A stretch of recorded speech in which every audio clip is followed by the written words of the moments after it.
Hey guys, Sean here. Welcome to the F1 Word and to testing day 2, or testing live day 2, and a slight change to the schedule. As I understand it, we're going to be going immediately to track action. In fact, I think it's already gone green. It has indeed, because this morning there was a bit of drama when Lewis Hamilton drove over a drain cover. That loosened the drain cover, and Charles Leclerc went over it and damaged his car, his floor, which apparently is being sent back to Maranello for analysis. I'd say it's broke.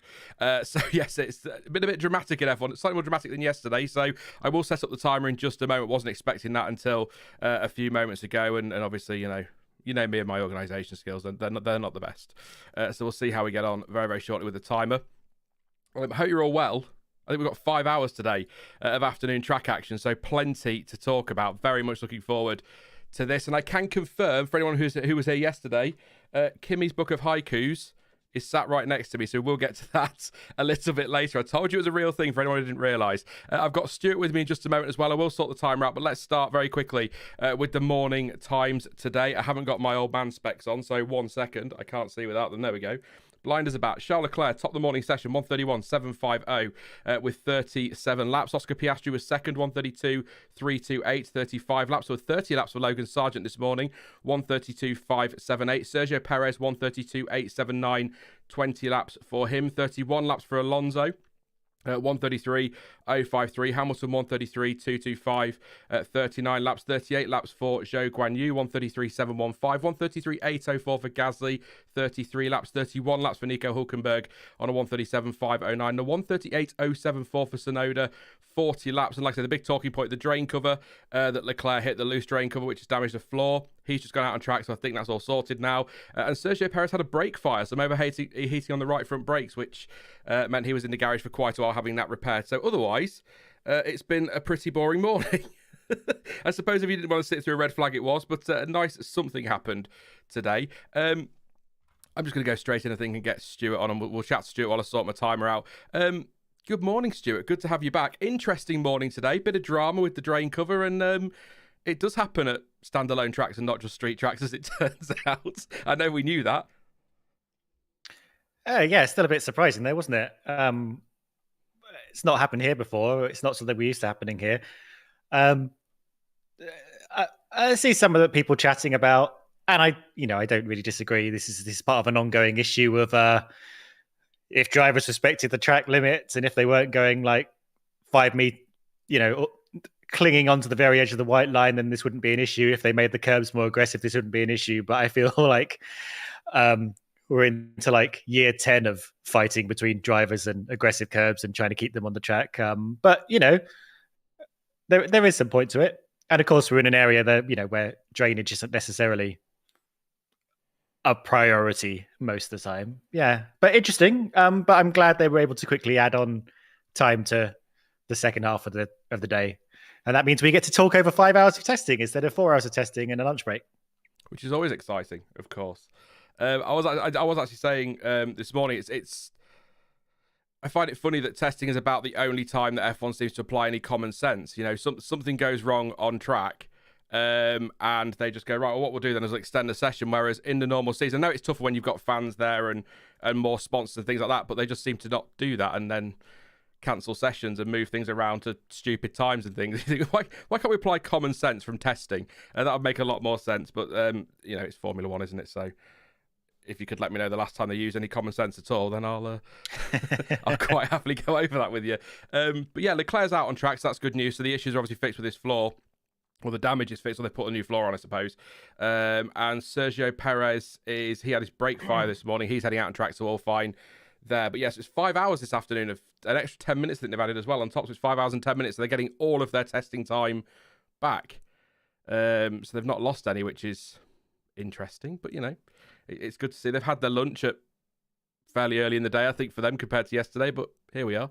I think the thing with the track limits as well, by the way, I know it's only testing, but and they're not going to delete lap times, but it seems daft to me that teams are out there doing all of that. Drivers are out there when they're not going to learn anything from it, if that makes sense. You sort of, maybe tomorrow we'll see a bit more staying within the white line, so they get their eye in for next week. But as you said yesterday, with 3 practice sessions they might not need, maybe they can do that then. Maybe that's what it's for.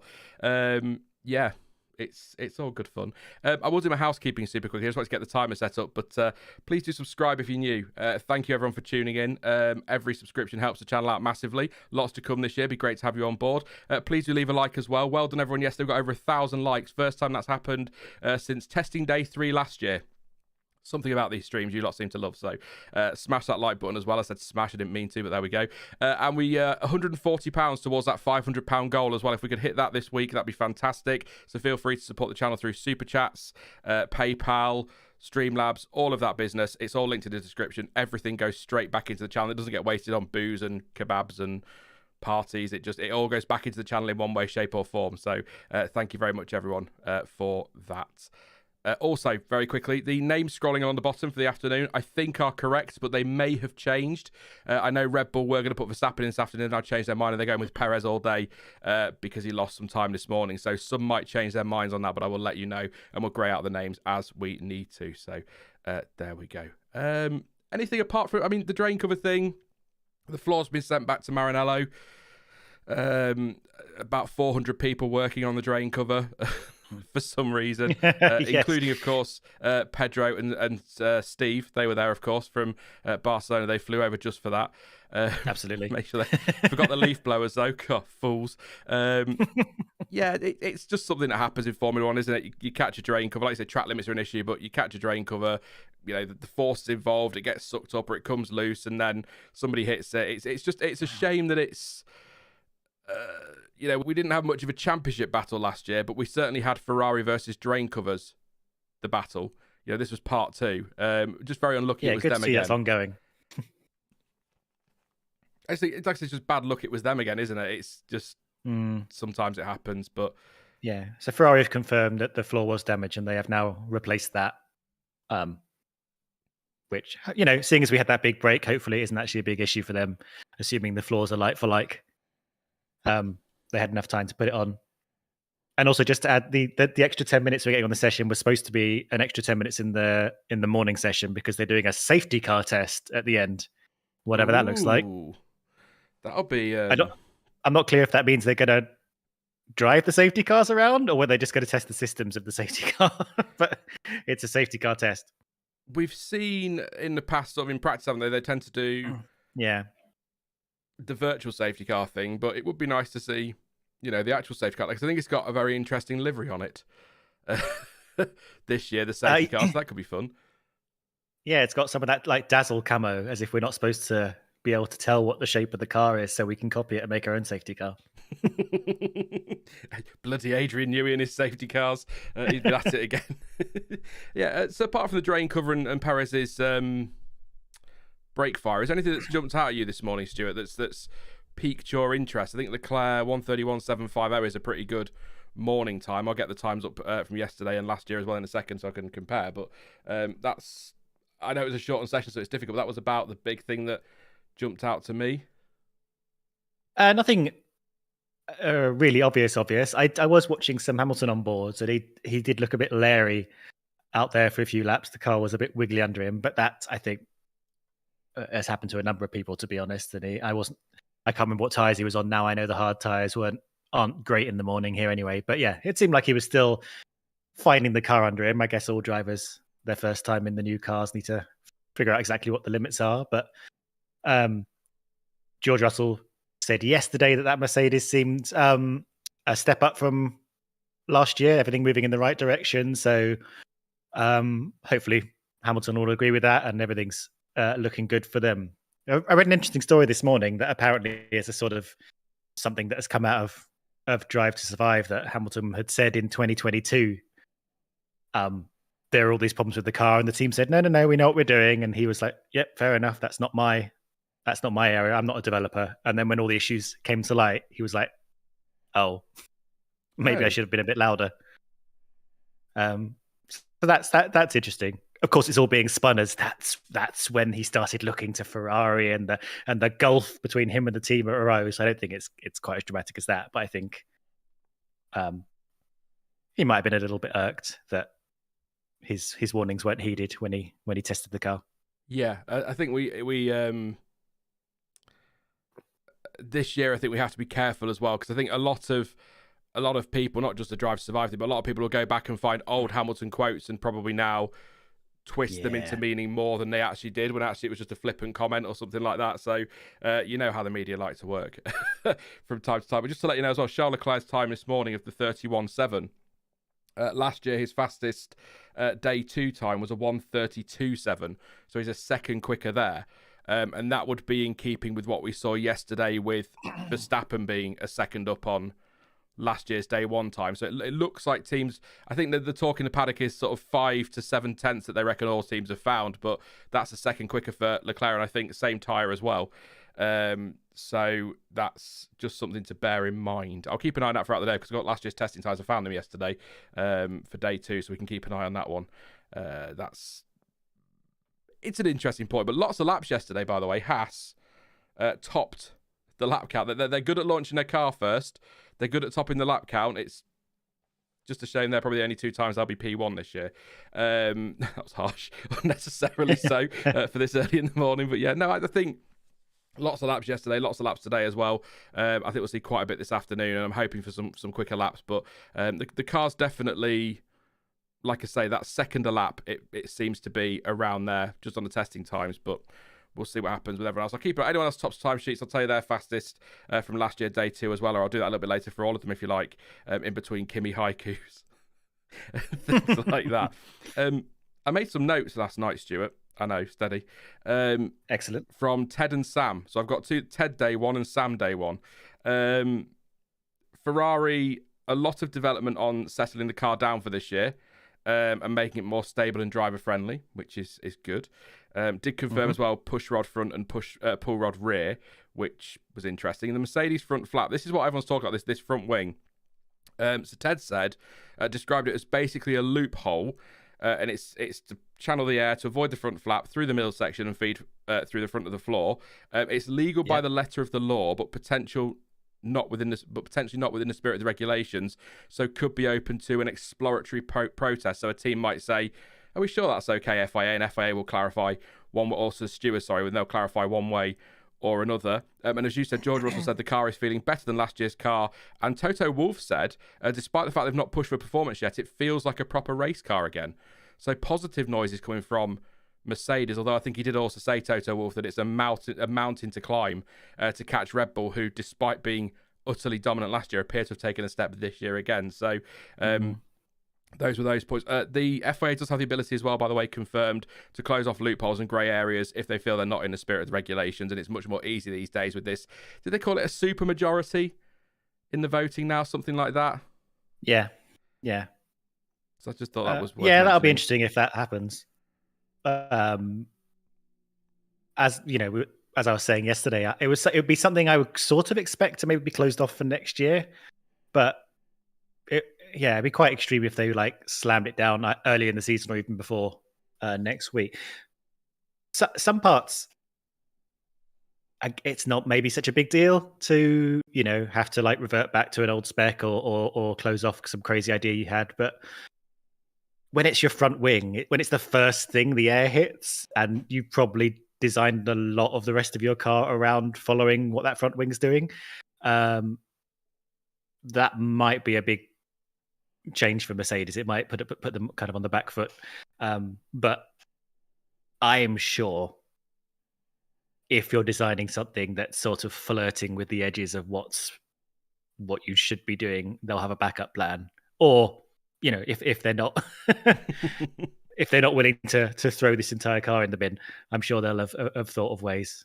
And of course, everyone brings front wing upgrades anyway, and they'll bring bodywork down the car to complement that. But yeah, that'll be an interesting thing for them if they're forced to change that front wing. It's worth paying attention to practice next weekend, because if they roll out next Friday without the front wing on, we know that words have been had somewhere, don't we? Or even it may not have worked how they're intending, but I agree with Jonty in chat. Hi, Jonty. He says, spirit of the rules really bugs me. They're rules. It's either legal or it's not. I think it was Del or Rick who made the point yesterday that, once these cars have been signed off as legal, that should be it for the year. I tend to agree. I think the spirit of the regulator, it's like we've got a gentleman's agreement. That nonsense that we have at the end of qualifying sometimes. You haven't got a gentleman's agreement at all. You're there to race, and it's this whole spirit of the regulations. I can't get into it. It's the rules are the rules. If that Mercedes, same with DAS, if it's legal, that's fine. If it's not, they have to take it off. And I don't believe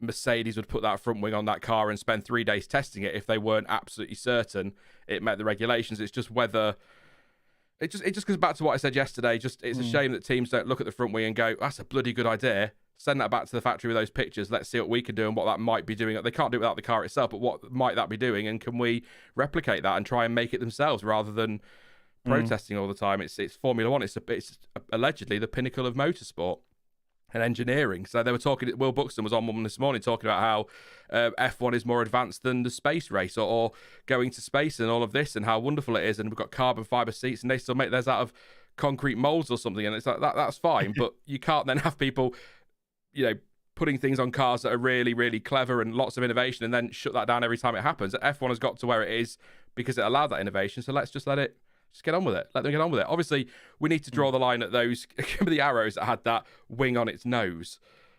And things, maybe the X-wings and the side pod winglets. Maybe that kind of thing is too far, but things like that are clever. So let it stand. I don't have a problem with that at all. Yeah, if there's like an immediate safety issue, then sure, coming in and making sure it doesn't cause any problems. I totally agree with that. I think what you said, I can't remember who you said it yesterday, that the key thing I think is once it's been signed off as legal, I think that should be it. I think in 99% of the time, I think that's correct. I think the term spirit of the regulations has its uses, but definitely not if you're going to have an argument over whether something is legal or not right now. I think thinking about the spirit of the regulations is useful if you're thinking, have we written the regulations badly? Have we created a grey area we didn't intend to have? Have we accidentally allowed things in that we don't want to happen? I think so that they go back and they're like, right, as we've sort of said, 2025, we don't want these wings to happen because that's not what we're intending with the regulations. Then they'll tighten that up. They'll rewrite the regulations. I think that's a useful way of using the idea of the spirit of the regulations in terms of appraising the actual way you've written the regulations, not in appraising the way people have acted on the rules you've given them. I think an interesting example, I think, of this is a couple of years ago, the FIA themselves fell foul of the spirit of the regulations, in quotes, when Max Verstappen won the Japanese Grand Prix, like by surprise, because we all thought they were going to get half points because it was a shortened race. But the way the FIA had written the regulations, it was a race. They only get half points if the race ends early, not if the race is just shortened because we had to start. Something like that, wasn't it? It was. Yeah. They'd been sort of too specific in how a short race is defined, and I noticed, the next year they had completely rewritten that regulation in order for it to mean what they meant it to mean. But at the time, they awarded full points because, according to the regulations that Ray wrote, that was the only thing they could do. And I think they knew that if they hadn't done that, maybe Red Bull would have come at them and said, "Hey, you haven't given us full points of this," when blah blah blah, and there would have been illegal. So, even the FIA themselves can fall foul of that, but that's their fault for writing the regulations in a way that doesn't properly communicate the spirit that they're intending. So yeah, long and short of it, I agree. What the teams should be bound by the regulations as written, and not some idea of what the regulations should be. And the same thing with gentleman's agreement. You can't trust that. You can't take that to court, can you? John says, if the spirit of the regulations is a genuine thing for F1 and the FIA, why do we still see multiple decoy pit stops? That's and Josh actually makes a really good point. They can't have something like this and a cost cap. Teams can only have X amount and then make teams change something that's not really against the rules. So basically, implement something and then tell them they have to change it when they've already spent the money on that thing. If they've made something for the car that's deemed legal, and they've spent the money to develop that, and then the FIA said, no, we've changed our mind, we're going to change it because it's not in the spirit of the regulations, do the FIA then comp the team for that because their regulations said they could do it? It's a potential can of worms. which I'm not going to get into properly on day 2. But it's this whole spirit of regulations. You got to be careful. I think Josh is right with the cost cap thing there. Maybe there needs to be some kind of comp in that compensation if they do that to teams. But I mean, there won't be. We know what the FIA are like. Am I right, by the way, Stuart? I think I've asked this before. The FIA are not for profit, aren't they? As an organisation. That's right. Yeah. Yeah, I thought so, because I saw some people on Twitter over the winter complaining about them raising the maximum fine to €1 million or something, or $1 million, saying, oh, they're here to make money, and it's like, they're not. it goes back into their road safety initiatives and things, doesn't it? Into the organisation itself. It's not, they're not. I'm sure there's people there on plenty of money. I'm sure there's not. I don't imagine, I mean, I might be wrong, but I don't imagine the FIA president is doing it for free. I think he is. Is he? Is it a voluntary thing? So I'm going off what I remember when Max Mosley did it, and I think a bit when John Top. I think it's an unpaid position. I'm saying that I need to look that up, but as far as I understood it, it is an unpaid position, which doesn't make much sense to me at all. But I'll double check that now. Okay, that's interesting. I'll have a look at that after the stream. Actually, yeah. I'd imagine there's surely an expense account. You'd imagine, or something like that. Maybe not a salary. The other points as well I like to take from Ted. The Red Bull side air intakes are vertical. There's a big undercut as well to allow air under the car and be worked by the rear part of the floor. Air intakes scoop behind the halo. I think John was calling them bunny ears yesterday to channel air through shoulder pads, as I've called them. It's quite a bonkers design. He said the McLaren is a solid car, but nothing spectacular on it, like you see on the Mercedes, for example. Sauber, he reckons they're maybe around where they were last year based on day 1, which I'm sure they're thrilled about. And yesterday, Magnus had an aero rake loose and a fuel system issue, which we knew about anyway. And Williams as well. I kind of knew this, but I hadn't really read up on it. But the car was late because James Vowles was pushing the factory to get the car ready as late as possible so they have maximum development time. And that had a knock-on effect, which could have been why we had issues yesterday with things like the fuel pump and the drive shaft. So I thought that was interesting and worth mentioning. And a couple of other things. And then Sam Collins, Red Bull, there is a rumour that they may go full zero pod from the Japanese Grand Prix. But Albert Fabrega said on Twitter yesterday that he doesn't believe that's the case because of they'd have to redesign everything underneath that because it's still quite bulky under there. So getting a zero pod might not be possible. So there's conflicting rumours there. And was there anything I've not mentioned? Says the nose is longer, which goes against the trend of a move to shorter noses on the Red Bull. Mercedes have gone with a shorter, fatter nose. Lovely. He says the front wing meets the technical regulations. And I think that was pretty much it that I've not already mentioned. Williams retained the push rod front end. Suspension set is the same as last year, the suspension layout. And they did have to keep the Merc gearbox casing because of that suspension layout. So that's my bullet points from yesterday that I thought was significant. There were other things in there about, rumours about drivers and things, but that was the technical stuff that I thought I'd take notes on because I have no idea. So it's just best to see what they say and then jot it down.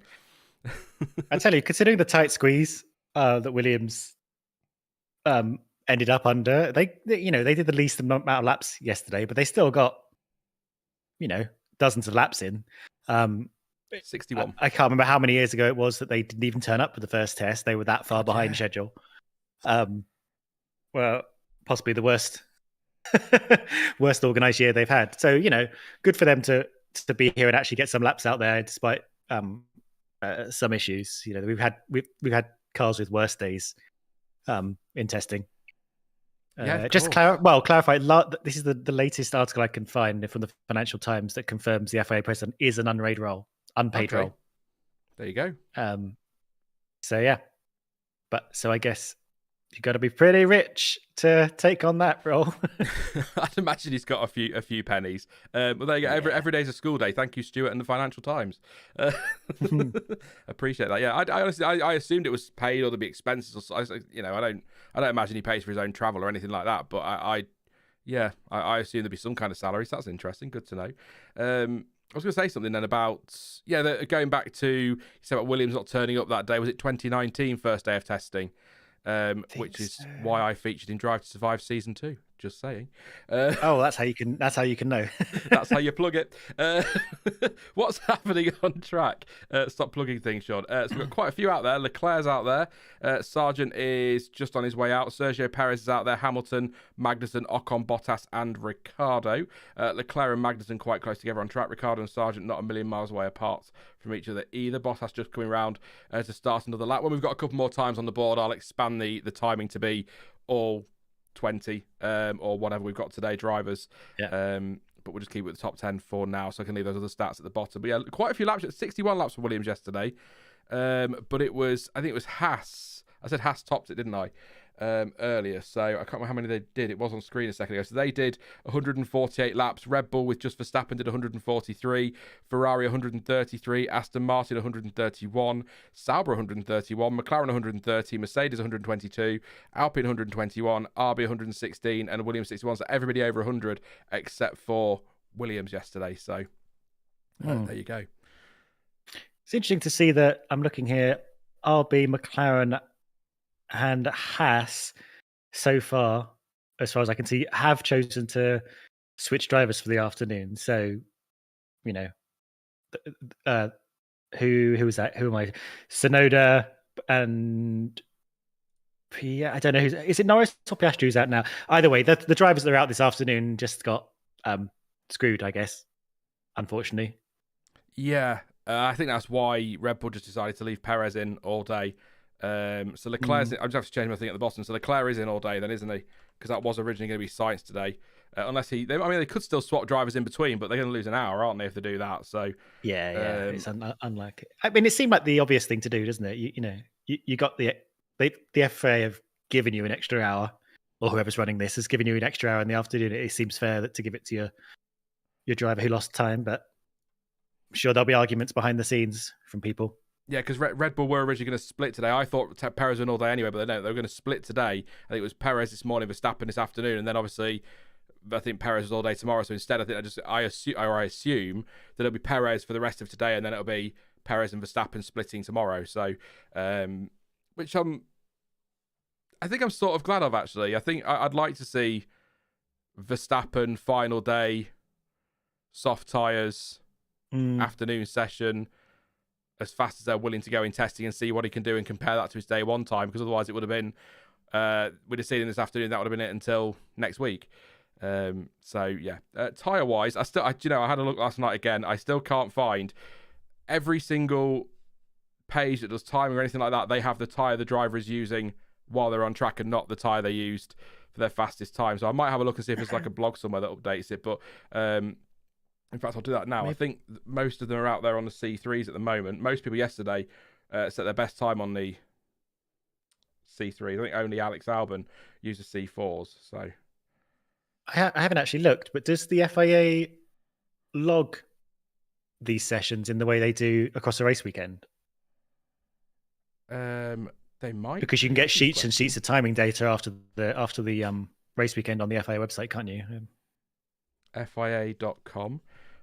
Shows multitasking. It's dangerous. Yeah, we're both doing it, which means neither of us are fully talking about.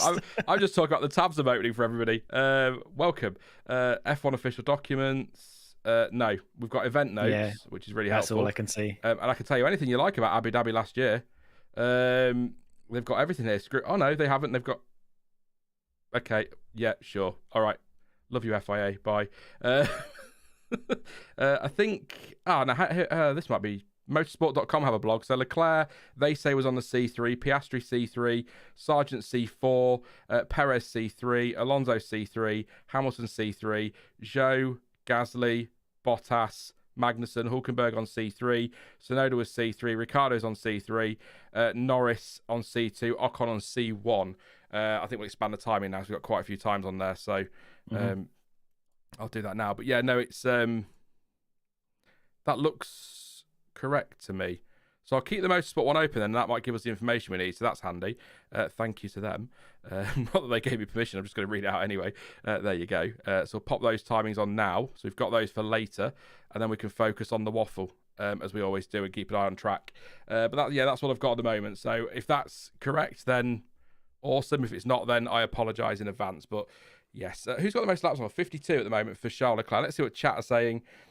Just to confirm on tyres as well, by the way, I'll do this in the streams as well. Tyres for testing, C1 to C5, they're all there. C1 is the hardest. That has no brackets. C2 is the next hardest, if you like. That's got brackets. C3 is the medium. That's got brackets. I'm doing this off the top of my head. C4 is a soft tyre. That's got brackets. And C5 is no brackets, and that's the softest in the range. And in Bahrain next week, yes, the race is next week. The compounds are C1, C2, C3. So the C3 we're seeing today will be the tyre that most of them qualify on next Friday, don't forget, not Saturday. So yeah, there we go. And it's also the time most of them have taken a huge allocation of compared to the other compounds. Yes.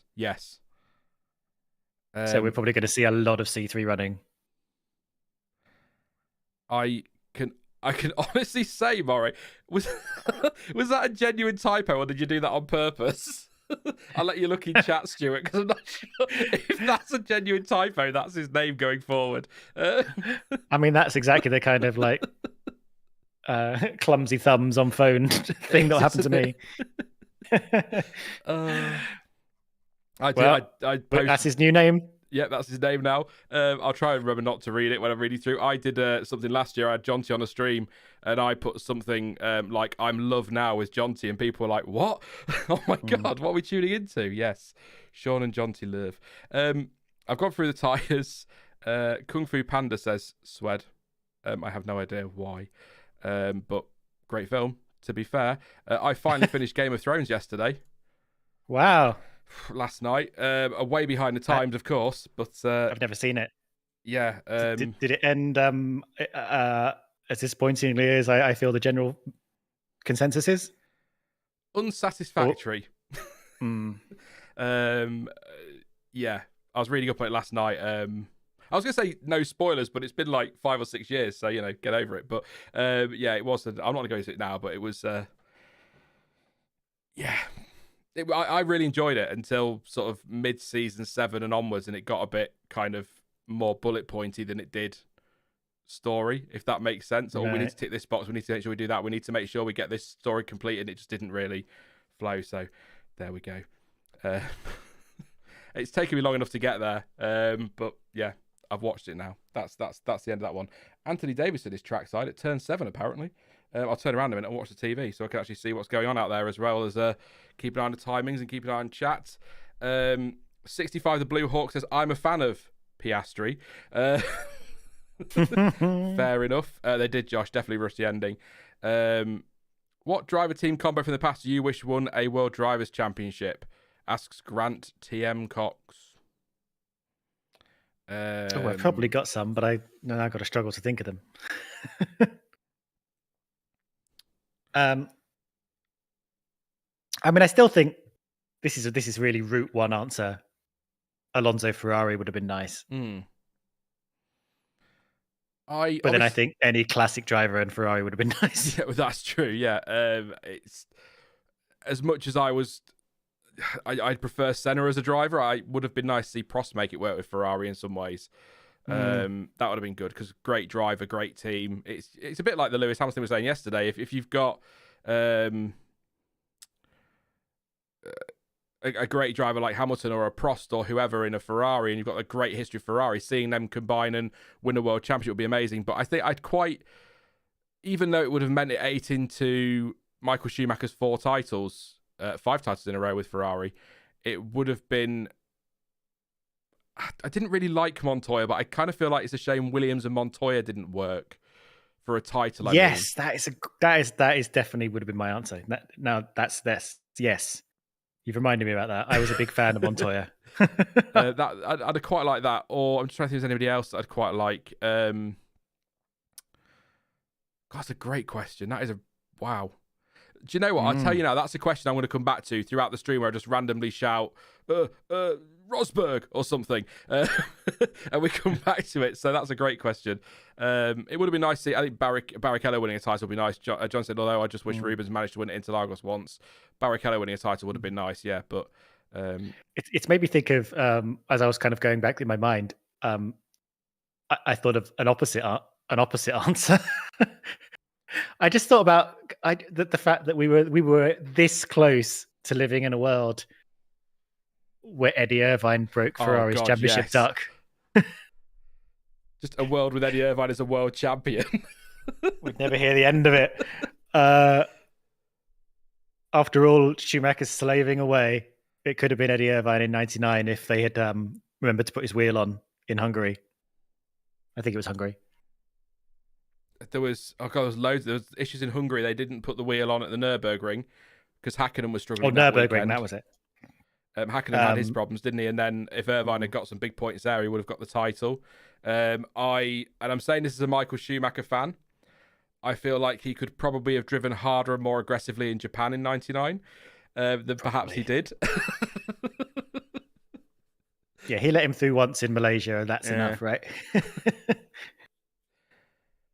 That must have hurt to do. I just to kind of reiterate why I think Michael Schumacher is just so unbelievable, or was when he was driving. To sit out so much of that season with a broken leg and then rock up to Malaysia, his first race back after all that time out, and just casually go over a second quicker than anybody else or whatever it was. I think it was about a second. It was something like that. It was a crazy number. Just that's how good he was. Yeah, but I think I'd like to have seen Williams win another title. I can't believe 1997 was the last one, which by the way still feels like yesterday. It's not yesterday, I can confirm, but it still feels like it to me. I still remember 97 so vividly. Thank you very much, Warren M, for your super chat. Thank you very much, mate. I'll keep an eye out for one of your comments and I'll read it. Warren says they should put that on the back of the hash, Sean. Winter is coming. There you go. Another winter is coming for Haas, of course. So thank you very much for your super chat, Warren. Appreciate that. Don't forget you can put your own super chats in if you'd like to help us hit that goal of £500 on the testing streams. But we'll always come to chat throughout as always, and we'll keep you updated with what's happening on track, as well as talking Game of Thrones, classic F1, and I saw someone mention Breaking Bad as well in chat. That's something I want to watch at some point that I've not seen, so that's been recommended a lot. And I still haven't watched Spaced, which John will be livid about, I'm sure. So there you go. Oh yeah, Spaced is great fun. Simon Pegg, isn't it? Yeah, and this is so bad of me. What's her name? Well, they wrote it together. His flatmate. Either way, yeah, her. You know her. Someone in the chat will say it's great. I watched it, and then I later in life I went to someone's house. They had the DVD, and it has like you can watch a version where it just pops up everything they reference every time they reference it. It's just like this constant sort of Easter egg thing popping up in the corner. It's great. Yeah, Jessica something, you know. Thanks, Jonty. Jessica Hines. I love Jessica Hines. Just last thing on TV shows for now, I promise, then I'll talk about the track action. It's only last year that I watched Peep Show for the first time. Wow. Which is surprising because I love David Mitchell. I think he's great. He's very dry. He is very dry. Well, that's sometimes you save these things to savor them later. Exactly. I'm not someone who tends to watch things when they're popular. I tend to watch things when I think it's to avoid spoilers more than anything. Possibly nowadays, if you're watching things at the same time, you're gonna get spoilers, aren't you?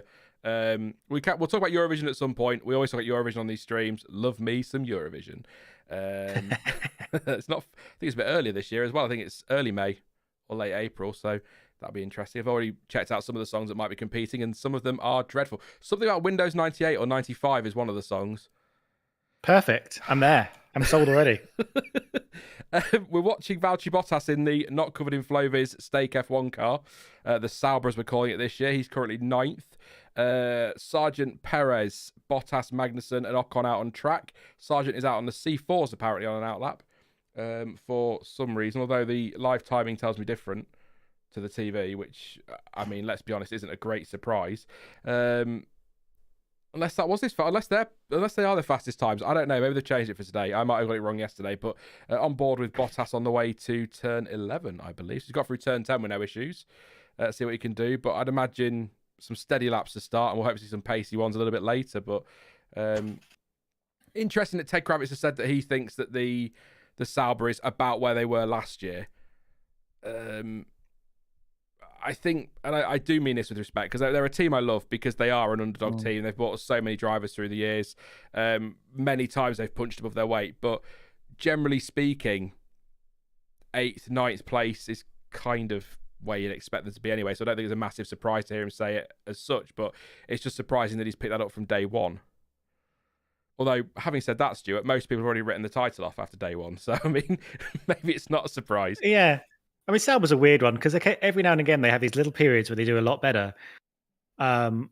Obviously, there was that 2011, 2012. I can never remember which one it is when Perez really shone because that Sauber was strong. He nearly beat 12? Alonso to the win in Malaysia. I think it was 2012 because that was one of the years where the first half of it was absolutely bonkers. They had a period. Remember they had that lovely Red Bull livery with the white nose? Yes. They were like sort of 4th and 5th for a couple of years, quite strong there. But yeah, generally 8th or 9th at the moment is kind of where you expect them to be, but occasionally they'll spring a surprise. It's weird. I think that the phrase "they are where they are last year" is very vague considering how fluid performance was last year. Do we mean how Sauber were this time last year, how they were at the end of the year? People moved around quite a lot in performance, something we've touched on quite a lot. So I wonder what exactly he means by that. And considering Sauber, really, when would you expect Audi to start, pumping some resources and building up the team before they sort of actually fully take it over? Well, it's interesting you mention that because there's a rumour this morning, again, or a report this morning, that this Audi takeover isn't nailed on. There's been some more changes, or there are going to be some more changes in the group, and it might mean that although Audi, I still think, will come in, there is some talk that maybe they'll sell off their shares to somebody who might want to buy those back off them. It was an article on motorsport.com. Let's see if I find it, actually, just because... And the reason I mention it is I do like a good rumour, but I'm not necessarily going to believe it. It's just the fact this is the second or third time in probably about 6 months that we've heard that this might not be happening. But F1 mocked up an entire car and have been wheeling it around places. And they put it in the F1 really game. excitedly. Not like F1 these days to go completely embarrassingly off the chain about things. So Marcus Duzman, left the company last year. He was an advocate of the F1 project. Chief Development Officer Oliver Hoffman is also set to move on, and he was part of the F1 project. It's a story coming from Bild newspaper in Germany. Could be forced out of the company. The reason for departure is said to be a difference of views with current Audi CEO Dolner over the future of the company. Hoffman is also blamed for the fact that Audi is struggling with sluggish sales figures, which would help them in F1 if they can use that as a marketing platform, and that the models planned under his direction have either not been as successful as hoped or had been repeatedly postponed.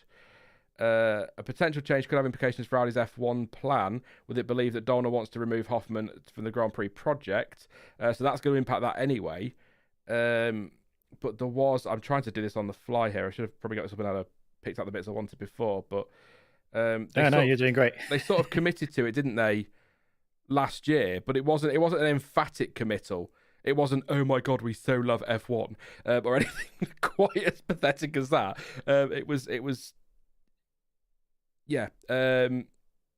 Speculation that Donner is allegedly still open to a sale of the Sauber shares. Should an investor be found that would enable Audi to get out of the matter financially and image-wise without major damage. Timing of the buy could be favourable because F1 is booming. They bought the rumoured 600 million euros worth of shares for a majority stake in Sauber.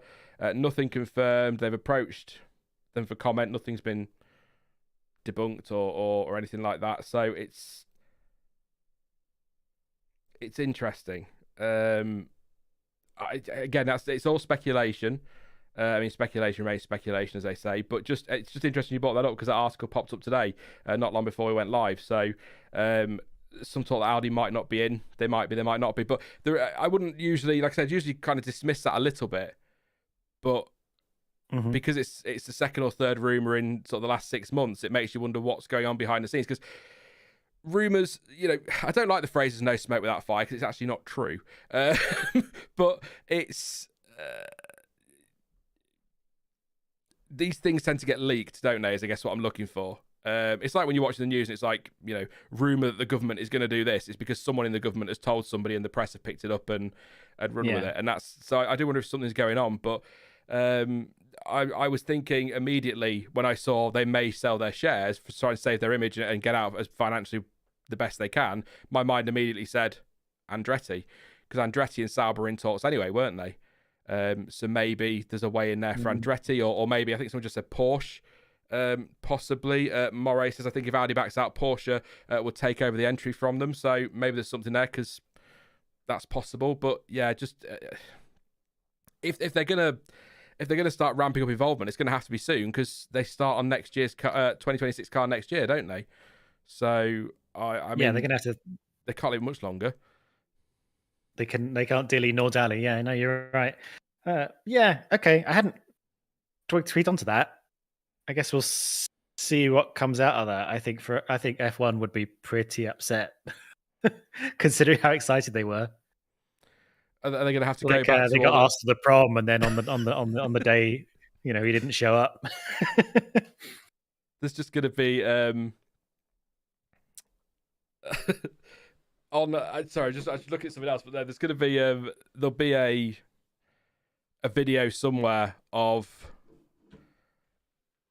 Stefano Domenicali, and he's got pictures of all the Audi bosses, and it's just he's cut them all out, Photoshop them out. It's just him sat there, and then in the background, I can't live if living is without you. Just sat with a glass of wine, crying. Mortifying. Michael Andretti knocking on the door, and he's hiding, pretending he's not there. No, you won't be competitive. Sorry, and I sang on stream, I think, for the first time in a very long time. I say sang, I use that term very loosely. I sang in the same way that the Alpine has a livery. Yeah, we knew what you were going for. I've just got that image in my head now. I'm sorry, Stefano. I'm sorry. I'm not at all. What? Oh no. Leaderboard. That's what we're going to do. Where are we at? So we've got just Perez out on track apparently at the moment. Yeah.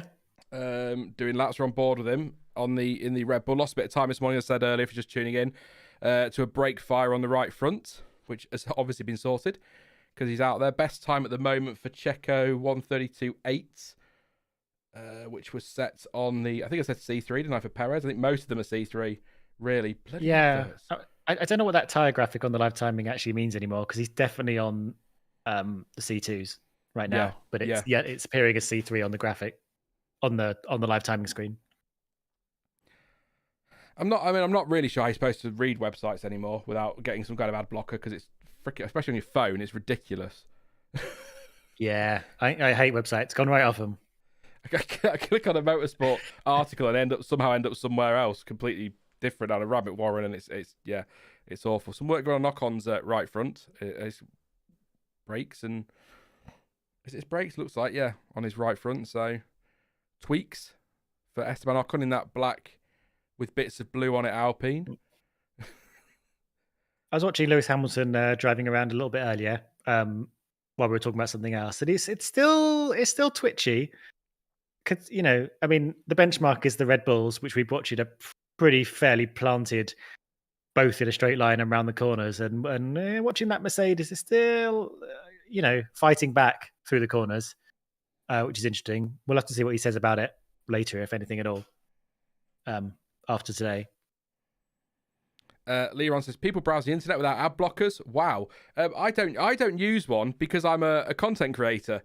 So I know that with ad blockers, if I watch a YouTube video, I'm potentially taking revenue away from a fellow content creator. So I think about it from that point of view. But it is tempting to install it because it gets frustrating. And Tankslab says, just waking up. Sorry for the question if it's been asked a million times. Why is everyone out on track in that picture? The Lewis Hamilton drove over a drain cover and it brought it loose. And then Charles Leclerc drove over it and damaged his floor, which resulted in a red flag, which ended the morning session, actually. And that's why we've got a longer afternoon session, because they've all had their lunch now. Leclerc's floor has been replaced. I think the other's been sent to Amarillo. For a look and repairs. So, but actually, I think the point was made on Twitter by Tony from, I think he's from AMUS. saying that obviously this early in the season, spare parts are quite scarce, and you've got a back-to-back as well, double header. So it's some concerns so it's not ideal, suboptimal, as they say in Formula One, definitely. So, but all good now. Just Perez out there. I think Ricciardo's just heading out. Yes, he is indeed. So we'll get some running today, but it'll be interesting to see if we have a bit less running because they've got the extra time this afternoon. I don't know if they've moved straight on to afternoon programs or finished their morning ones first. I don't know, but God, that Red Bull does look bulky at the back, doesn't it? Sorry, with the with its shoulder pads. Yeah. It's all argy-bargy rugby player, isn't it? We were talking a bit about that yesterday, weren't we? Just sort of how big the engine covers are sort of getting in various ways, considering they've been getting slimmer and slimmer and all tidy at the back there. Clearly, they're quite happy to move the shape around for other reasons. I mean, the side pods are getting incredibly svelte and just sort of tapering away nicely at the back. I haven't heard people talk about the Coke bottle shape of an F1 car in quite a long time, because I think that the shape of the cars are just far too complicated to sort of compare to a simple Coke bottle. But that's them just referring to the side pods tapering away to that nice sort of to feed between the rear wheels, but which I guess it still sort of does have. But yeah, because they used to just they were just getting thinner and thinner at the back, weren't they? It was like this massive floor with a little bit of bodywork, is what it looked like. But it'd be interesting to see what things look like when they take the MGU-H out, which obviously requires. It's quite a bulky bit that comes out of the turbo and has connected to airflow and cooling and the electrics and all that. So I think it'll be interesting if that's playing any part in the way that they're using the bodywork.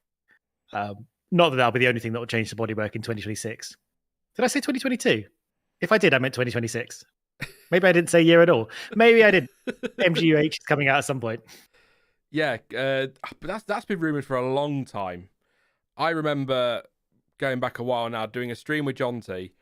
The first stream I ever did with John T about the new, as it was then, 2021 regulations, and was taught then about dropping the MGU-H. Obviously, they didn't feel they were quite ready for that, but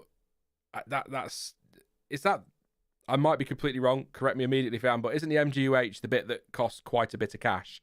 And it's they want to get rid of it and complicated, and it's not needed really. They can find other ways to do it, but I didn't put the Hovis music in. I should have done, but here goes Grandad. I'd be quite happy if we're moving to synthetic fuels or sustainable fuels. I think there could be a way to make a V8 or a V10 work. It would be nice. I just go back, I just have the winter and I go back and I watch classic races and highlights. You just hear those engines and you're just like, oh, that's the sound of F1 for me. Not this. I still love F1, but it's just not the noise. Don't enjoy the noise quite as much. It is interesting, isn't it? That I remember them stepping down from V10 to V8s, and obviously the sound is slightly different. It sort of went from it was a different kind of scream. It's interesting how much of a change going from V8 to V6 was in terms of sound. Like it was dramatically different compared to the step down from the V10s. I think. Do you think the V8s? Did you mean? When you said the V8s? Yeah. What I mean is we in the I can't remember when we went down to V8s from V10s in like the noughties, I think, and yeah, we did. And the sound, the cars were still screamy and loud. It wasn't like a really obvious, oh no, we've lost the sound of F1. But dropping down another 2 cylinders was such a dramatic difference to me. Yeah, I think. Yeah, people are saying in the comments it's the revs that. It just.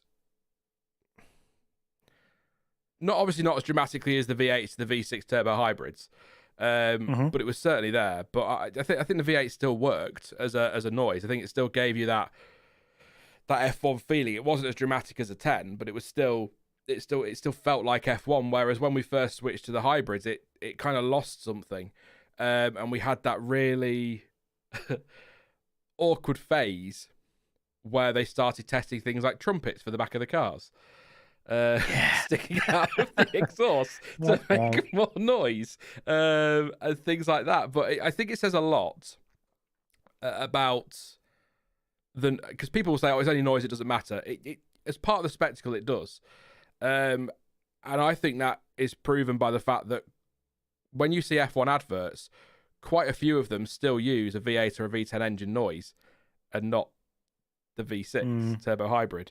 And I think that's really it's quite telling for me. That my first time seeing F1 cars in real life, you can start playing the Hobos music now. So it was my 18th birthday, and I went to see the 2001 Belgian Grand Prix just for the Sunday. There you go. You can know my exact age from that. I think we'd stayed in France the night before, and we sort of drove up to the track in the morning. And back in those days, you still had the warm up before the race. Sort of in the morning, it was like 20 minutes or half an hour where the cars would just do a few laps to what. I mean, they were pampered back in those days. Not only would you get like testing every couple of months, but you get a warm up on the Sunday before the race.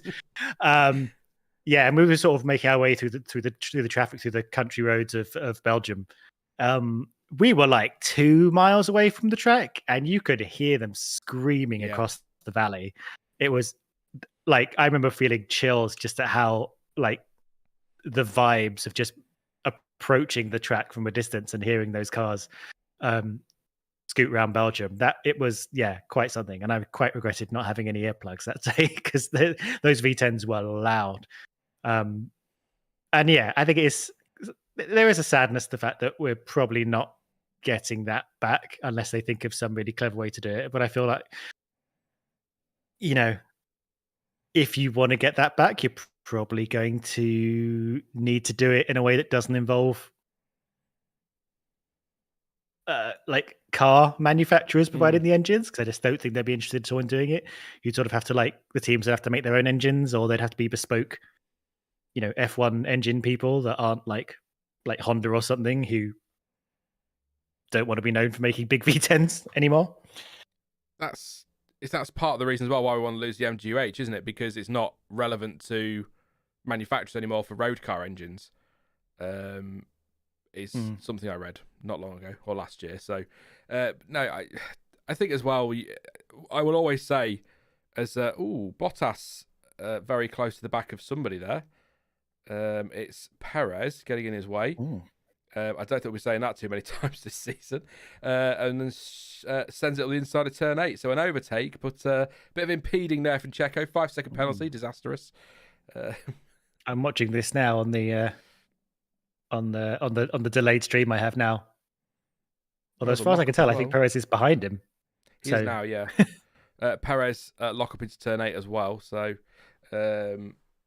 just a bit of stuff. It's only testing. It's fine. It's fine. We're not really giving out penalties. I was just gonna say, I will always, whilst I love the scream of a V10 and whatever, the V6 turbo hybrids, it is still incredible what they've done with them. But then I was trying to explain this to my dad the other week, or a few weeks ago. In fact, it'd be about a year ago now. Actually, that's a lie. Time does fly, doesn't it? Get that Hovis music ready. I'm talking to my dad, and he was talking about the future of road car engines and things like that. And he was saying, he doesn't think that people will go full electric, and it'll be some kind of compromise between hybrid and whatever. But I was explaining to him that whilst I'm not a massive Formula E fan, it is incredible to think of the power and the speed they're getting out of what is batteries. And I know it's not quite the same as the ones you put in the back of your remote, but it's still a battery, isn't it? It's quite impressive they're doing that with just electricity. So that's just the technology fascinates me, and I think that's something that should be applauded a little bit more. But just sort of on road car relevance, I don't understand the. It should be this, it should be that. Why, it should be petrol, it should be diesel, it should be hybrid, it should be electric, it should be hydrogen. why can't it be all of those? Why can't we as consumers have a choice about which one we want to go with? Because surely the more competition in that area there is, the further they push each other technology-wise, the better things are going to be on things like emissions, and boom. I just think the competition would be a good thing, but my dad doesn't seem to think so. He thinks hybrids all the way will be the future, which maybe it is the immediate future, but just looking at without getting into it too much, looking at the UK alone, we can't go fully electric. The infrastructure just isn't there, is it? So there's a lot of work to do if they want to do that, but we'll see. I mean, I'd say your dad is accurate in terms of the fact that, fully combustion engines will be banned. I can't remember when in the UK, but, across Europe by 2040, I think a bit earlier in the UK, depending on, they are going to be made obsolete. So I think that we are going to be in a hybrid phase for quite a while. Yeah, and I'm not sure if everything's going to be electric or thing. I don't think hydrogen's really necessarily the way to go, but there is going to be a sort of mixed things. I mean, my answer to a lot of things is often more trains. More trains, more buses, more public transport, fewer cars in general.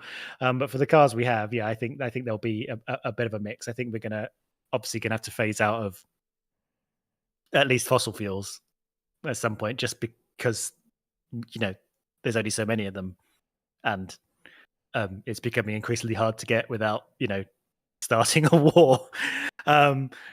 Well, so they're like, so there's definitely going to be need to be other solutions sort of in the long term. But I mean, I'm really fascinated by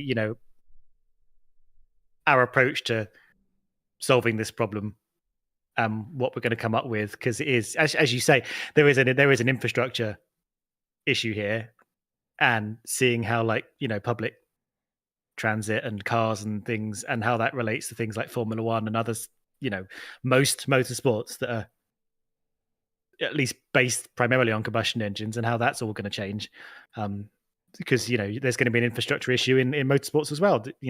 That Formula E and electric sports are sort of have been starting out, but it's going to be a pretty big deal if that thing sort of takes over a lot of sports, either partly through hybrids or fully through full electric stuff, as some sports are going. I think it's really fascinating and interesting. It's definitely a really tricky problem. Yeah. I think my dad's probably right in, like I say, in the immediate future, hybrid is probably going to be the priority for a lot of people in terms of consumers. But long term, you'd have to say it'll be something like electric. It's a fascinating conversation, but we'll come back to that, I'm sure. I'll do the super chat in just a moment. I'm just going to run through the times very quickly for those who have missed what's been going on so far. If you need to get a drink or anything, Stuart, feel free to disappear.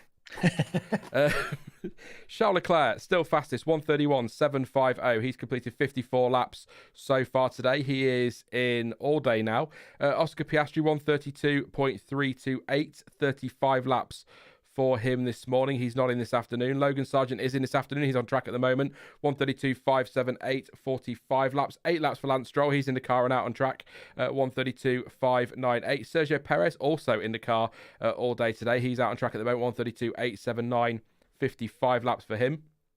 Fernando Alonso not in the car this afternoon. 1:33.053, did 31 laps in the limited session this morning. Get to that in a moment. Lewis Hamilton, he's in all day, 1:33.225, 53 laps. Zhou Guanyu, 1:33.715, 38 laps. 33 laps for Pierre Gasly, 1:33.804. He is not in this afternoon, neither is Zhou, by the way. Daniel Ricciardo, 1:35.410 is in for the afternoon, 14 laps so far. He's on track. Bottas on track as well, 1:35.473, 19 laps so far today. Magnussen, 1:36.611, 14 laps. He is in the car this afternoon, I think. Esteban Ocon, 1:37.103, 21 laps. Lando Norris is in this afternoon, 1:37.154, 8 laps so far. Nico Hulkenberg did this morning, 1:37.509, 31 laps. Yuki Tsunoda, 40 laps and a 1:38.074. In terms of tyres, Leclerc's fast. In fact, the fastest times for Leclerc and Piastri both on the C3. Sargent was on the C4. Stroll was the C3, as was Perez. Alonso, Hamilton, Zhou, Gasly, Ricciardo, Bottas and Magnussen. C1 for Ocon, C3 for Norris, C3 for Hulkenberg, and C3 for Tsunoda. And if you missed it, the morning session was reduced because Charles Leclerc hit a drain cover that had come loose and damaged the Ferrari floor. That resulted in a red flag, which ended the session. They went off for lunch early and came back for 5 hours in the afternoon. So lots going on out there at the moment. As I say, Sargent, Stroll, Perez and Hamilton, as well as Magnussen. In fact, do you know, actually, it'd be easier to say who isn't out on track. I think there's only Norris, Leclerc who aren't on track at the moment. I think 1, 2, 3, 4, 5, 6, 7, 8. Yeah, so Norris and Leclerc are the only two not out on track at the moment. If you are new to the channel, please do subscribe. Welcome, great to have you here today. Lots of stuff going on this afternoon and over the course of this season. It'd be great to have you on board for that one. Please do drop a like as well. 177 so far, 178 now, 973 of you here. We've been around 1,000 for most of this, so it'd be great to get those up a little bit as well as we look at Logan Sargent drifting around turn 11. With some Flovers on the back of his car there as well. You can also support the stream with super chats. I think I'm going to tie the super chats to haiku. So every time like a $10 or a £10 super chat comes in or something, I'm going to read a haiku. I'll probably still read some anyway because they're just hilariously bad. But you can support the streams through PayPal, super chat, Streamlabs. All of that is linked in the description. And every single penny goes back into the channel and helps to fund some of the things that I like to do going into the season as well. So thank you very much for that. And on that note, we have got a super chat as I lean over and move away from the mic, which was clever. Thank you to Vinny the D for your super chat. Says, have you all heard the Cadillac GTP LMDH V8? Not high revving, but it is a beautiful sound. Got to hear it in person at the Rolex 24. Should F1 do hybrid like IMSA and WEC? I've not heard it, but I will go away tonight and have a listen. If I screenshot that, so I've got it. There we go. Then I can have a listen to that later. But anything that screams... doesn't make me sound vaguely psychotic at all, does it? Anything that screams is fantastic. It gives me pleasure. I'm quite happy with that. What about baby? Oh no, kids, no. Oh God, no. A 200-mile-an-hour baby. What, fired out of a cannon? I guess it would scream. That's got more brutal as we got on. Kimi Räikkönen, if you didn't know, right, is just nuts. Here we go. He and Mission Win Now released a book a couple of years ago, or a few years ago, full of haikus. And I can't remember if they were originally in Finnish or Japanese, and they were translated to English, which means that the English translation for some of them means they're not actually haikus. But I still bought it because it's hilarious. So I'm going to read you one now. I should have put some really quiet music on in the background, like it's story time or something. It shouldn't take long to get through this. I'll start with his first one. It's called Radio Silent. He says, quiet radio with very obvious things is not necessary. You're welcome. It really is. Do you know what? I'm going to do you an extra on because it's just that terrible. If I go straight to the next page, one more for you for now. One that he calls Only at Home. Home with family, relaxing, enough to get home, hotels are hotels. That seems like it's too long. It's the translation. It doesn't work. I love it. It's my favourite thing about the book. The translation does not work. So there you go. We'll come back to those as we get super chats and throughout the day as well for haikus because that is just... I think the book was in conjunction with Autosport as well, you know. Now thinking about it. Is that right? I think so. There might be something in the back. Got my specs on, so it should be all right.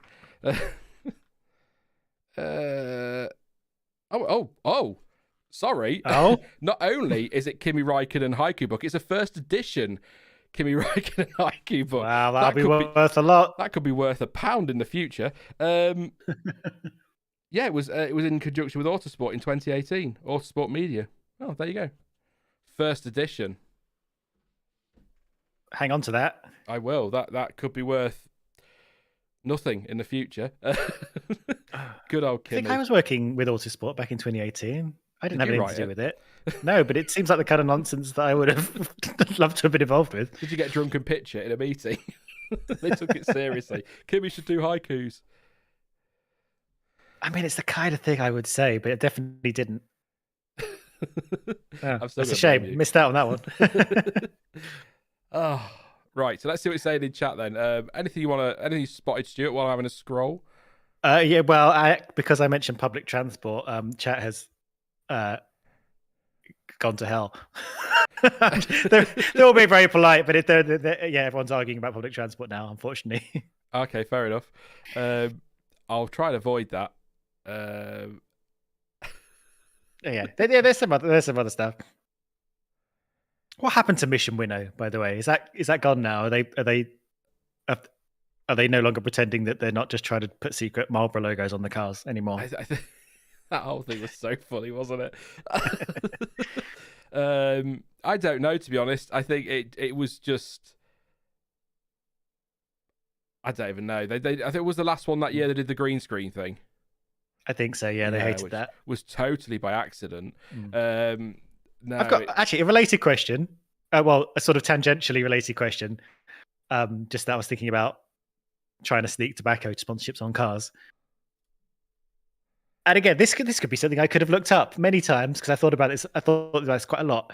Are Formula One cars no longer allowed to advertise alcoholic products, or are they just voluntarily doing their 0% ones because it's sort of more aligned with the brand of driving? Does that make sense? Am I like? I guess we're going to the Middle East and stuff more, and the markets there. I guess, but I just wondered if like they wouldn't, because we're all getting the Heineken Zero brands and the Peroni Zero, and I just wondered if that was a choice or by force. I think they're still allowed. I'm sure.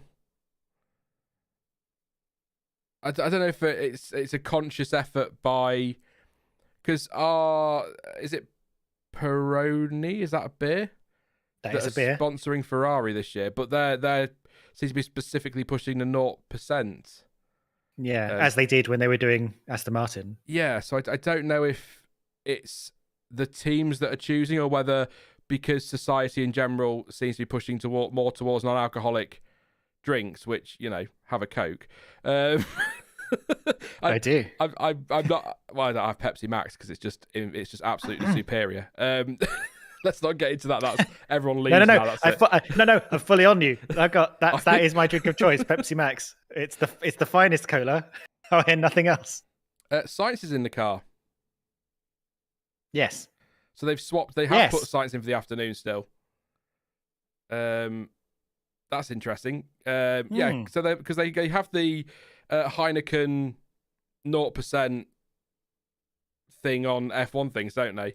So I don't know if it's if the teams are doing it or if it's a conscious effort from the sponsors. So like the beer companies basically to say people are moving more towards non-alcoholic or less alcoholic or consuming less alcohol. So we want to sell this brand. So we're going to slap that on the cars.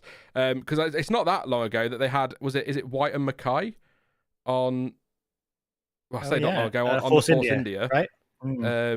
Martini was a fair way ago, but they were sponsoring Williams, weren't they? So there's still definitely, I suppose having Peroni 0% or Heineken 0% means they can advertise in Middle Eastern countries, doesn't it? So that could be their way around it. And you're still going to think, because look, controversial opinion.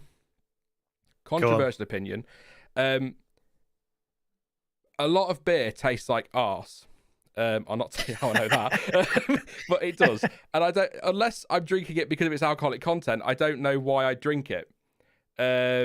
Like non-alcoholic cider, I probably wouldn't bother. I'd just buy apple juice because it's cheaper. I know it's not the same thing.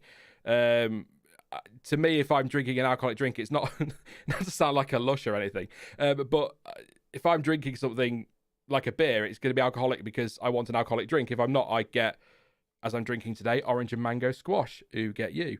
Very nice. A Pepsi Max or something like that. So to me, I just wouldn't. Each to their own. If you are somebody who loves the taste of beer and you don't want to drink alcohol, then fantastic, good for you. But it's just not for me. So, but I just back to the point. Sorry, I wonder if it is just because it's easier to. In some countries, you can advertise a 0% alcohol beer, but you can't advertise. Like how we used to have the Foster's British Grand Prix. Yeah, I remember that. I'd imagine they'd get away with Foster's 0.0% British Grand Prix, maybe. We're quite tight everywhere with stuff like that, this, aren't we? So maybe not. Yeah. I'll just do super chat as well. Fantasy GP, thank you very much for your super chat. So surely synthetic fuels are the future. F1 can be nice and loud again, not anti-electric, but when these fuels are scaled up, the cost will come down, a clean replacement, and we can use our current cars. Thank you very much for your very generous super chat there. Thank you very much for your support as well, Fantasy GP. No, I guess that's kind of the point I was making with more competition. In many ways, if you have different companies making synthetic fuels, and that's going to, in theory, bring the price down and become more competitive for us. So I think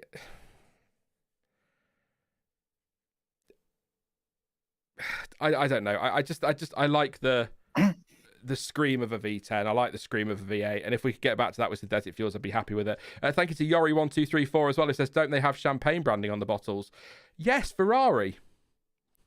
That's a good point. Yeah, somebody will make the joke about that's about the only time they'll get on the podium. Whee. That's 2 super chats though. So I'm going to have to read another. This is the stream. I'm going to have to read another Kimi haiku. Thank you very much for that, and everyone's going to thank you for it, I'm sure. Kimi Räikkönen, helmets are special. I wipe it so that I can see better. It protects my head. I remember that one. I think that was my favourite. That's just not even a high. It's just great. So thank you very much, Yori, for your super chat. Yes, they do. They have they used to have. Was it Moe or was it? No, that wasn't F1. Who? I can't remember. No, we used to Moe, and then it was Shandon. I want to say it was. Yep. But they used to sponsor McLaren. Yeah, and Johnny Walker as well. I want a drink now. I feel like we've accidentally become alcohol advertisers through this stream. We've just named so many brands. I guess it all cancels out if you name them all. I'll get an email tomorrow from Carlsberg or something. Oh, do you want to advertise? Yeah, go on then. We can only pay in beer. Yeah. Oh, all right then. I did already say that I think beer tastes like arse, so take that as you will. I mean, Carlsberg certainly does. It's not as bad as Carling. Oh. I prefer a cider, to be honest, Stuart, or a whiskey. To be honest, I used to. So my problem is, I'm intolerant to alcohol. I can have one beer, but I would normally have a half anyway. I quite like it on a sunny day, but if I had more than that, then I just become very, very ill. So I don't. I'm almost teetotal, to be honest. I'll have a little champagne at New Year's and stuff like that. But I do quite like a beer on a summer day. So I have a couple of alcoholic beers. Not alcoholic beers, the opposite. Non-alcoholic beers. I'm alcohol intolerant, so I just have a lot of alcoholic beers. Just push on through. Otherwise, Pepsi Max all the way, as discussed. Yes. Other colas are available. Yeah, but don't waste your money. No. I'm not getting into the Pepsi Coke debate. No. Pepsi Max would be a great title sponsor of a car. That livery would be banging. What if drivers started getting title sponsors? Pepsi Max Verstappen. Hey, you see? There you go. There we go. Other suggestions in the comments. Oh, dear. Sorry. That's I'll have a moment. I'm going to look at the screen and see what's going on. I mean, he's got EA Sports on his helmet, so why not have Pepsi there as well? It's just a branding thing. I'm not sure how Red Bull would feel. I know they're an energy drink rather than a. In fact, you do a slight color shift on the Pepsi logo, and it's the Dutch flag. Yeah. It's all perfect. Maybe I should be arranging this. Let's do it. Cabrini Con says Carlos Sprite. I love it. Oh, Jonty says Yuki New Soda. Wow. See, we've got away from drink now. Kian's gone with Fernando's Alonso. You see, driver title sponsors in the chat, and I'll read some out as we go through the day. Perfect. I think that's just perfect testing chat. I listened to obviously Alex Jakes and that in the morning, and they're sort of going, they're talking about their things, and they're like, oh, this is great testing chat, and I'm like, oh, you guys, you've got no idea. Just give me 10 minutes live on Sky TV. Give me 10 minutes, and I'll show you testing chat. There'll be people coming here going, "Oh, testing updates," and then going, "Why the hell are they talking about Pepsi Max Verstappen? I'm leaving." It's all part of the fun. As we keep saying, no point commentating on what's happening because what's happening is they're driving more slowly than we know they can. Lap times that are generally pretty irrelevant, and we just really need to keep an eye on lap count. But just for what it's worth, Lewis Hamilton has gone second, 32.2. He's out on track. Lance Stroll is out on track, as is Perez, Carlos Sainz, Daniel Ricciardo, Kevin Magnussen, and what were people calling him last year? Esty Bestie, Esteban Ocon. Hamilton's was the 132.273 on the C3 tyres. Yeah, I don't think we're going to see much. I should check this time. I think that's the fastest we've seen the Mercedes so far, isn't it? Yes, it will. It wasn't that fast yesterday. Well, yeah, good to know it's got some pace. Russell was down about 8th place yesterday, wasn't he? They weren't pushing performance, but I was just going to say, I don't think we're going to see many of the C5s, are we, this week? Because I think there's only 4 teams that have bought a couple of sets. And it's meaningless on data as well. Yeah, so I'm kind of hoping that we'll see some C... Well, again, we'll see some C4 running, but it's sort of pointless because they're not going to be using them next week. Yeah, I wonder if they want to put on a couple of the softer compounds to see, like for example, if they've done some changes to the car, they hope will mean it's lighter on the tires and can and won't just completely shred the softer compounds to bits. I wonder if they'll just do some medium length runs on them just to see how that pans out. Possibly, that's a wild guess. Jimmy... Or to hide a bit of performance by putting them on a tire that nobody will be able to. That's true. Yeah. Calibrate. Jimmy says Kevin Magnum. Do you like a Magnum? Very nice. Very good. Very nice. Nico Hulken Carlsberg says Jack. That's a mouthful. Needs a little bit of work, maybe. Mike says Oscar pastry hasn't been said yet. Oscar pastry hasn't been said yet. No, Mike. I don't know if you missed it earlier. We've had something else pastry as a typo from somebody, which is hilarious. I think if your autocorrect has replaced Oscar with that word, then I think we need to have a word.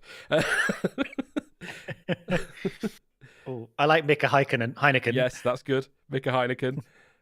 I did see Lewis Honey Roast Hamilton from Mark Cooper. Raised a smile. Knowing Lewis, he's not sure he'd be a ham sponsor, would he? Just watching a very slow Yuki New Soda. We're not calling them by their new brand names. No, we're not doing it. I refuse. It's Chris Albon or nothing. Albon Bonds. Albon Bonds. I like Albon Bonds. Oh dear. I got to bed. It's Ricardo anyway. It's not Sonoda. Sorry. I thought it was Sonoda's helmet that he was wearing, but it was not.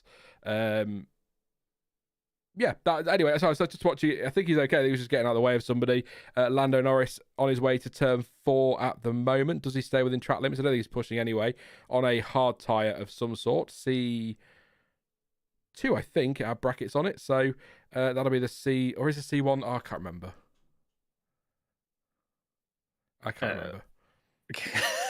It's one of those tyres. A hard tyre. A white marked hard tyre. So they definitely just changed the thing actually on Street, because they have definitely changed drivers at Ferrari, because it was originally going to be Leclerc again. No, it was originally Sainz, wasn't it? And then Leclerc got his just Ferrarying. Still sort the drivers out, so lost some time today. So, yeah.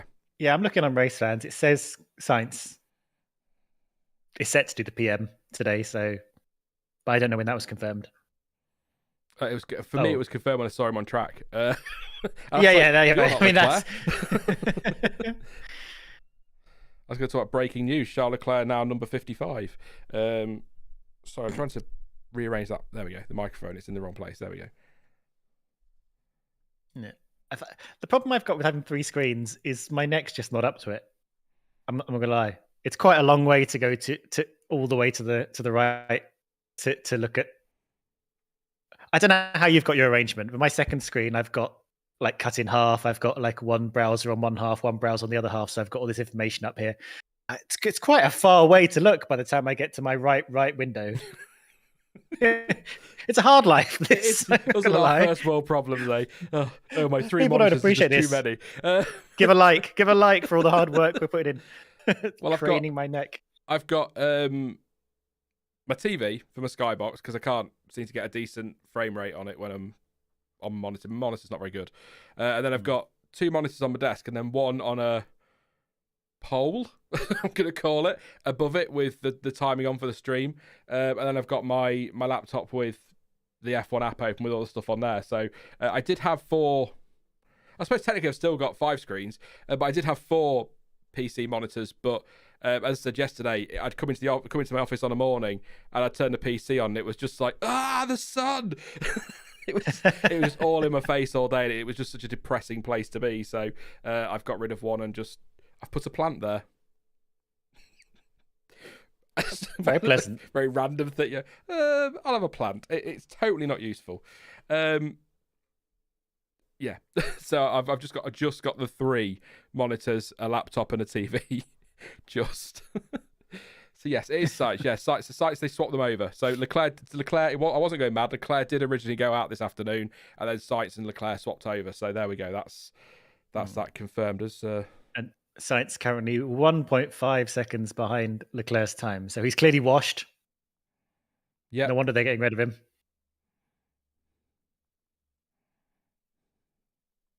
Just watching the Haas on track now. I have to say, someone in chat earlier said how nice they found the Haas livery this year, and I have to agree.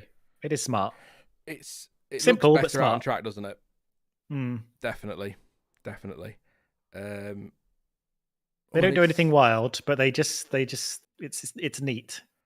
Yeah, I need to set up Fancy F1 for the Discord. I need to make a note of that. Hang on. I always forget that. There we go. Fancy F1. Fancy F1 I've written. Fancy. Hamilton is... Quick, register that URL. URL. Stroll, Perez, Ricardo, Bottas, and Magnussen out on track. Watching K-Mag at the minute. Coming towards the camera, obviously. Up to turn... I always get this wrong. 11? 12? No, turn 12. No, 11. 11 or 12. The fast left-hander after the DRS zone. He's on the back straight on my driver tracker for me. I mean, that'll do. Yep.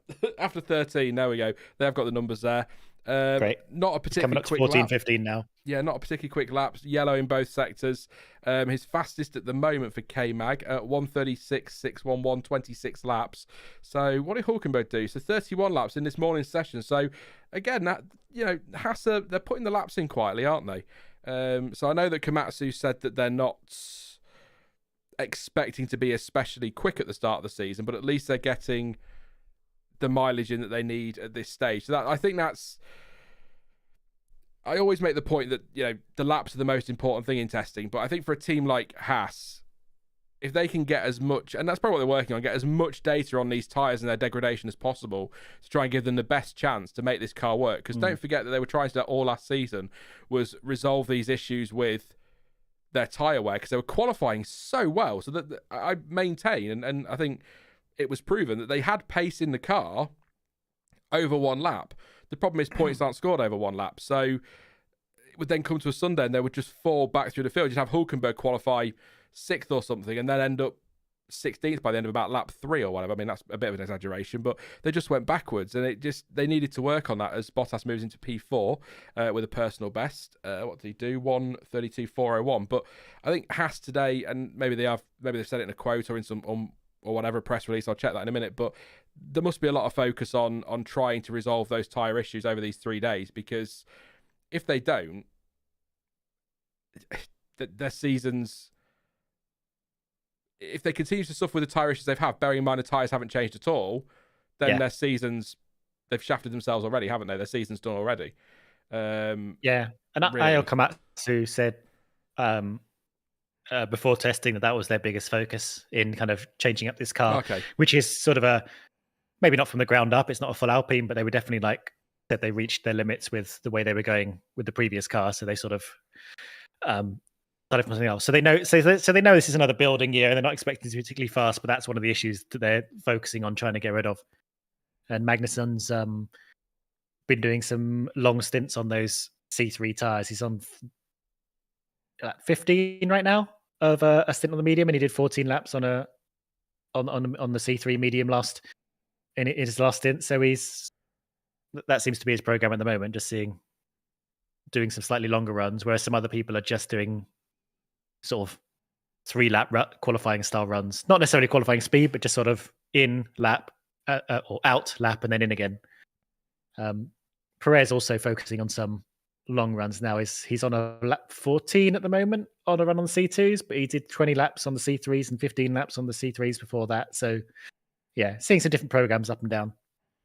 So was the Haas issue last year? It was a heating thing, or an overheating thing, wasn't it? Was the bulk of the problem, if I remember correctly. I've slept since December. Yeah, they were heating the tires too much, and they were degrading too quickly. So, which it's frustrating, isn't it? If you've clearly got the pace to get the car somewhere decent on the grid in qualifying, but you just can't keep it up for any length of time, that's got to be really frustrating, because you've got something right with the car, but at the same time got something very wrong. Yeah, they had pace, didn't they? It just couldn't do anything with it on a Sunday, which is when the points are scored. So was it last year Hulkenberg started on the front row or qualified very high up at some stage last year? It's like top 3 or 4. I'm trying to think. You're asking me to remember things more than a week ago. I'm looking at chat to bail us out. Is that true? Yeah, that's the good thing of having the hive mind, isn't it? Canada, says Adam. Yeah, he qualified really high up. I know there was some sort of 6, 7, 8 places, but it was really towards the sharp end. And then you thought, oh, brilliant, great chance for Haas, and sort of fall away really quickly, didn't they? And it was really frustrating. And Haas fans, and they are out there, Haas fans, it must be so frustrating to watch that. Your team doing so well and then just falling away in a race. Third, says John. It was third, I think. Limpe as well says, hello, everyone, just subscribed. I'm a Ricardo fan. Thank you so much for subscribing, Limpe. All names pop up on screen when you subscribe, so thanks to everyone who subscribed today. You join a lot of Ricardo fans. I believe Annette's here somewhere. She's a Ricardo fan. Or I don't know if Annette's a McLaren fan, actually, or a Ricardo fan. I know she loves Oscar Piastri as well. I nearly said the other name. Oscar Piastri. So yeah, you're in good company as a Ricardo fan. He's good fun, is Ricardo. I think they were talking this morning as well about Danny Rick. Is this a big year for him? And I've never really thought about that for this. You just sort of, Ricardo, for a lot of people, is Perez's replacement at Red Bull. So I'd never really thought of this as a big year, but I suppose it is, because if he gets beaten by Yuki, for example, and Perez doesn't perform, does Yuki then leapfrog Ricardo for that Red Bull seat? So I suppose it is quite a big year for him, a lot of pressure on him in that regard. But so do you think that's a done thing then? I don't. If not 100% done, but do you think that's almost nailed on Ricardo moving back up to Red Bull? I don't, but a lot of people who seem to know more than me about it, and people in chat and on social media think it's a done deal. I don't. I think, Carlos Sainz's dad, Sainz Senior, was talking to Christian Horner and Helmut Marko yesterday. I know he knows them anyway because of the time that Sainz was at Toro Rosso, but yeah, if Perez doesn't perform this year, I think, and I don't mean this as any disrespect to Sainz, but I think if you're looking for a second driver alongside Verstappen, you could do a hell of a lot worse than Carlos Sainz. And he's not young, but he's got a few more years in him than, say, a Ricciardo does. So you can, if he performs, build that team, Verstappen and Sainz, over a few years rather than thinking short term. Plus, as well, when you think about Liam Lawson, what do they want to do with him in the future? Is he going to be in that RB next year? In which case, is he going to get 2 or 3 years there before the move to Red Bull if he's good enough, or they see him as good enough?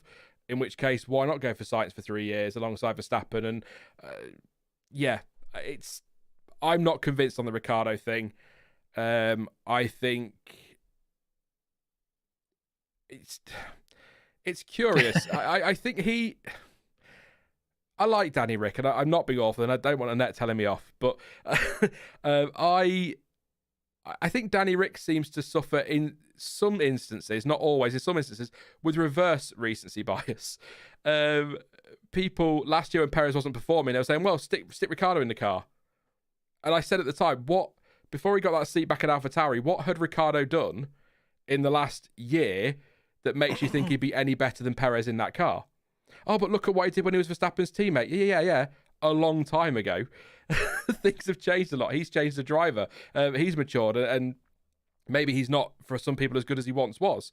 So I never really understood why, for some drivers, they remember that they had a bad race last week and now they're trash. But then for other drivers, they hadn't had a good race for several months or several races and they're still absolutely epic. Do you know what I mean? I think he still gets a lot of stick, rightly so in some cases, but wrong in others. But he also, people seem to forget as well that he did have a very difficult time at McLaren, and just assuming because he did this against Max Verstappen in 2018 or whatever doesn't mean that he's going to do it in 2024 or 2025. So what makes you think he's going to be any better than Perez? Do you know what I mean? It's I know he's loved, and I know that he's one of those drivers that maybe it's heart ruling head with Ricciardo, a bit like the Vettel return rumours at Mercedes. I think that's heart over head for a lot of people. Maybe that's what it is with Ricciardo, but I just don't understand the science is going slow. I understand science is going slow. Yeah. But on Liam Lawson, as everyone should know who's been here for streams in the past, I think he's bloody great.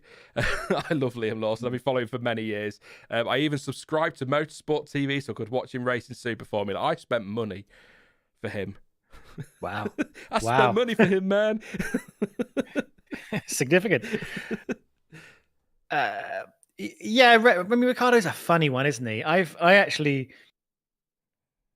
thought a bit about this. I find it really hard to judge where he is at the moment.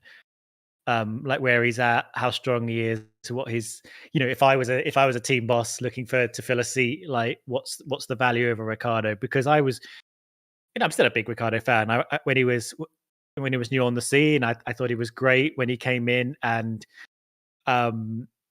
adapted to 2014 much better than Vettel did as his teammate. I thought that was really impressive. The wins he had with Red Bull, were some great wins. His race car was really good. His ability on the brakes and up against people was really good. And I don't think his time since leaving Red Bull has done him well at all. And I think I don't know, maybe it shook his confidence. Like he's not felt as grounded as he was. And I think I think he thrived when he had a car that he could deliver with. And then when he was sort of in cars that kind of frustrated him, it kind of, I don't know. We sort of have we've seen flashes of Ricciardo that we sort of knew, but not seen kind of a consistent level. That I really thought he was going to be one of the next big things. It really seemed like he was building up to that, and I think being alongside Verstappen made that a bit trickier for him. So I would like to know that there's definitely all of that still there that was there. I mean, we're on 2024 now, so it was like 10 years since that killer year he had where he kind of essentially scared Vettel out of the team, a Red Bull. But yeah, I'd like to know there's some of that still there. But at the same time, we do keep coming back to the point that there are a lot of hot young drivers waiting to come up from junior Formula who want to get their chance in F1, and who among the current drivers would we be like if they left to make room for these new people to come in and make some space? Is this the right time for them? I'm not saying Ricciardo's necessarily there yet, but I'm like, I would like to see whether or not he's still operating at that level.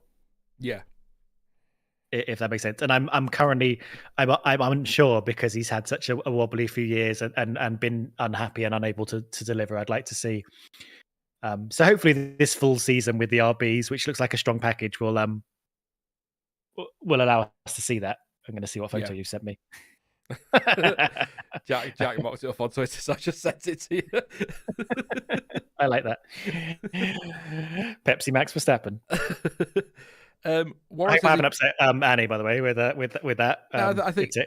I think Annette is one of those F1 fans who loves the driver but understands when they've not been performing, understands why they get the criticism when they do, but she'll defend him otherwise. Definitely. Warren says he couldn't drive the McLaren. He smashed it at Renault, beat Ocon and smashed Hulk, beat Vettel and beat Verstappen in points. Again, yeah, there's no doubting that his time at Red Bull, his time against Vettel, you've said it there, done a great job. But I struggle with not so much the McLaren stuff and maybe even the Renault, but going back to sort of Red Bull, which is now, what's that now? 2018, sort of 5-6 years ago. I don't like going that far back because some drivers aren't what they were 5 or 6 years ago.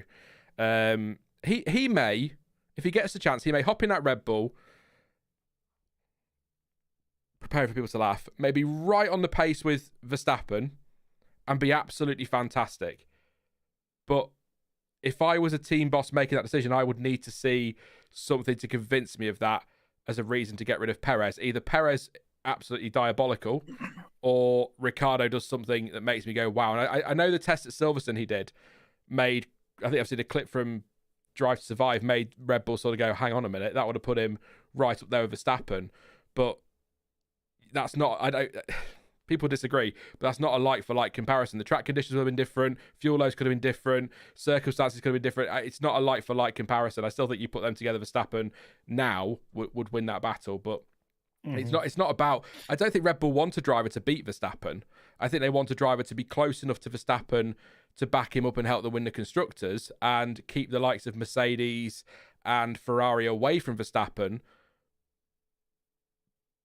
But we didn't, and that was the problem last year, wasn't it, with Perez? He still finished second in the championship, but he wasn't always there with Verstappen. I think qualifying, and he made a bit of a meal of it, didn't he? He didn't win the second in the championship confidently, considering that car won all but one race. He's an interesting one, but like I said, I think Carlos Sainz, I think him to Red Bull, the more I think about it, could work well. It's just, I can't remember, was it Jos Verstappen and Carlos Sainz Sr. who had the issue with each other? Was it the drivers? I think it was the dads, wasn't it? That in which case the dads need to just pack it in and let the drivers get on with it. But pack it in, dads. Yeah, dads. I would love Sainz to Red Bull, to be honest. I think a move that should have happened a long time ago when he was actually part of the Red Bull family finally happens after a stint at Renault and Ferrari. It's a tricky seat, isn't it? I think it's a classic, maybe a phrase we haven't heard in a while, but the old being hit on the head with a cricket bat every day, which is, I think, how Eddie Irvine described being Michael Schumacher's teammate. I think you've got to be able to be strong enough to come into Max Verstappen's team and not get your confidence knocked. Which, I mean, to be honest, I don't feel like I've seen Perez's confidence knocked. I'm not sure where he is mentally. I feel like he knows Max Verstappen is a step above, but you haven't got the impression that he still doesn't believe in the way that some people sort of either crumble or fall in line. But yeah, if he's happy to go into that environment and occasionally have his head smacked by a cricket bat, metaphorically, then yeah, I'd love to see him there. On the social side, just coming through turn 13 there a little bit. A few corrections on the steering wheel on his lap. It's a replay, so a bit twitchy. What's he doing through final corner? A couple of bites at that one, but not too bad. They're just looking at, Sam Collins is looking at the Williams front wing and the what's that? The end plate, isn't it? Yeah, the end plate of the front wing.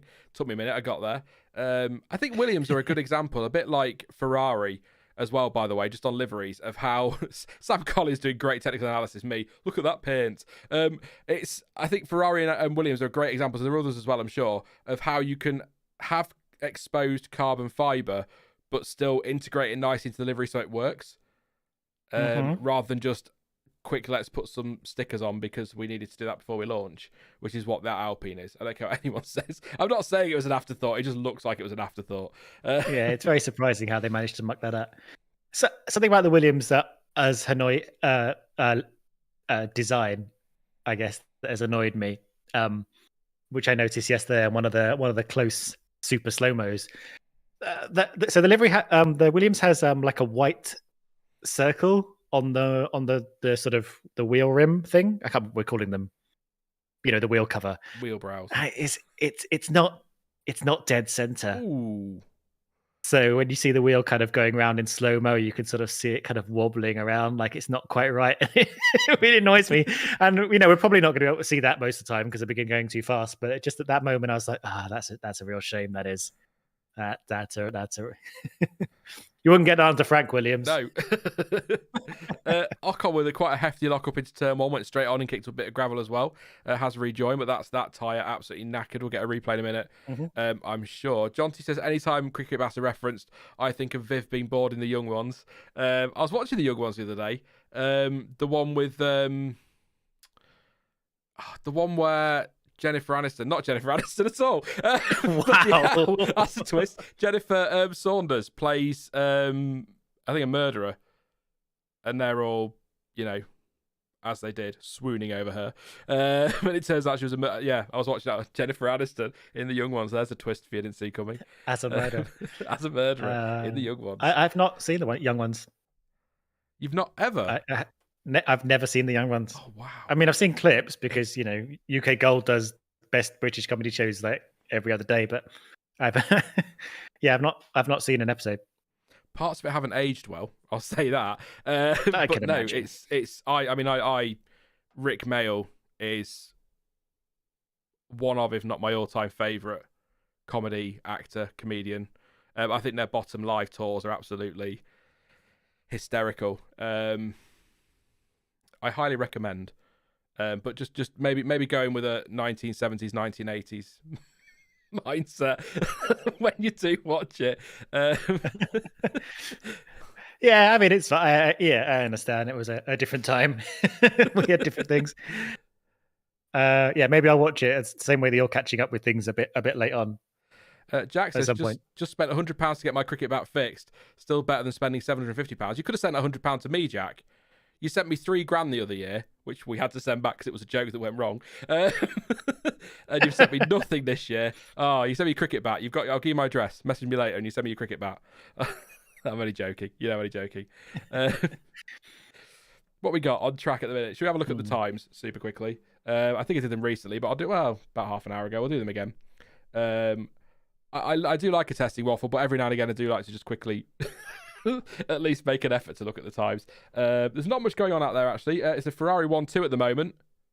I'm just going to stare at that for a minute and enjoy that because that's possibly not something we'll see much this season. Leclerc 131.7, Sainz 131.8. Leclerc did the morning and the start of this afternoon, and Sainz has done the afternoon. 54 laps for Leclerc, 11 for Sainz.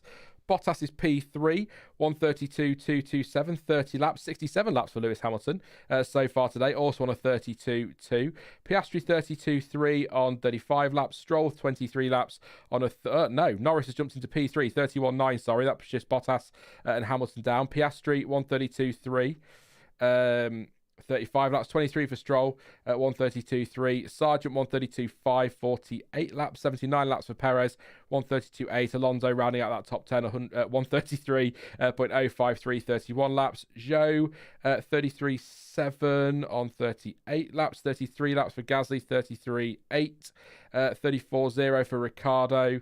34 laps, 30 laps for Ocon, 36.3, Magnussen 32 laps, 36.6, Hulkenberg 37.5, 31 laps, and Tsunoda 38 flat, 40 laps. We've got no Verstappen, no Albon, and no Russell today. Unless they decide to suddenly make a change, that is that. So you've got 17 drivers today. Albon, Russell, and Verstappen, just ignore them on the graphic. They're not there. And I think I might be right, Stuart. I'm going to try and get this right. Sainz, Norris, Bottas, Hamilton, Stroll, Sargent, and Ocon and Ricciardo and Ocon are afternoon drivers. Magnussen as well. I think that's right. Yes, I think that's right. Yes, it is. Do you want some newish news? I'd love some newest news. Not quite breaking, but I think it's an hour ago. Look at us. The season is so long and jam packed that David Croft is going to miss 3 races. Oh no! And be replaced by Harry Benjamin. Oh, Harry, awesome! Yeah. Oh, young Harry, who I think does the Formula 3, doesn't he? He does, yeah. Oh, so there you go. Yeah, finally, something has stopped David Croft. I mean, I don't have big. I don't mean that in a bad way. Like he must be stopped.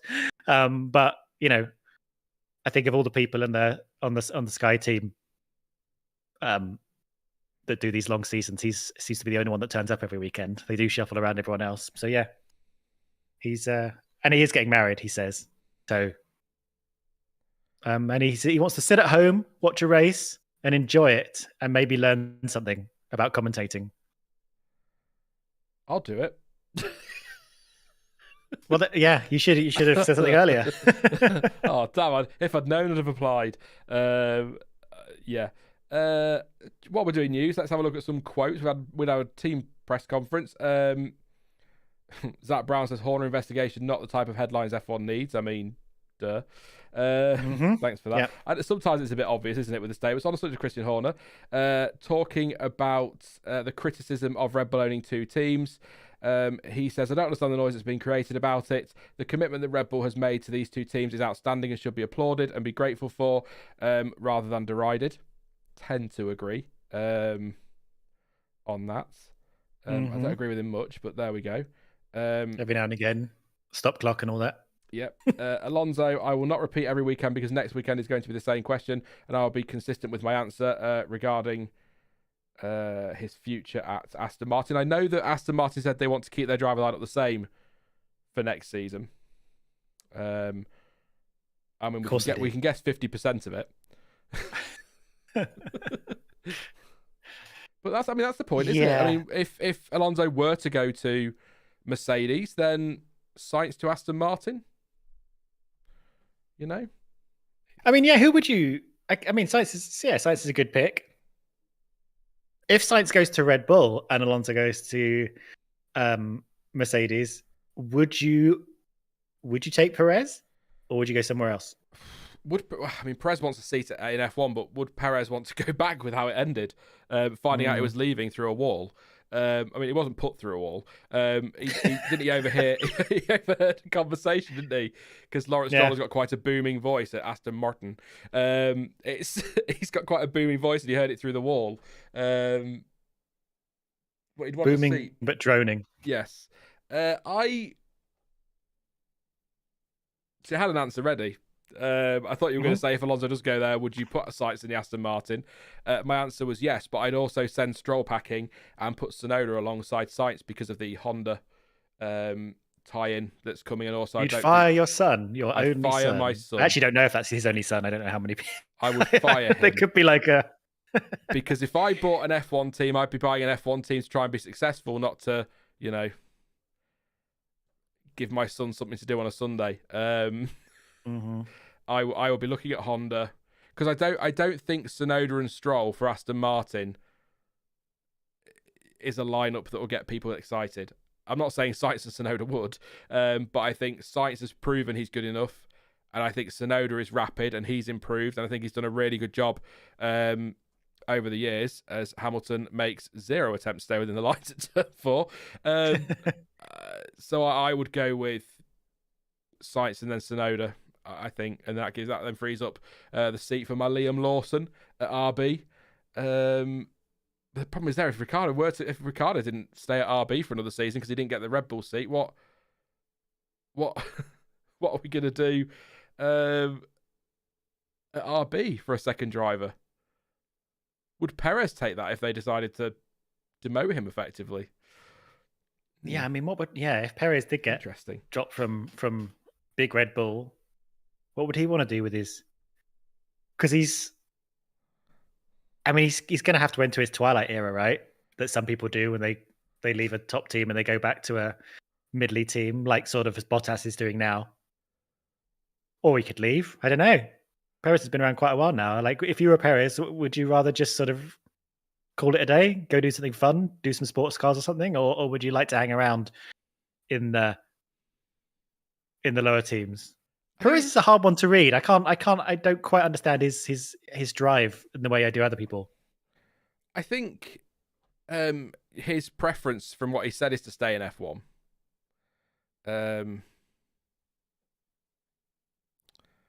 But if you've driven that Red Bull, surely if you do stick around F1, you're going to want to be in a Ferrari, which you won't be, but you're going to want to be in a Mercedes or a Ferrari, like that kind of, maybe McLaren. So you're not going to want to be in a Haas, are you? Really? I mean, it'd be a good fit for Haas because he brings money.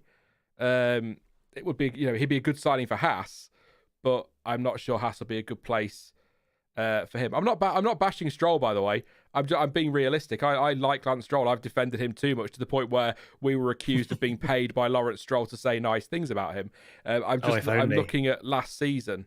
I'm looking at the last couple of seasons. Really, he's had his moments. I think we said it yesterday. He was so much credit for what he did at the start of last season, despite being injured. How well he drove.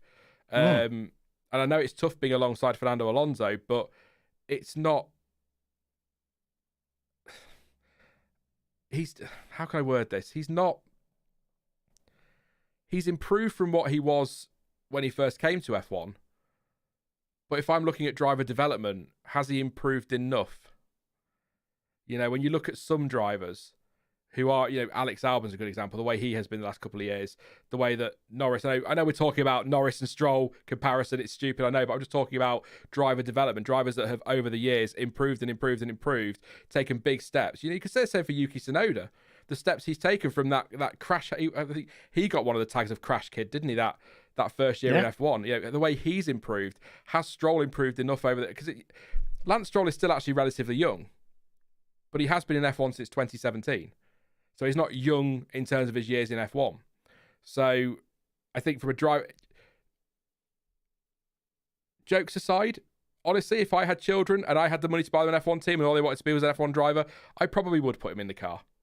If I had a son, I probably would want them to have all the success in the world, all jokes aside. So I totally get what Lawrence Stroll is doing and why he's doing it. And I kind of respect him for that. He's doing something for his son who he obviously loves to bits and wants to give him everything he wants. But from a pure team principle, driver development point of view, I don't think Lance Stroll has done enough to make me say, yes, definitely keep him. 100% keep him.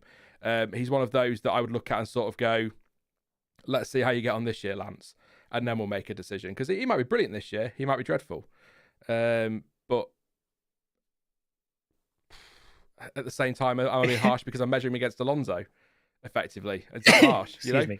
It's difficult. It's that tricky thing, isn't it? You've been given a seat by, your father.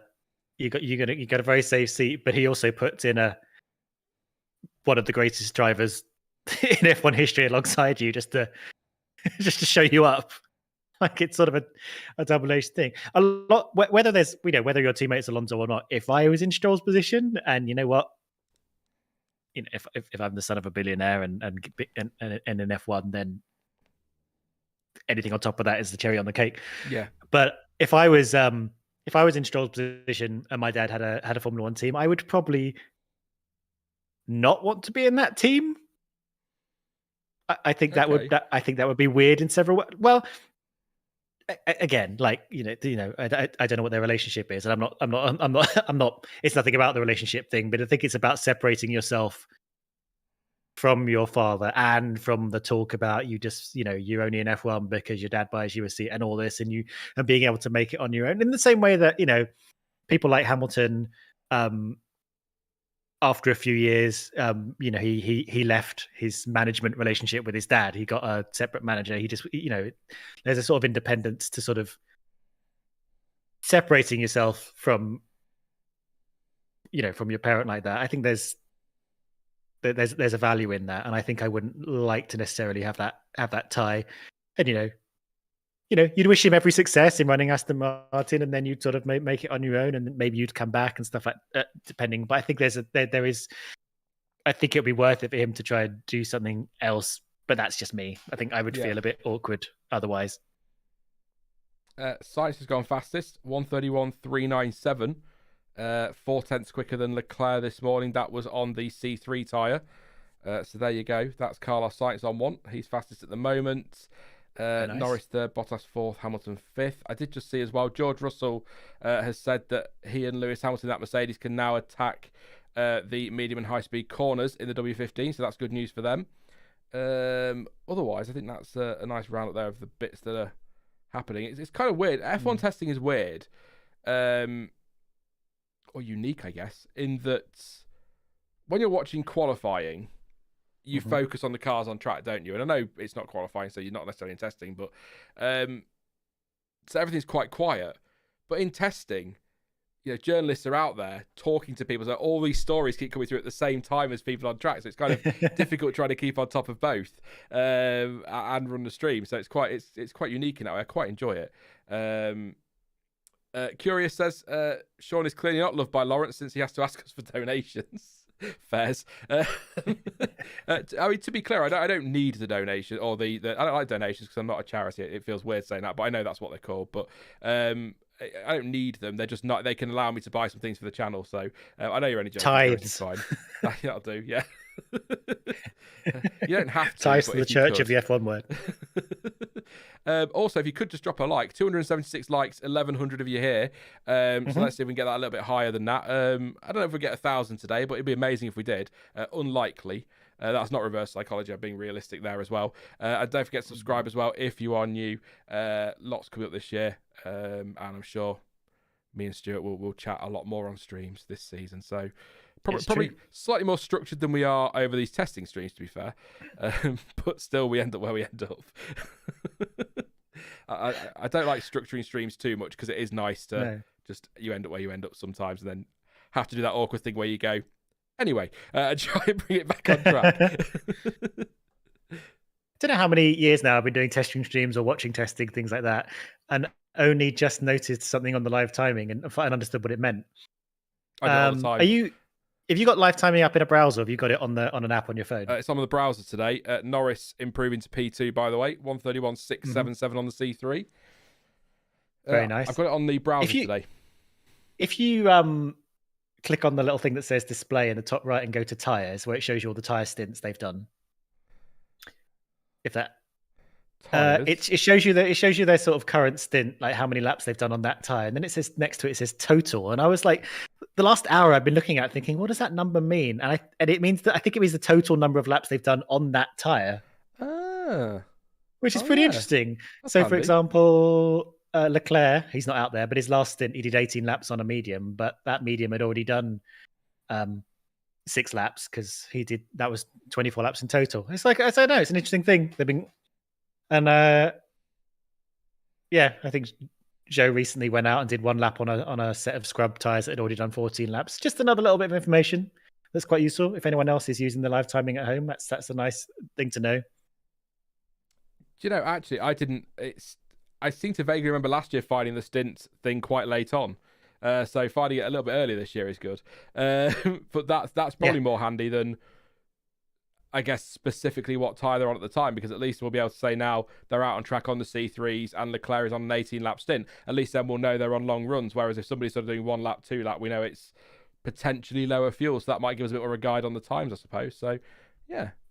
I'll keep that open instead. I have the driver tracker, but I don't know why, because A, it's not reliable, and 2, I've got the TV, you know. Yeah, I got a drive tracker on a phone going around, and I've got the live timing on the browser alongside some other things. I haven't got the full Sky Sports David Croft layout. No, which I don't know if you saw.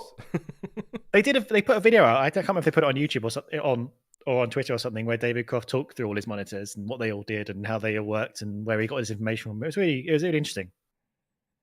And all the stuff that he wrote on the wall and pinned to the side.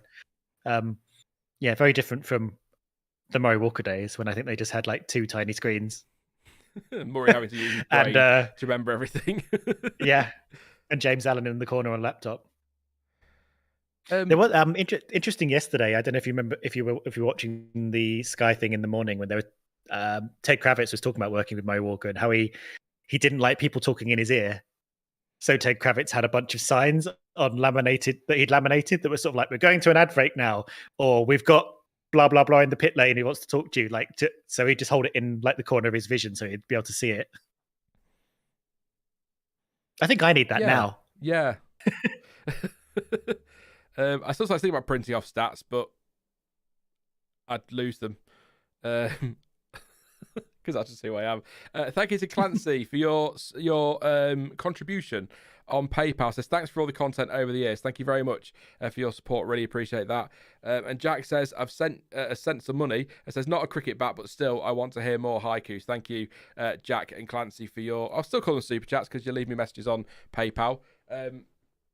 You can support the stream through Streamlabs and all of that business and super chats, but you can also do it through PayPal. All the info in the description. But if you do it on PayPal, please pop a message or an emoji or something, or your favorite driver, just so that I can say something. It's always nice to read that out. So that means we need a haiku, don't we, Stuart? Yeah. Pick out a nice one. Ooh, I just saw Bottas's helmet. I'm not sure what to do with that information.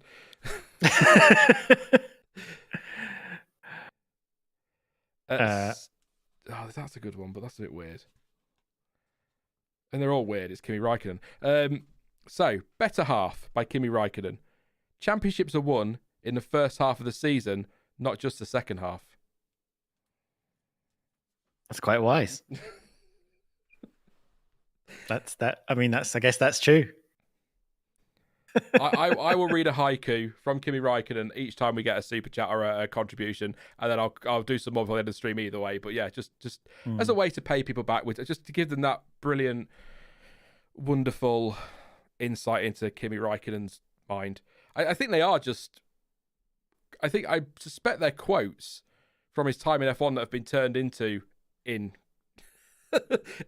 quotes haikus. I think that's what they are. But yeah, Lando Norris wide at turn 4, but that's nothing new because everyone's doing that. Watching a replay, I like to watch this. I never quite know what to look for when I'm watching an onboard. So I tend to stare at the steering wheel because I think that tends to tell you how hard they're having to work, doesn't it? And he's quite smooth through there, nicely through turn 10 actually there. Really nice front end. On the run. It is heartening, isn't it, to see that McLaren are starting off well rather than having to build up from a nightmare. Although it is like banging on the floor on the straights, I can hear. Yeah, it's someone asked about porpoising earlier. I don't think it's porpoising. I think it's just bouncing, isn't it? I think porpoising is right. It does look quite. I wouldn't quite go as far as on rails, like when you're watching Max Verstappen in the Red Bull, but it does look quite nice. Twitter. There's a fair chance we'll see a. There's a reasonable chance we'll see a McLaren win this year, don't you think? Not to jinx anything. I mean, if you read F1 Twitter, Max is winning every race.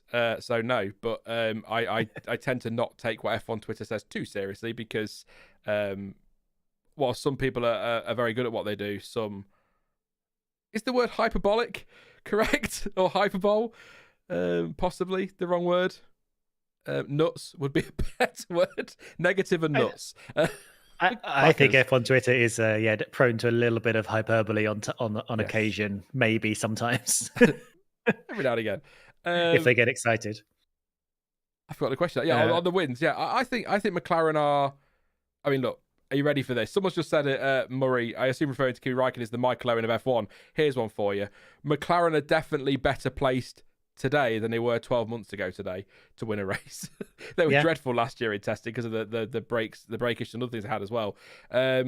So the fact that they are in such a better position this year than they were 12 months ago, and I look at how they developed last year, it's hard to see how they don't at least get the chance to challenge for a win. A bit like Aston Martin started last year. Monaco maybe, but I never really felt they were going to win a race, but I felt like they could challenge for a win. And I think McLaren can do that from quite quickly, unless, of course, Red Bull have found something and they're 3 seconds quicker than everybody else, in which case let's all focus on who's going to finish second in the constructors. Yeah. We'll scroll the tables up and ignore number one. I think they've got a chance. Now I'm touching wood as I say this. I don't want to like cause any jinxy situations. I think that what Red Bull did last year was one of those, miracle seasons that tend to happen once, in a blue moon or whatever. Like, it seems unlikely you could pull that off. Well, it's very unlikely you pull that off 1 year in a row, let alone 2 years in a row. So I feel like even if they are dominant, they're going to have a more of a classically dominant season where you have opportunities for other people to take a win here and there, as we saw during Ferrari years, during previous Red Bull seasons, during previous Mercedes times of domination. I think McLaren look like they're going to be one of the teams who will be poised to take that opportunity as and when it comes up, assuming we have a Red Bull dominance. I feel that seems more likely. Sorry, Stuart, I was going to interrupt you very quickly. Carlos Sainz has just strapped the C4s on and put a lap in of a 1:30.686. Hello. He is quicker than day one Max Verstappen on the C3s, who did a 1:31.3. So that's the fastest time we've seen. Felt significant enough to interrupt you with. It's the fastest time of the week so far. It is on the C4 tyre, so that's soft, and that C4 tyre will not be used next weekend. So it's not really going to tell us much about next weekend, but it does tell us that on the C4 tyre, Carlos Sainz is rapid, and it's the fastest guy so far this week. I'll just double check the timings that we've had from yesterday. Is that the right one? 2024? I mean, I can look at 2023 if you want. So Sainz yesterday did a 32.5. The fastest time was Verstappen, a 1:31.3 on the C3, and that one the C4. So yeah, so he is quicker. And the day two time last year, oh wow, I forgot about this. The fastest time on day two last year was Zhou Guanyu on the C5 compound on a 1:31.6. So on a tyre that is a step harder and a car that is, with respect to Alfa Romeo Sauber at the time, probably quicker anyway. That's a second quicker than we were on day two last year. Interesting thing to do there. Which brings us back to that 1 second thing we were talking about yesterday and earlier this morning. Is everyone about a second quicker? They're saying 5 tenths to 7 tenths, but at the moment everyone seems to be about a second quicker than the tyres we were getting last year. Yeah, could easily be. There was some talk this morning about whether we're going to finally break that Pedro de la Rosa 2005 race lap record, which is 1:31.4, but again in the race where everyone's significantly slower because of fuel, pace, tires, and so on. But they see Jolyon Palmer and Will Buxton seemed a bit. They seem pretty confident that record will remain safe for this year, but we're definitely edging closer to it. Thank you to Tom for your super chat via PayPal. Really appreciate that support, mate. Didn't leave a message, so I'll just say hi, Tom. Thank you very much, mate. Appreciate that. And thank you to Sab Mariners fan, who's not from Grimsby, for your super chat as well. Says, I still can't get over GP smile yesterday after Max at the fastest lap. The Red Bull is going to be very quick this year. Yeah, a lot's been made of that. I didn't see Giorgio Pantano. No, he was there. I think they're calling it a smirk. Yeah, so I think Red Bull knows they've built a good car. It wouldn't be a surprise. That also means with that's $5 and £5 one, that's basically a tenner. Let's go for a Kimi haiku. Phones by Kimi Räikkönen. Always on silent. I don't like when it rings and people are calling. Same. Same, Kimi. I like to think the era of talking on the phone is over. Some people, like my parents, don't agree. Oh, I know, right? What's that about? Parents? Come on, ringing me. Unbelievable. Leave me alone. I know what I'm doing. Oh, you sent me Valtteri's helmet a while ago. Oh yeah, That's yes. so wrong. It's gorgeous, isn't it? It It looks like the is. northern lights. It's all kind of green, like the rest of the car, I guess. But it's all it's lovely. That is nice. I think both the Valtteri drivers, both the both the Sauber drivers have got really nice lids this year. I went with lids because it sounds cool. Yeah, I do like that. And it reminds me, does anybody watch Walk With Me Tim on YouTube? Jonty does, I think. I've not even heard that. He reviews hotels and things like that, but he stayed in, I think it was Lapland, possibly, or Iceland. Are they? I don't know. Lapland's in Finland, isn't it? Yeah. I think, yeah. So I think it might have been Iceland, but he basically stayed in an igloo, but the roof and sort of the top part of the walls were all glass. So you can lay in bed and watch the Northern Lights. How incredible is that? The Blue Lagoon, that was it, John T. Yeah. I also watched this one the other day where he was in Iceland when the volcano erupted and had to be evacuated from his hotel. It's give him a watch. He's a nice guy. He's got he does things with his videos with his wife as well, Gabby. They're really lovely. They've come to Skegness a few times as well. They're just really nice and they're just easy to watch, and they review hotels and experiences and stuff. And it's just, sometimes on YouTube just want something easy to watch, unlike this waffle. He's one I'd definitely recommend. Him and Many a True Nerd again, by the way, because he's just brilliant. Funny. Thank you to Bill as well. Bill Asher, the famous Bill Asher, with his prediction a couple of years ago, which nearly came true and made us a little bit nervous. Thank you for your super chat, mate. It says F1 is back, baby. Why is Checo so slow today? Go Red Bull. Thank you, Bill. Good to see you again. Hope you're ready for this season. Any predictions for us? You'd have to do a super chat. I'll keep an eye out for you in chat, but any predictions would be good. Why is Checo so slow? I'm going to go over, Bill. And I'm going to go to the tyres section. Hey. There's your information. You'll see. Oh, and he's just come in the pits and it's just reset as I came. I believe he was on a hard tyre on a 23-lap stint. It was his last stint. So I would say he's slow today because Red Bull are on longer runs with him. He's just going out on the C3 though, so hopefully we'll get some more from him. But thank you very much, Bill. You also have triggered another haiku. Oh dear. What have we got? Let's see. So we've done phones. No, we did phones earlier, didn't we? Yes. So we've done helmets. We've done better half. I'll just go through the book. We've done phones. You don't have to buy it. It's brilliant. So. Oh God. No, I'm not reading that one. I'll say that for later. That's genius. Finland by Kimi Räikkönen. In summer, there's fishing. In winter, the fishing is bad. There you go. Oh, dear. Daniel says Lapland's in Sweden. Uh-oh. Oh, is it? Yeah. Hang on. I just Googled it. It says Finland. Yeah. I've just checked. It is Finland, which is not in Scandinavia, by the way. That's true. Yes. I always forget which ones are Scandinavia.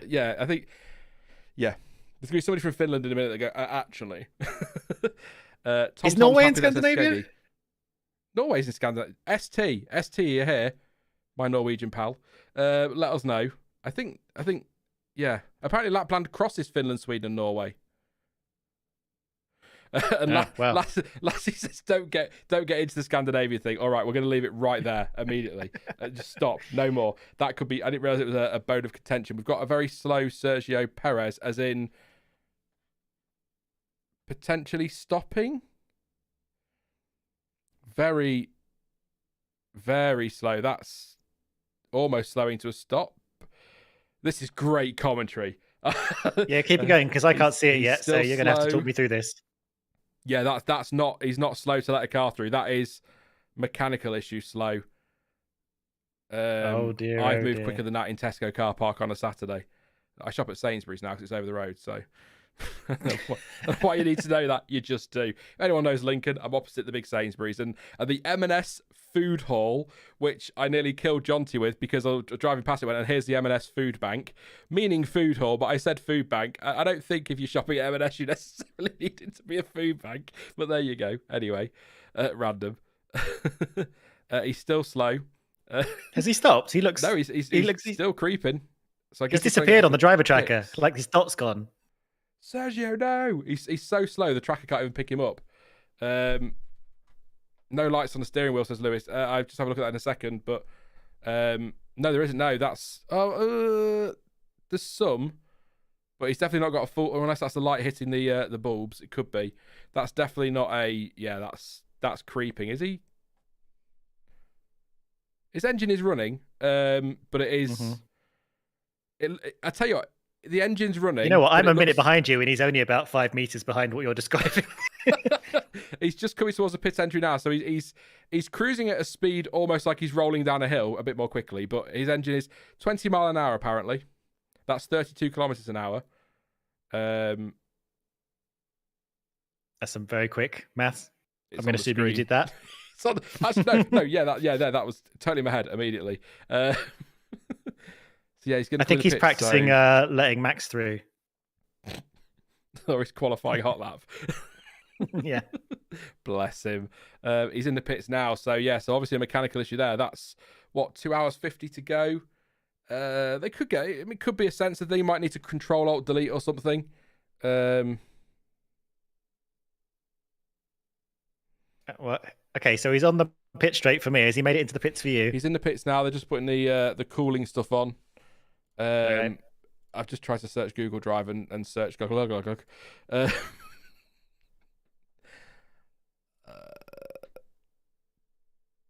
yeah.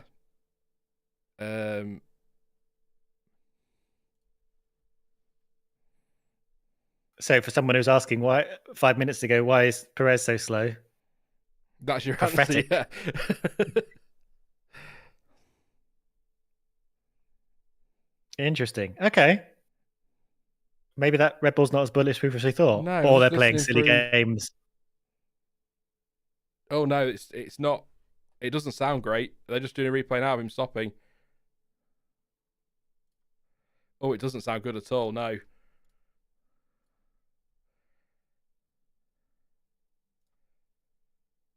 Well, I guess we'll see how quickly he gets back out on track again. Rachel Brooks saying apparently that's been sounding like that since he left the pits. So that's an issue. Interesting. Keep an eye on that one. So what was his last stint? I think he just did a quick in and out, didn't he? Yeah, it was just one lap. Yes, his lap. It's not like he did 14 laps of sounding like that. He'd done about 20. I think it was 20 something laps I said on the hards before that. So there you go. Oh, hey, Red Raven says, good afternoon, ladies and gentlemen. Are we listening in as I'm at work today? Good to see you, mate. Hope you're okay. John says that sounds like it's not firing on all six. And yeah, we could do them all. No. Not firing on all cylinders. He's got a box full of neutrals. Yeah. Yeah, Martin Brundle needs a book. I'm telling you now. Sainz and Norris on outlaps. Magnus on an outlap as well. Ocon is out there doing quite a bit of lappage, I think, is our esty bestie. I hate that phrase, but, I say that. He's done 10 laps on the hard tyre and is currently on a 3-lap stint, so he might have been in the pits because they like to come in every now and again, don't they, and just keep people on their toes. So 37 laps overall today for Esteban Ocon. I'll go through the times again probably in 10, 15 minutes or so. Yeah. I don't know why, but Chris might have had an issue, but he still did 80 laps up to that point, which is good. Not those are long runs.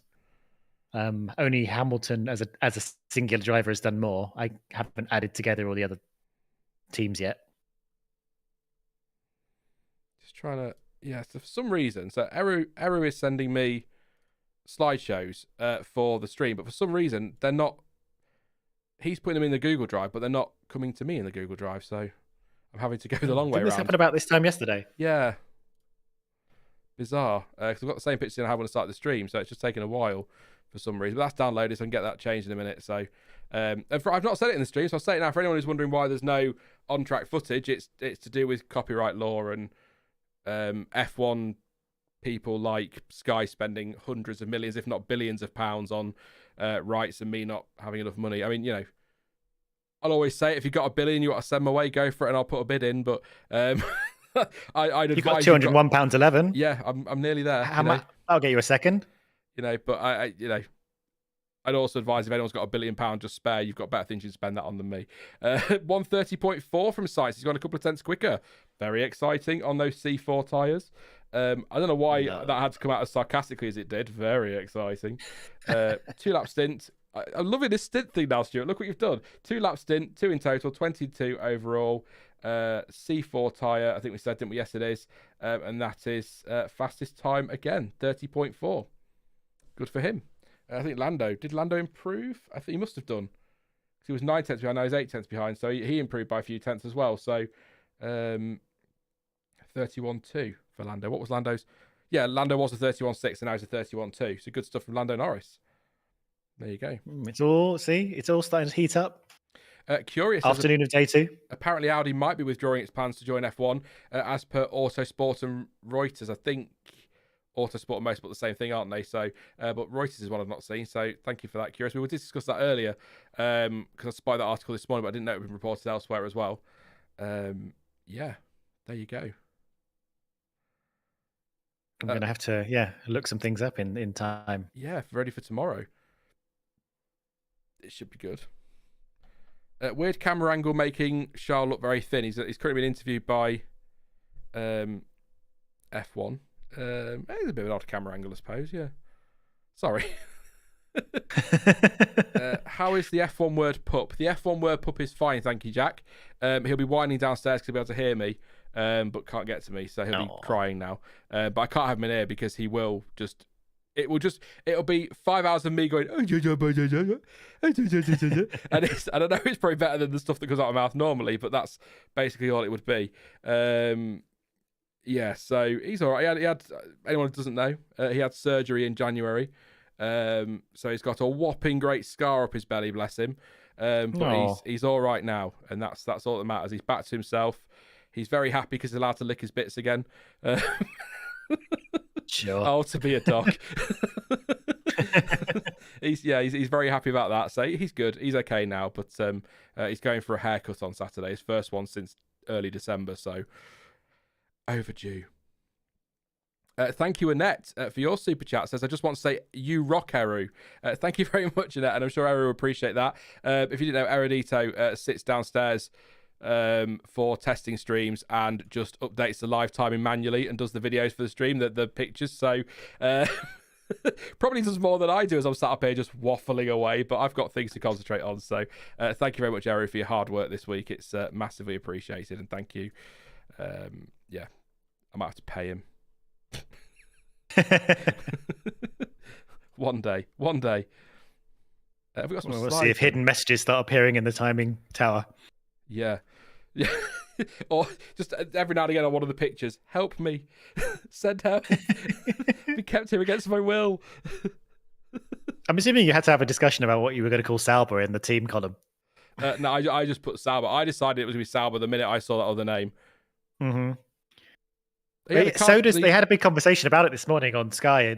Everyone agreed just to call it Sauber, and I feel like Kick or Stake or whoever are going to be quietly seething that they've basically bought naming rights to a team and no one's using it.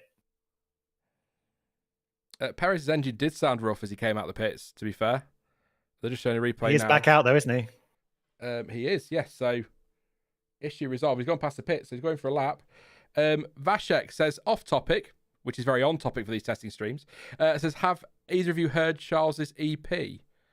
No, I'd saved it to listen to, but I didn't actually listen to it in the end. No. What kind is it a specific genre of music? Is it? It's like piano, piano-y stuff. He plays the piano, doesn't he? Yeah. Yeah. Okay. I wanted to hear it. Apparently it's quite good.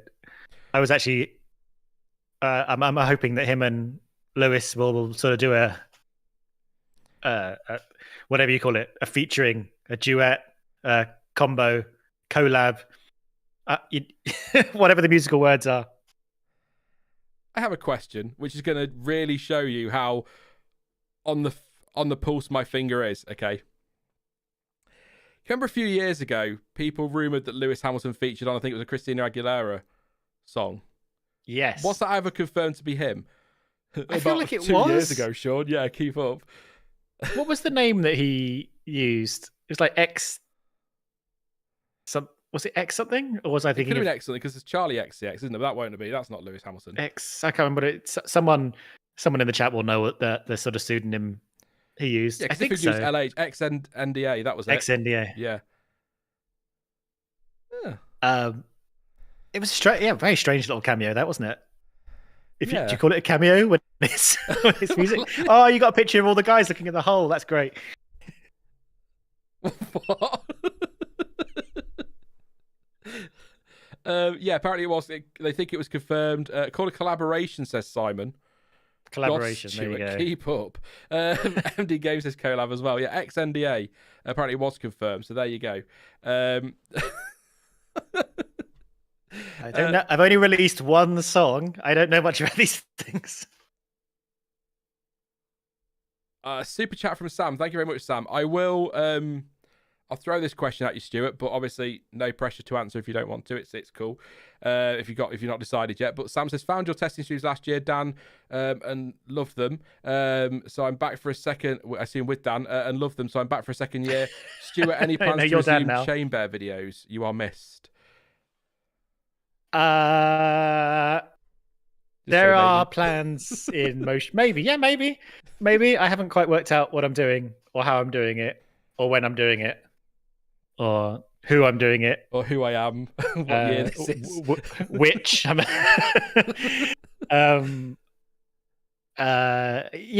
It's not. Yeah. Maybe. Yes. Probably. Yes. But in the meantime, I'll be chatting with Sean in some of these after race Monday Badoobries, which you probably should. I think the plan is, I think we said most, but I don't think we committed to all because life happens, doesn't it? So I think best a lot more than a couple, we'll say. I don't like to tie anybody down to you will be at every stream because I know life. I mean, certainly for me, life happens sometimes. So you can't always. And I don't want to assume that I'll be ever present for you might not always want me there. You might be tired of me. No, never be tired of you. Does Ant tire of Deck? He'd have to, surely. Tom, by the way, who sent the contribution on PayPal, there was a super chat in Streamlabs, but didn't show up on PayPal. So apologies, Tom. Thank you again. He said, infected piercing, my girlfriend's ear in distress, healing touch we seek. I think the haiku thing. I think it was a cry for help. I see it's haikus, but I don't know if he's crying for help. Thank you very much, Tom, for that one. I appreciate that one, mate. That's brilliant. Yeah, we'll do a haiku in a bit. We'll just,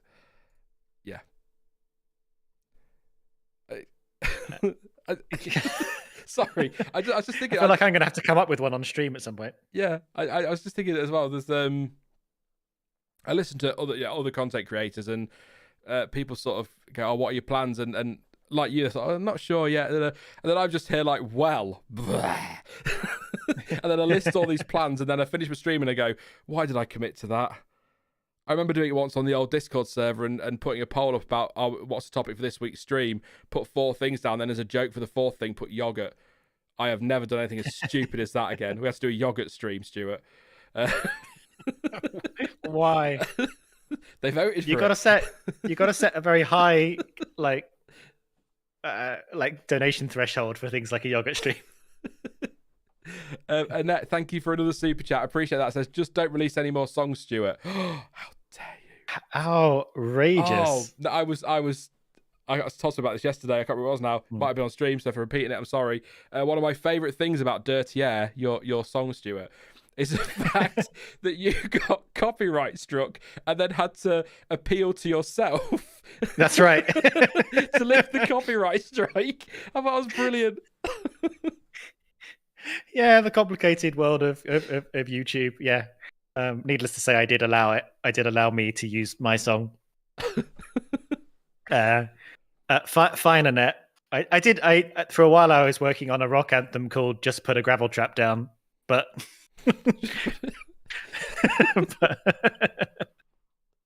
but that never went anywhere. Love it. Shall I do some times? Yeah. Moving on. I'm going to pop away for a minute, but Okie dokie. So we'll do the tyres though. So Carlos Sainz is fastest of the day and fastest of the week so far on the C4 tyre, 130.424, 22 laps so far. Lando Norris is second, 131.2, keeps improving actually. 24 laps for him. I'll do the tyres in a minute. Charles Leclerc, 31.7. That was this morning, 54 laps. Lance Stroll, 32.0, 28 laps for him. Valtteri Bottas, 32.2, 31 laps. Lewis Hamilton, 82 laps, 32.2. Sorry. Oscar Piastri, 32.3, 35 laps. Sergio Perez, 32.4, 84 laps. 61 laps for Logan Sargent on a 32.5. Fernando Alonso, 133.0. 31 laps. Zhou Guanyu 33.7, 38 laps. 33 laps for Pierre Gasly, 133.8. Daniel Ricciardo 134.0, 36 laps. Ocon did 38 laps, 135.6, 136.6 for Magnussen, 37 laps. Nico Hulkenberg 37.5, 31 laps, and 40 laps for Tsunoda, 138.0. 138 flat really. It was a C4 tyre for Sainz to say, C3 for Norris, C3 for Leclerc, C3 for Stroll, C3 for Bottas, Hamilton, Piastri, Perez. Sargent did the C4, his fast lap on the C4. Alonso C3, Zhou, Gasly, Ricciardo C3, Ocon was C1. It was Magnussen, Hulkenberg on C3, as was Yuki Tsunoda. Currently out on track, we have Stroll, Perez, Sargent and Ricciardo, and nobody on a particularly long stint. Ricciardo on a couple of laps. Perez and Sargent just gone out, as has Stroll. So we'll keep an eye on those stint lengths as well. If I ever randomly start giggling, by the way, wondering why I'm laughing at random names, I'm not laughing at the driver names. You guys can't see everything that's going on around me on the screens I've got. So sometimes I'm getting messages and things that I have to try and ignore, but sometimes can't. And I can promise you, most of them are not appropriate to read out. So we're not going to go down that road. Yes. I was having a look at stints there, Stuart, see if anything interesting, but most of them have just gone out, so nothing exciting in the stint lengths. What segments? Oh. How's that different to... Yeah, I like to look at segments sometimes in qualifying. That's quite fun. Oh, they're mini sectors, aren't they? That's what they used to do. That's what they call them on TV. Mini segments. I assumed it was something to do with an orange, but no. No. Just for people at home who are interested in the wide world, I am now drinking a milkshake that I bought yesterday when I ordered a dessert from a local dessert place and a milkshake just for this moment. That's thinking ahead. What's the milkshake? It's a mint Aero. Ooh, you dirty bastard. Yeah.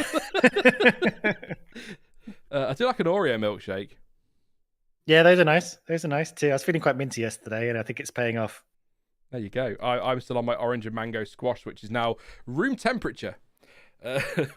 Gosh. I know, very exciting. You're taking your time with that. This is why you only normally take one break per stream, whereas I take about 4. It's a full bottle. It's like an old bottle that I've filled with squash and obviously water, diluted. I'm not a heathen. So it's quite a bit, but I try not to drink too much, which is why by the end of the day I sound like I've been smoking about 40 a day. Because if I drink too much, I'll be peeing too much because I'm of that age. Apparently. God, I miss sleeping all the way through the night. Anyway, usual YouTuber spiel. Please do drop a like. We're at 381 at the moment, 1,200 watching. Massively appreciate that. If we get anywhere near the 1,000, that would be a miracle. But we did a great job yesterday, so I'm happy if we can get a few more on there. 1,200 you here, so please do drop a like. Don't forget to subscribe as well if you're new. Thanks to everyone who has so far. Let's shout out the last 3 or 4, as we tend to do every now and again. Thank you to Raoul. Is it Digiartsy? And Tima and BFMR 1062. Thank you very much for subscribing. Your names will pop up on screen. You can support the stream as well through Streamlabs, Super Chat, PayPal, all of that linked in the description to help us hit that goal of £500 by the end of yesterday. I'm going to make an early prediction, and this isn't reverse psychology. I don't think we will this year. I think we just did it last year with about half an hour to spare. I don't think we'll do it this year, but every single penny that's up there will go back into the channel, so it's massively appreciated. So either way, thank you very much. I just bowed. Thank you very much. Thank you. On stream, on an audio stream. Yeah, on an audio stream, I bowed, and you all, yeah. Anyway, Alex Albon's in commentary. Is he going to replace David Croft? Is that the truth? Yeah. On Sky Sports, I must add. He's not here with us. Yeah, well, Alex Albon. Hello, Alex. Chris, good to see you. maybe that's why he doesn't respond to my emails. It's the wrong name. Chris. I love how he's commenting on Logan Sargent. That's going to be a little bit awkward. Well, I suppose it's fine as long as Logan doesn't spin again. Yeah, as long as Alex is quicker than that. Sargent over the line, 8 seconds off the pace, but I think he's on an old set of C3s possibly, but I don't think that's definitely not a performance run. People will make jokes about Logan Sargent, but he's not that slow, so that'll be very unfair. He was out on track anyway. We've had a few lockups, haven't we? Just generally, but Logan's sort of spin yesterday it's been the only big driver error we've had. I think so, yeah. Sainz, by the way, is on another hot lap. 4/10 up in the middle sector. He is flying once again. Let's see what he does over the line. But yeah, Magnussen, Ocon, Ricciardo, Sargent, Stroll, Perez, and Sainz out on track. Sainz still on the C4. I assume it's still the used C4. Over the line with a 129.9. I was watching on TV. I'm getting the timing updated early, but 29.9 from Carlos Sainz. We are much quicker than last year. It's a new set of C4s. That's only a 2 lap. I think it would have to be, wouldn't it? Yeah, that's a good lap. That's a very good lap. 29.9 from Carlos Sainz. First one in the 29s. Again, sorry to be really boring about it, and that tyre won't be used next week. But it's a good reference point, isn't it? Considerably quicker than last year. I'm going to leave this open. I keep closing it and reopening it for no reason. Day 2 testing times last year. The fastest, just to remind you, was a 1:31.610 on the C5 tyre, so a softer tyre. We're now on 29.9 on the C4. The fastest C4 time was actually Nick De Vries. 1:32.222. So we are considerably quicker than that. Why is that taking me too long to work out 1.3 seconds? Is that 1.3? No, 2.3. No, yeah, what did you say? 32.2. Yeah, 2.3. Yeah, 2.3 seconds quicker than we were last year on the same tyre. Ferrari versus AlphaTauri, of course. I can.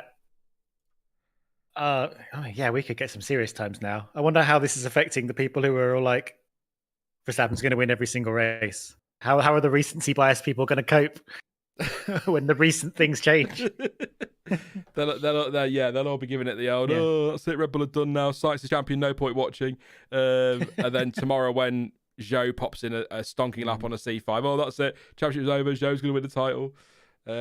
Ferrari, what have you done? You got rid of Sainz and look how fast he is. I'm going to steal some... Not quick, 34.6. Going to steal some words from Alex Kanolkas, who's trackside at Autosport. Just watching the cars. Hamilton regularly sideways in the Mercedes, while Stroll, Norris, and Sainz have to catch big snaps when the wind picked up. So that's kind of like what we were saying. Hamilton, well, from what we've been watching on screen, is twitchy in that Mercedes. And Kimmy would call that a haiku, what you just said there. It definitely isn't, but he'd call it that. Okay, fair enough.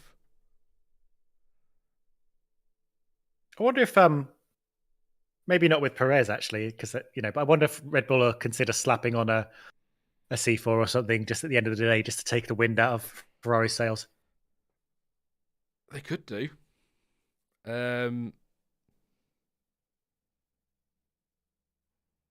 Because the times don't really matter, but no, but there's mind games, isn't there? Yeah. going back to the old story of Prost, I think, was it John will confirm if this is true or whether it was just a myth, but Prost struggling to get sponsors in, so they put out a car that was ludicrously light and probably illegal, so they topped the testing times one year, so that it lured a load of sponsors in, and then they actually went out on track and they weren't actually that good at all. That was probably the first time I went, you can't really read into testing times. Apparently, yeah, it's true. Is it? I tell you what we're talking about F1 myths, okay?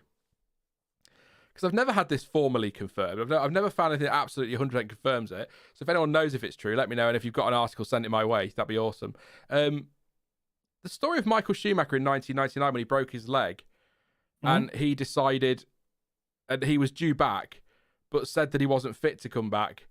So I think I know pretended he still had a broken leg, but was caught playing football by Luca de Montezemolo or somebody, and was ordered to get back in the car immediately. Was that true, or was that one of those F1 mythy things? I think I think I heard it to someone like Martin Brundle at the time, like who would. I heard that like Jean Todt or someone phoned the house, and his son, like who I guess Mick or someone, one of his kids picked up, and said he was out in the garden playing football with his son, or something. Which kind of gave that's the rumor I heard. I like it. I want it to be true, because I love stuff like that. S1 says, where do you watch testing? You can watch it if you're in the UK. You can watch it on Sky. It's also on F1 TV if that's available wherever you are. And I'm sure I think the F1 website will have the information on everybody that's showing it. But there's also, I think you can do some creative Googling as well. I call it creative Googling to try and stop people posting links in chat. But yeah, creative Googling, and I'm sure there's a way you can watch it. I wish I could show you the footage, but there's just no way I can do that and get away with it. I think I'd probably about 10 seconds and the stream be taken down. This stream's been taken down before for photos and manual live timing. Do you know what I mean? So I'd have no chance of surviving. There you go. Classic F1 story, says Julian. It's definitely yeah. I mean, it might. Yeah, I guess we'll never know what's true, but it kind of sounds like the kind of thing that I don't know if you'd want to come back if you're Michael Schumacher. But I mean, he only came back for the last 2 races, didn't he? I don't. If I'd have been Michael Schumacher in '99, there's no way I'd come back because I wouldn't want to help my teammate to win the championship when I just spent the last 3 or 4 years helping to build Ferrari up and being the number one, to then come back and help my teammate win the title. Yes, I know Schumacher, he loved that team and all of that, but I wouldn't want my teammates to take that title. I wouldn't want to help either. So that's why I said earlier, I think he could have driven probably more aggressively in Japan that year. Definitely. I was going to ask a question, then I couldn't remember. I'm going to ask about years here because I don't want to make a faux pas. What do you remember? What year he had his accident, as in his skiing accident? So 20 was it January 2014? Okay, yeah, I was worried it might be that. I was going to say I retired. wondered how it felt like after he sort of spent a few years building up Mercedes and then it became this like big thing.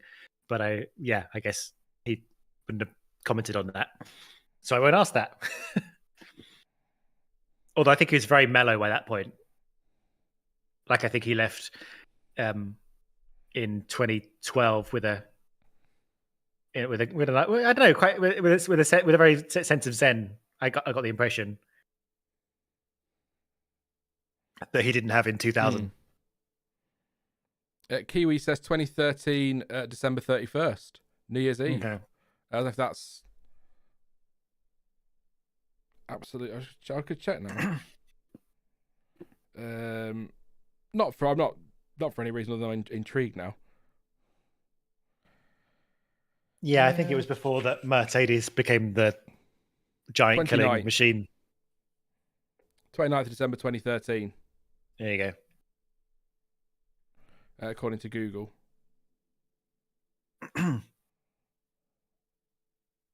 What is Sainz's current best? Says Abiridas. He's still on the 129.9, but he's in the pits now. So he hasn't done anything since that mega lap. Yeah, just checking that everything's all right with the timing because it's not been changed for a while on the stream. Yeah, Sainz has done a couple of laps since then. Yeah, the time's different as well because he's done a 29.9. So Yeah. I'll check with Eru, make sure. I don't know if there's sometimes things lag and play up. He might have updated his end, so I'll just check. But yeah, just bear in mind that it is manually updated. So if we miss anything, but I go through the times regularly enough and we keep updated on it anyway. So they look correct, just apart from that Sainz time. So Sainz has done a 1:29.921. Yep. And done 25 laps.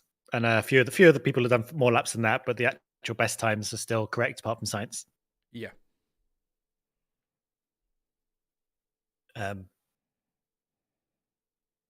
Quite a lot of cars on track at the moment. 1, 2, 3, 4, 5, 6, 7, 8 cars. So just Sainz and who else is in the pits? Who else in the pits? Sainz, Leclerc, Zhou. Leclerc, Sainz and Zhou, I think. Yeah, Leclerc's not this afternoon. So otherwise, 8 teams. So yeah, Sauber and Ferrari in the pits. Everyone else out on track. There we go. I'm currently watching. I'm currently watching Albon smell a pack of wet wipes that they've handed him. Really? I don't. What's going on? Oh, do you know? I didn't do a haiku. They come down to our level. It's time for haiku then. It's time for haiku. Well, we did Finland, didn't we? Okay. Well, okay. See, there you go. This is why they're listening to us, because if you actually go onto Sky Sports and watch the official stream, you just watch Alex Albon sniff a pack of wet wipes. So, and we just are a pair of wet wipes. Hey, minding opinions. Kimi Räikkönen. Motivation to race. Nobody knows what I think apart from myself. I feel like Simon Amstel when I'm doing that, reading yes, Preston's wife's book. Stuart's going to storm out in a minute. That's it, mate. You're out of order. Yeah, as long as you don't very solemnly read out the lyrics to Dirty Air. Google. Yes, never mind the Buzzcocks. I think that's on Sky now, isn't it? With Greg Davis. That's the one. Yeah. I haven't seen it in a long time. Daisy May Cooper as well is on there, isn't she? I like Daisy May Cooper. She's cracking. Oh, yes. I'll tell you what else I've watched recently. Not every week. Gladiators. It's as good as it ever was. Good as it ever was. Do you know why? Because they've barely changed it. No, it's just just exactly what it is. There's no reason to ever change it. It's like when they bring back these they brought Wheel of Fortune back, haven't they? And it's sort of the American version rather than our cheesy daytime TV version. It's not very good. I don't think Graham Norton's a good host, but yeah, the Gladiators, cracking. Saturday Night TV, it's back. Yeah. There you go. Because we're all too poor to go outside anymore. So, anybody watch very, very quickly? Anybody watch The Masked Singer? Just me. I love that silence. Just me. It's because you said anybody. I was like, anyone? Who is he talking to? I'm the only one here. I'm looking at chat like anybody. Just one person say yes. No, I've never. I'm not entirely sure I fully understand what it is. I've seen clips of like these elaborate costumes and the head comes off and there's a celebrity inside. But I'm other than that, I don't really understand what the format is. Has there ever been an F1 driver on it? No, but I can tell you, and I shouldn't be proud of this, but I kind of am.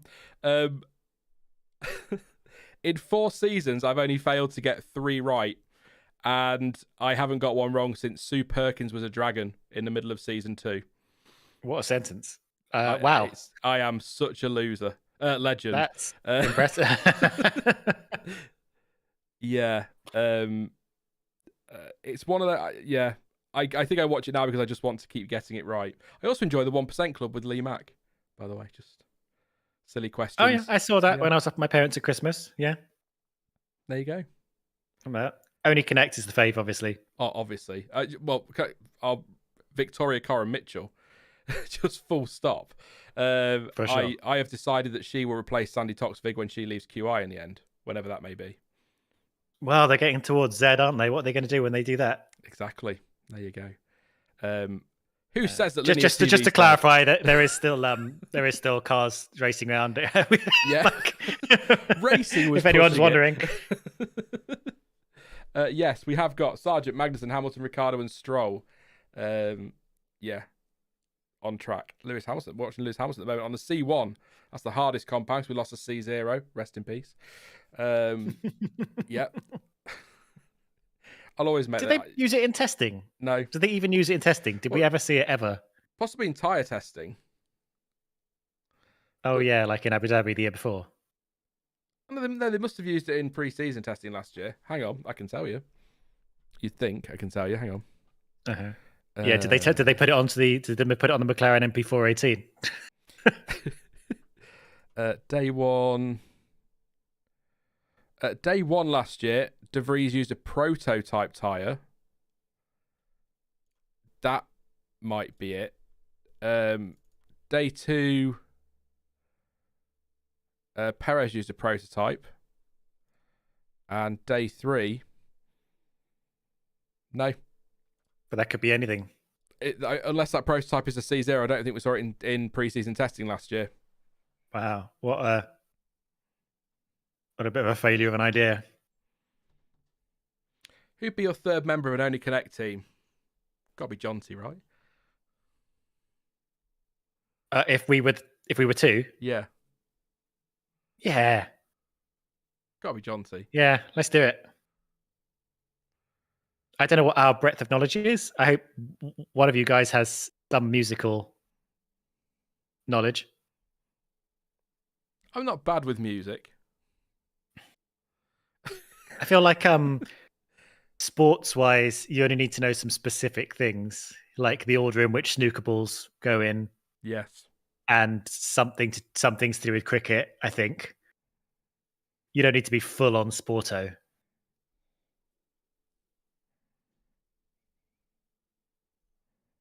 I think we could do it. Let's go. I think so. Because Jonty would be good at covering just good general knowledge, but just also random shit. You do need the random stuff. Out of nowhere.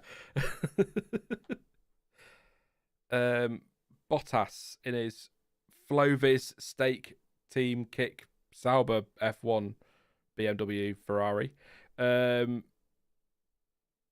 I don't know, just letting the car through. I thought it was slow then, but he's letting the car through. Comparison between him and Zhou. Bottas nearly 4 tenths quicker in the first sector, nearly 9 tenths quicker in the second sector, and a couple of tenths up in the third sector, 1.4 seconds quicker overall on the same tyre. Sun's going down as well, so lap times might start to come down again, although Sainz 29.9 is still a pretty special lap time for testing. Fastest so far of testing, which is very exciting. It's very, very exciting. Just watch you chat. The thing about putting in that big time, like Sainz did, is it will make you the headline for the day. Yeah. And there is something in that, whether, you want that or not. Which was kind of the point you make with Perez, wasn't it? Go out there and just steal the headlines again. Annoy people. C1 is the hardest, C5 is the softest incarnation. Oh, somebody said that to you. Yeah. That's the C1 hard, C5 soft, and then everything else in the middle. And just again, for anyone just joining next week, it is race week next week. Woo! Thursday, Friday, Thursday Saturday. For practice, Friday for qualifying, Saturday for the race, and the C1, C2s, and C3s are available. I don't know about low fuel Stefano. Let's call the whole thing off.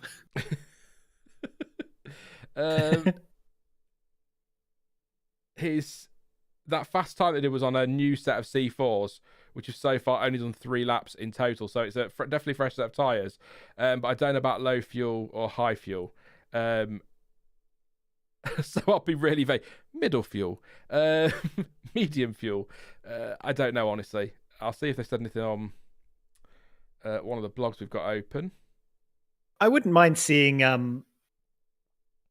fuel levels monitored as a graphic, to be honest. Like the energy levels I feel like FE. Yeah, like I felt, and obviously in the race, it's a little bit moot because we're, you know, everyone's using the fuel they need to get to the race, and it's roughly going to be around the same point. But they used to show the fuel levels in Formula One. I think just in that one season when you weren't allowed to change tires, maybe. I think I can't. Or there was definitely a time when they used to show the fuel levels. Or maybe it was in that time when you used to have to start the race with the fuel levels you used during qualifying. Do you remember when they used to burn? Anyway, there was a time when they used to do it. And I think that'd be quite interesting for, well, free practice and testing, I think, just to kind of allow us, the viewers, to have some context to what's happening. I know that's a thing they want to keep secret, but I don't like them having secrets. I'm going to say it.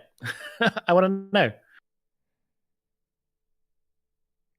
We spend a lot of time watching these tests, and we were like, we keep going like, we don't know what they're doing, like, so don't read too much into the times. But it'd be quite nice if we did know what they were doing. So I'm reading something by the race, some quotes from the press conference. Who was in the press conference? Zach Brown. Is it Bruno Famin? It is Bruno Famin, isn't it? Yeah. Lauren McKeith, Aluni Bravi, and Christian Horner looking at that picture.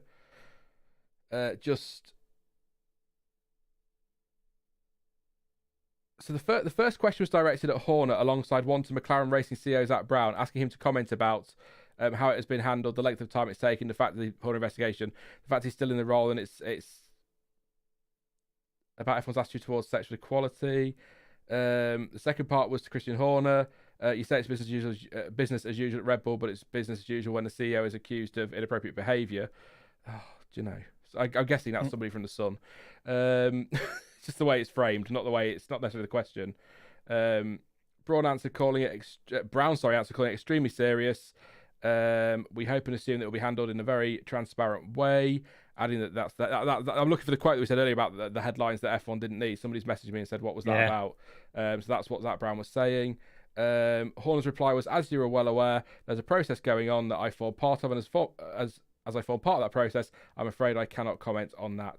And then they went and pushed again, and he said, look, I'm dreadfully sorry, but I really can't comment on the process or timescale. I think obviously everybody would like a conclusion as soon as possible, but I'm really not at liberty to comment about the process. Yeah. I think this is, and again, I've no interest in commenting on what I think's true and what I think's not true, and any.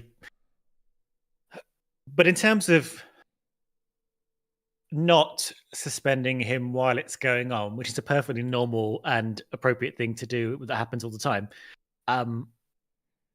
just in terms of having a proper investigation, and this is one of the things you avoid if you do that, because now he's shoved in front of the press in the middle of a press conference. He's obviously not allowed to talk about it, but obviously they're going to ask him about it, and I just don't feel like this is an appropriate position to be in.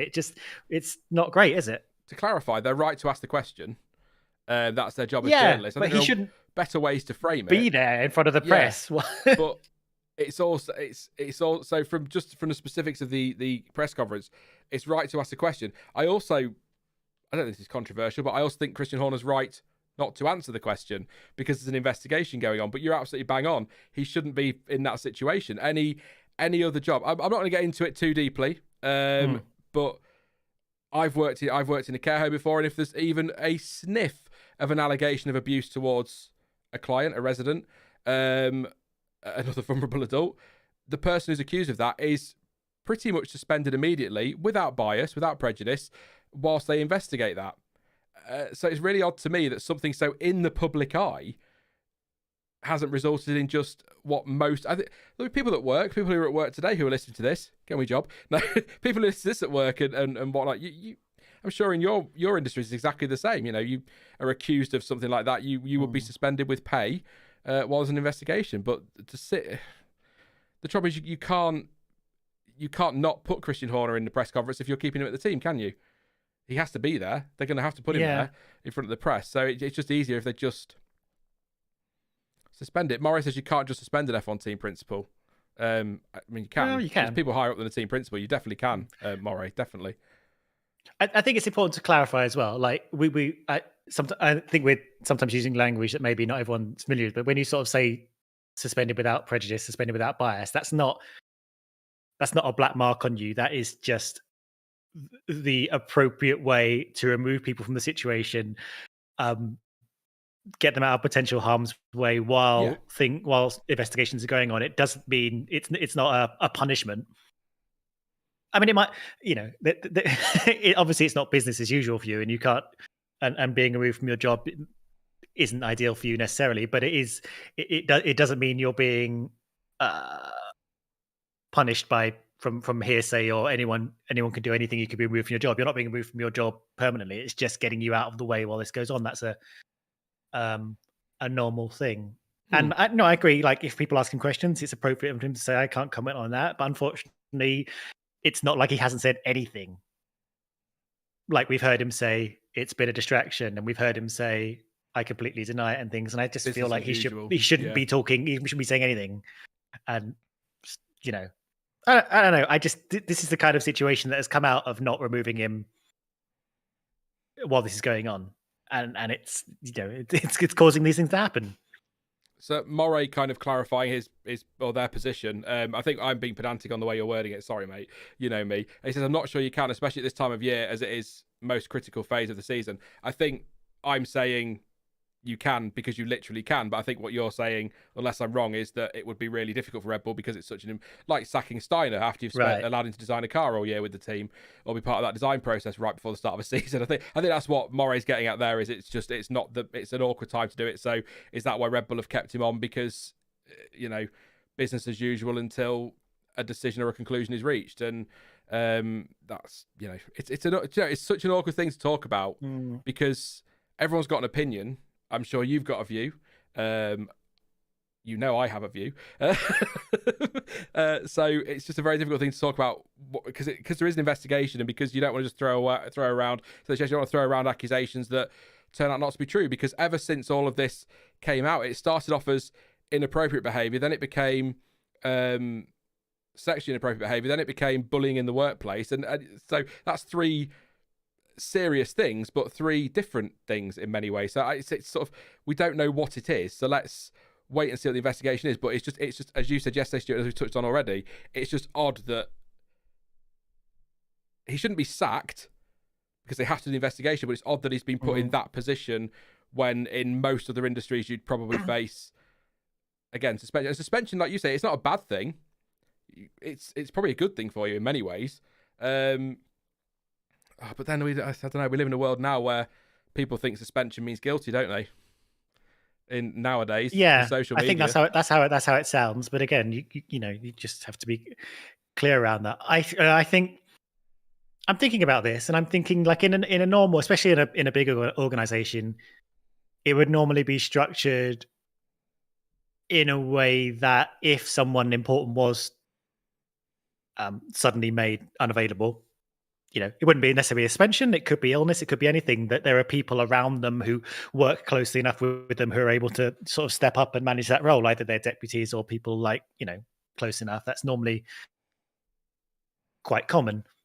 And I'm wondering if organizations like F1 teams maybe have less of that structure because people tend to be locked into like contracts that are sort of in terms of years. Like you don't normally have your 3 months notice if you're team principal in F1 team. You'd normally be like, you have break clauses at the end of the season because you tend to be working in these blocks, the same as drivers do. And I wonder if because there's that kind of big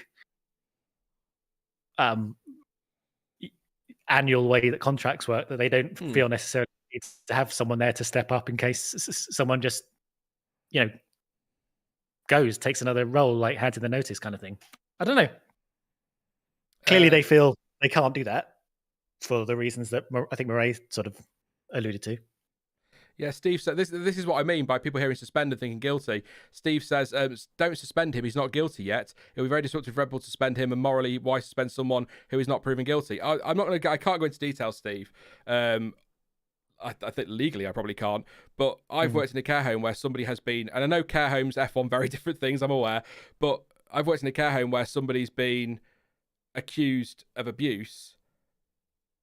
They weren't found guilty, but they had to be suspended whilst an investigation was conducted, and that person didn't do it.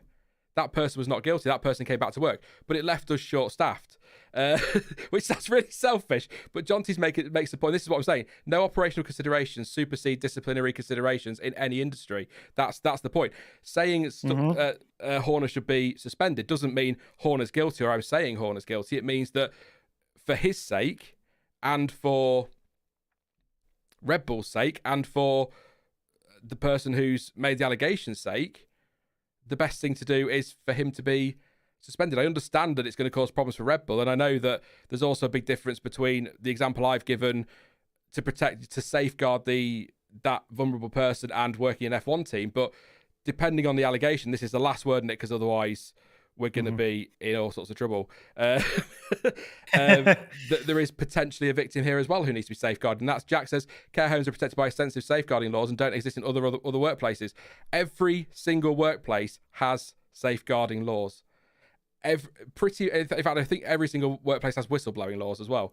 It exists everywhere. So I would never say sack someone before they're found guilty, but I'm thinking of the person who's made the allegation, Christian Horner, the team, F1. I'm thinking about his family, their family. It's very complicated, but I'm not going to make, again, we're basing it on what could be insanely serious and he's found guilty, or could be nothing and there's nothing to it. So they're your two extremes, aren't they? That's the problem. That in these situations, there's rarely a middle ground, is there? Unfortunately. Yeah. Well, no, fortunately. Either way, whatever's happened or hasn't happened, we want full investigation, justice to be served. Done. That's what we want. That is how the system should work. Unfortunately, without going any deeper into it, the system doesn't work like that. Quickly, sure. Let's move on. I think you do well. I think that's it. Handling just the sort of logistics and operation and how organizations should work. I think that's the only thing we can cover, and I think we were fairly clear. I hope. Jonathan says, "Someone tell Chamber we said hi." There you go. Hello. Let's do the times then to move on from that subject, because that's the kind of subject that I'll keep talking about and then eventually just say something, and then I'm pretty sure nobody on the Red Bull side is listening to this, but you still have to be careful, don't you? True. Carlos Sainz, fastest of the day and the week so far, 1:29.921. That was on the C4 tyre. He has completed, if I open the right tab, I'll tell you, 25 laps. Lando Norris is out on track at the moment. He's done a 1:31.256. 256, 28 laps. Just pits as I say that. Charles Leclerc this morning did a 1:31.750, 54 laps. Sergio Perez 31.795 laps. He's nearly got to the 100.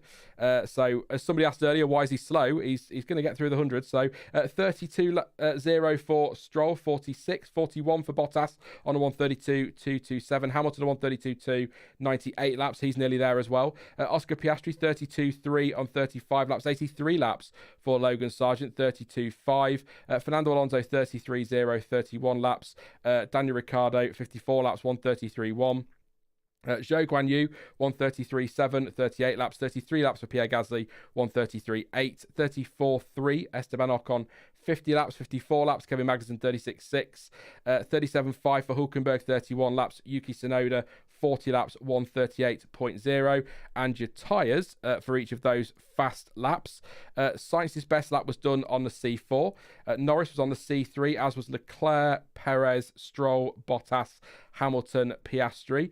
Sargent was on the C4. It was a C3 for Alonso, Ricciardo, Zhou and Gasly. Ocon C1, and then it's C3 for Magnussen, Hulkenberg and Tsunoda. So those are your times. The big talking points, really. Carlos Sainz's lap time, obviously, is a big talking point. And that's the fastest of the week, and much faster as well than I think it was a 2.3 seconds quicker than last year's fastest C4 time on day 2. So rapid from Carlos Sainz. Perez on an improving lap. I'll keep an eye on that one.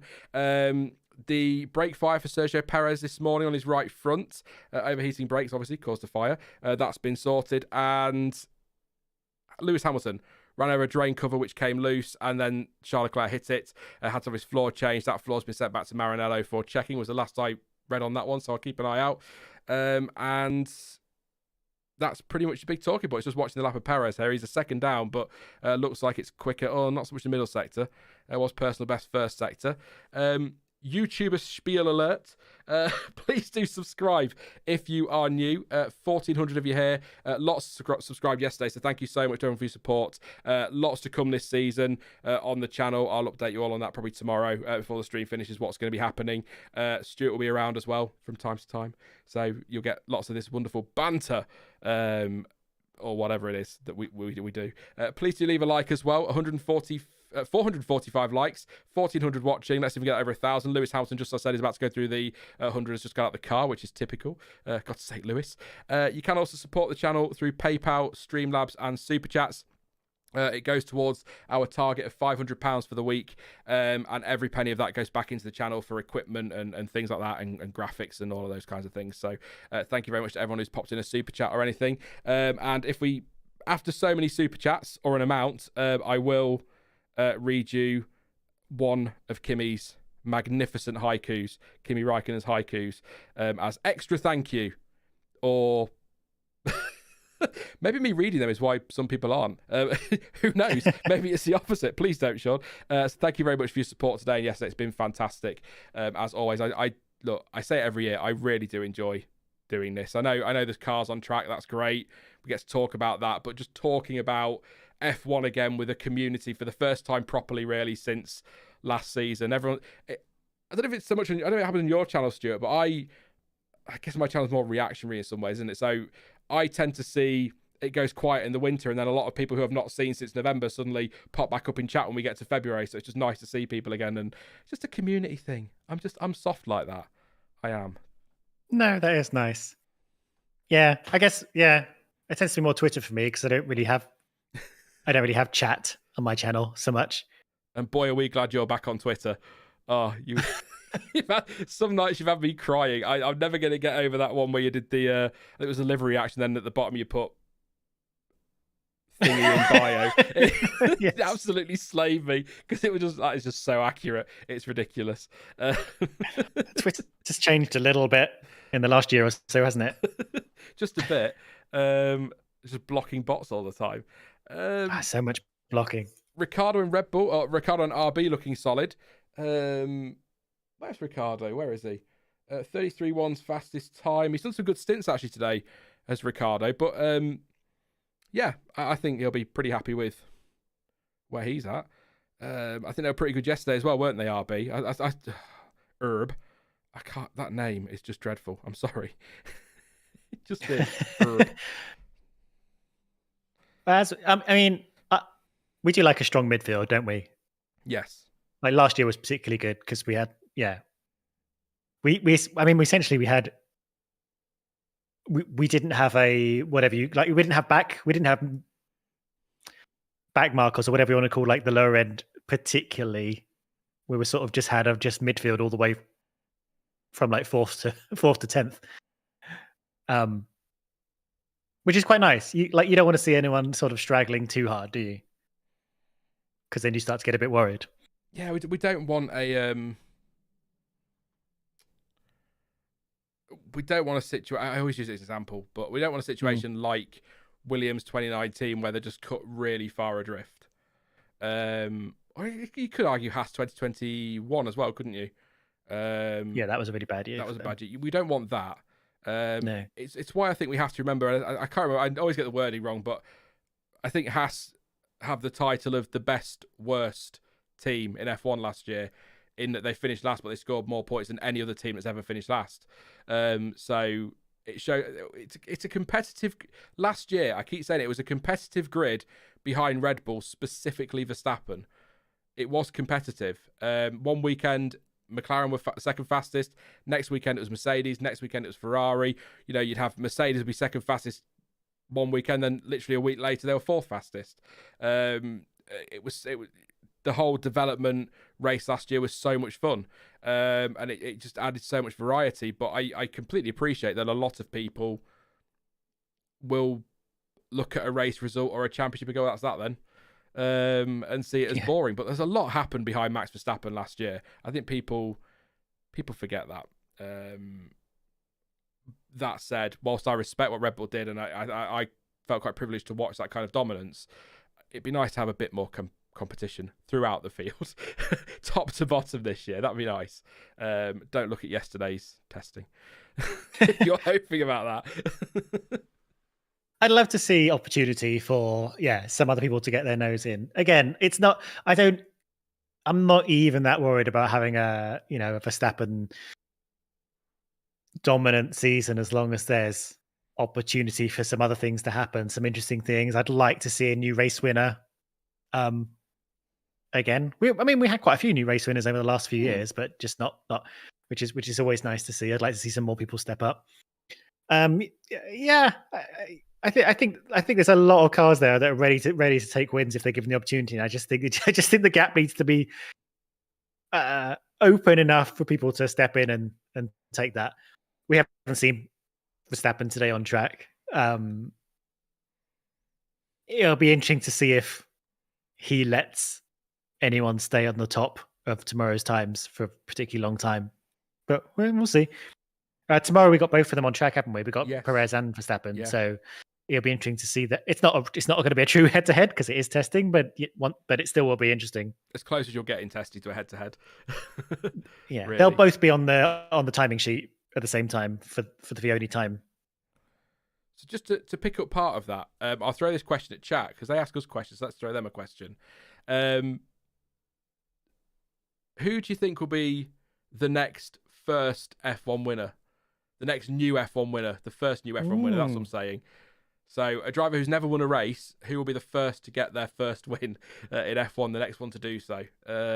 Who hasn't won a race? So Norris, Stroll, Piastri, Sargent, Zhou, Magnussen, Hulkenberg, Tsunoda, Albon, or Verstappen. No, Verstappen's definitely won races. Actually, do you know what? Going through the field there, surprising. I got Gasly and Ocon. I was going to read them. I was like, no, Gasly and Ocon have both won races. Ricardo, we know, has won multiple races. Alonso's won championships. Hamilton, Bottas. Hamilton's won one or two races over the years, 104, is it? Something like that. Bottas is a race winner. Stroll wasn't far away from a race win, really, relatively speaking. Leclerc's won races. Sainz, Perez, loads of people have. So there's not that many. And Haas is the only team that hasn't won a race. Yes, absolutely. Although there is a bit of contention, isn't there, over Sauber? But it was still Sauber. It was BMW Sauber, wasn't it, when they won? So yeah. People do get a bit stroppy about that one. And they weren't Sauber, they were BMW. Well, they were BMW Sauber. Same team, same factory. Yeah. They were also BMW Sauber Ferrari at one stage. I think there's this idea that when a team changes its name because it's taken over by someone else, that they literally turf all of the staff out and bring in 500 more different people. It's essentially the same people for the most part. Mike just said RB haven't won a race either. Now, technically, Mike is bang on. RB have not won a race, but they did as AlphaTauri and they did as Toro Rosso. Yeah, it's the same outfit. That team. That's why sometimes you refer to them as the Enstone team is a good one. Yeah, or I can't remember where RB are. That town in Italy, but yeah, you sort of refer to them by the town that they're based in. Faenza team. Yeah. I was sad when they got rid of the name Minardi. I remember when Red Bull bought them and turned them into Toro Rosso, but before they gave them a name, there was petitions and pleading for them to keep the Minardi name, which they didn't in the end. But it always makes me smile to think of the people who work in that team and who are still there when it was a lot of them when it was Toro Rosso, who have seen it gain traction and a couple of wins and actually be, not 10th every year, which is what it was when it was Minardi. It's amazing what a bit of investment will do. I was going to say, I was going to make a point on. Oh, my brain. Why does it do this? I'm replaying what you said in my head. I was talking about Minardi and Toro Rosso, and so before that, Alpine have never won a world championship, but the Enstone team have won 3 because Schumacher won 2 drivers' titles with them as Benetton, didn't he? But they only won 1 constructors, I think. And then they won the drivers and constructors in 2005 and 2006, I think. Yeah, they got some significant trophies. So that's it's why it's a bit. It's why in some ways, what's to poke fun at him doing it, going back through teams' history, like Will Buxton did yesterday, 3 minutes into testing, because he'd run out of things to talk about, whatever. It's good particularly for newer fans, but it's also good for us to just remind us sometimes that yes, Alpine at times have been a bit of a fustercluck, but they have also, as Enstone team, won championships. So it's just a nice reminder sometimes. That's why RB, Mike is right. RB have never won a race, but Gasly won Monza as AlphaTauri and Vettel as Toro Rosso. And by the way, how fitting that both of that team's wins came in Italy at Monza. Yeah, which is why it's such a shame they haven't kept that nod to the Italian heritage in the name in some ways. Everything about this name is bad. Just every angle. I think one way you could think about it, in terms of is a team still the same team and are their successes still their successes? If you go to their factory, do you think they have those trophies in cabinets on the wall? I think yes. Yeah. 100%. I think they proudly have those 2 race win trophies on the wall. So I would say they're definitely the same team. The Chinese Russian said that's like saying Alfa Romeo Sauber championship winners because Fangio won in 51. They're not the same team though. Plus, I think the Alfa Romeo thing was basically in the end, it was supposed to be technical. I think when it was first announced, it was going to be technical partnership, but I think it just basically became a title sponsor, didn't it? The Sauber team didn't come from that Alfa Romeo team, whereas Alpine came from the Enstone team, which was Renault, which was Lotus, which was Benetton, Renault, Benetton, Tolman. Yeah. Because that awkward phase in the very early 2000s, wasn't it, where they were Benetton, but they've been bought by Renault. And I think 2000, they were officially Benetton Renault with a Renault engine. I think, They decided they didn't want to be called Bennett. Renault decided to leave, didn't want anything to do with F1, and then came back 3 years later with a team because, Honda does the same. But they never left as an engine supplier. They were always just there and thereabouts. Yeah, but as they're like year-old rebadged engines called Mechachrome and Supertech, or was Supertech? Oh yeah, separate? back then, Supertech might be different, sure. But there's a lot of kind of sheepish half leaving, like Honda. Like what are you playing at Honda? Like I swear they remember. I mean, they're still the ones that the engines that Red Bull are using are still badged as like Red Bull powertrains or whatever, but they're definitely still Hondas, and they definitely still say Honda on the car, and they're definitely and Honda is definitely still moving over to Aston Martin. Honda have never left, despite them leaving. Well, that's what makes the RB name even worse. Visa Cash App, RBPT Honda. What? I don't know. It's so weird. You put the 2 RBs together. You might as well have got Jim in from Vicar of Dibley. No. Sorry. RB. Yeah. No, because they didn't Honda do this thing where they left and then they said we don't want to be on your car anymore, and then Red Bull were really good and they went, actually, do you know what? Yeah, I think that's pretty much what happened. We'll stick around for a year. We'll help you. We'll teach you how to make an engine, and we'll help you transition. And then they just never left. Perez right on the back of Valtteri Bottas on track. They're not fighting. He's just coming up to turn 11 now. I feel like he could have gone past, but I just wonder if Checo's just using this for a bit of dirty air. Don't sing. Well, I'm a minute behind, so I'm watching him go through like turn 3 and 3. So Bottas came out of the pits in front of him, and Perez has been following around the whole lap. No, so maybe he is. Yeah, Bottas is pretty flat out, to be fair. So you might not want him to go past, but we're on board with Perez now. Warren in chat, I saw a good name for them. R2B2. That's a great name. That's so much better. Here he goes. Perez down the inside of the DRS. Past Valtteri Bottas into turn 1 in the most epic move you'll never see. Through he goes. Perez is past Bottas. What are they doing out there then? What's Perez? Let's head on over to the leaderboard and the tyres and check these stints. Very exciting. Very nice. Sainz is on a 6 lap stint on what is the C3s. Norris did 9 laps on his last stint on the C3s. Perez is currently on a 3 lap stint on tyres that are 9 laps old, so they've already done 6. Yeah, so 6. Yeah.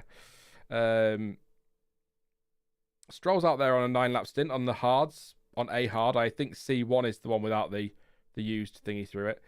Bottas has just gone out the pits, as you say. Hamilton is out there, 3 lap stint. I think has gone through the 100 as well. Perez has gone through the 100, and I think Hamilton has as well, or he's close to. Sargent's on a 15 lap stint on the mediums, and so Ricciardo on a 14 lap stint. So some long running going on there, which is interesting. But I just want to check. I'm sure Hamilton's on 102 laps. So that timing's wrong at the moment. So he's done 102 laps. Perez on 104 now. When I say it's not, I'm not criticising Eri, by the way. When I say it's not updated, just letting you know, because I know it's not necessarily easy to keep count of everyone over the line at the same time. Thank you to Machine Hum 2 for your super chat. Thank you very much for your support. It says, here's a prepayment to cover the street value of 6 months of Sean beginning a sarcastic comment about F1 and then cutting himself off with, I'm going to get myself in trouble. Yeah.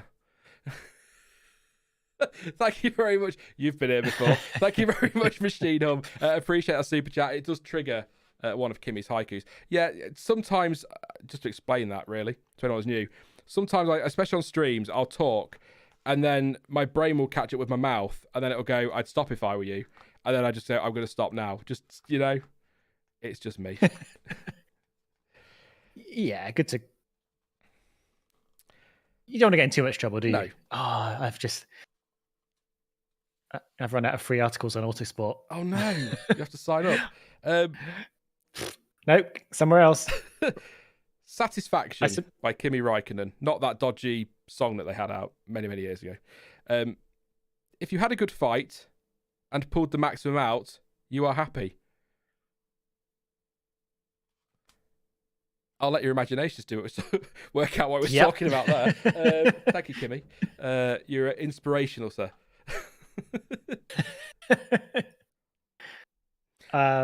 So yesterday, Max Verstappen did 143 laps. Perez has done 105 laps. We've got an hour and 30 to go because the last 10 minutes are for the safety car test. Yes, that's true. Yeah. I mean, he's doing long stints, so there's a chance he could get up to about the same level despite missing a little bit of time. Maybe.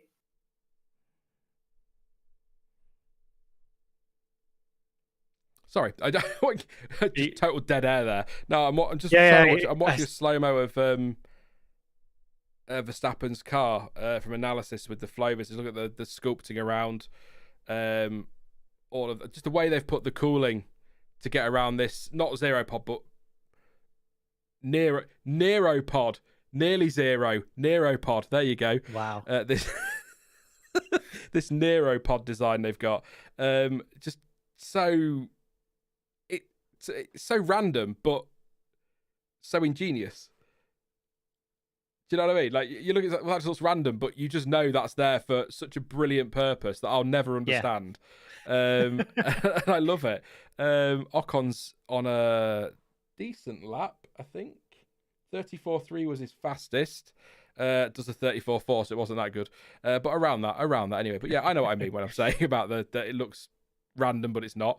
I guess that's F1 to a T, really, isn't it? Looks random. It's the bridge that they've got on the Ferrari now, right behind the halo. I think you see it in that picture actually that's on now. It's like a bridge that kind of connects it to the bodywork.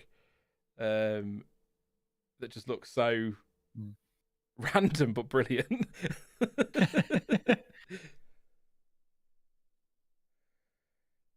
Yeah, clearly a lot of details in there that when it comes to just the tiny little variations in shape and the little tiny bits they put on the car, I do wonder where that comes from, if that's guided by computers or if that's guided by crazy ideas that they just plug in to just see how it works. it's the kind of thing that you would only get in today's F1, where you can start just plugging things into computer models and see what happens. You wouldn't, back in, I don't know when CFD took over, but if you go back 20 or so years, when you'd actually have to make the part and test the part, you would have to be quite conservative in the ideas you came up with, right?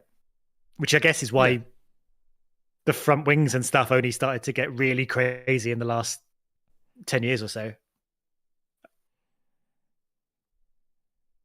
Oh yeah, I'm looking at those the big gutters. Yeah. Down the engine cover of the Red Bull. He's sort of showing off how it's kind of like an evolution of what Ferrari did back in 2022 with the Baby Bell side pods, as I would call them, as Ted called them.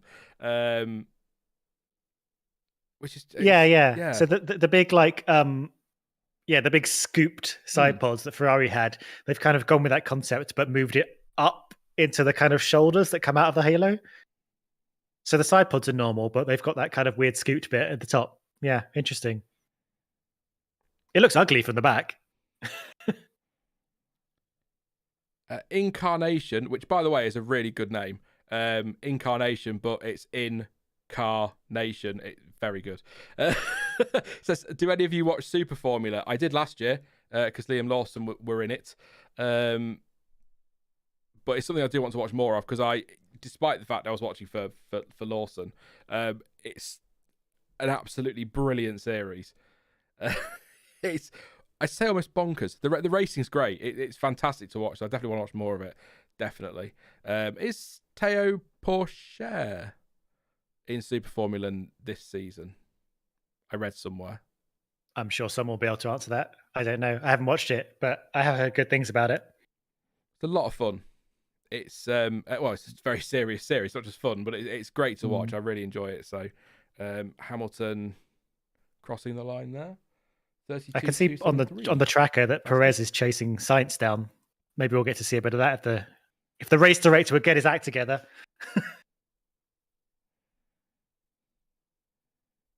Yeah, my driver tracker's not. They're both going down the back straight now. It looks like Perez is going to make the move past him as they head down towards 14, 15. I'm commentating on 2 circles, moving on a map. No, Sainz has stayed ahead. They're now heading down the pit straight. Perez is going to have a second go at this. He's not. No, my driver track is frozen. So he's pitting. Perez pits. He's ruined that for you. I love that. Sorry. So apparently Pourchaire is in alongside Iwasa. Oh, nice. That could be a lot of fun. I wonder what Iwasa was going to be doing with his time. Oh, there you go. Is Iwasa still part of the Red Bull Junior program? Because they had a bit of a... Is cull the right word of their junior program recently? Didn't they? They got, I think, name's gone. Zay Maloney. He's no longer part of that. I think Jack Crawford was part of Red Bull. He's now at Aston Martin, and I believe is Arvin Lindblad still. I need to Google. I need to have a look. I'm asking questions of chat when I could just pick up Google. Sorry. I mean, I'm not going to be able to answer. I do not know where everyone is in the junior driver program. That is information I just don't retain from moment to moment. Arvid Lindblad, let me have a look. Who's this they've got in the commentary box with them? That's Sophia Flörsch, I thought. Oh, nice. Sorry, I suddenly started hearing like a German accent. I think. Is she German? Yeah. So many, I think she is, right? I'm here going, Arvin Lindblad's definitely not German. Yeah, I'm not sure if he's still part of the Red Bull group, but I know quite a few lost their spots. Deruva, I think, as well. Yeah.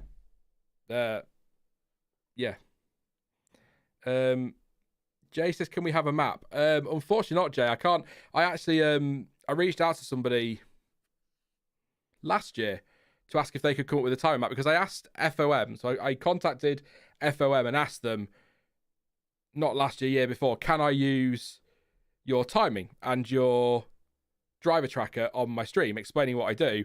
And it was a polite but very clear no. So unfortunately, I can't put the driver tracker on. I'd love to do, and I can't find anyone who is willing to do that. I know there are some streams out there that have one, but they're not willing to. Some of those aren't willing to do that for me, which is fair enough. I suppose technically it's a rival channel, isn't it? Broadcasting the same thing at the same time, so I can't, unfortunately, Jay. If I had the ability within my tiny brain to work out how to do it, then I would do, but I'm not sure how to do it. And also, you've got, I know Nick Cranky Yankee, he used to have a timing page on his website, and he got in trouble with FOM for that. They're very strict with their things. I think we have this conversation every testing, so I'm going to do it again. Why not? It's such a shame that they can't, like the teams provide us with B-roll. Well, not us specifically, but they give you B-roll. It's rights free. It's just the cargo routes they can shelf sponsors. It's a shame F1 can't just give content creators and, on YouTube, on Twitch, on just on social media generally, just some clips from testing or something that can be used just as part of B-roll. For free, rights free. It's a shame they can't. I know they want to protect their broadcasters, but I'm not saying give us 5-minute highlight packages. Like, do you remember Formula E used to do that, Stuart?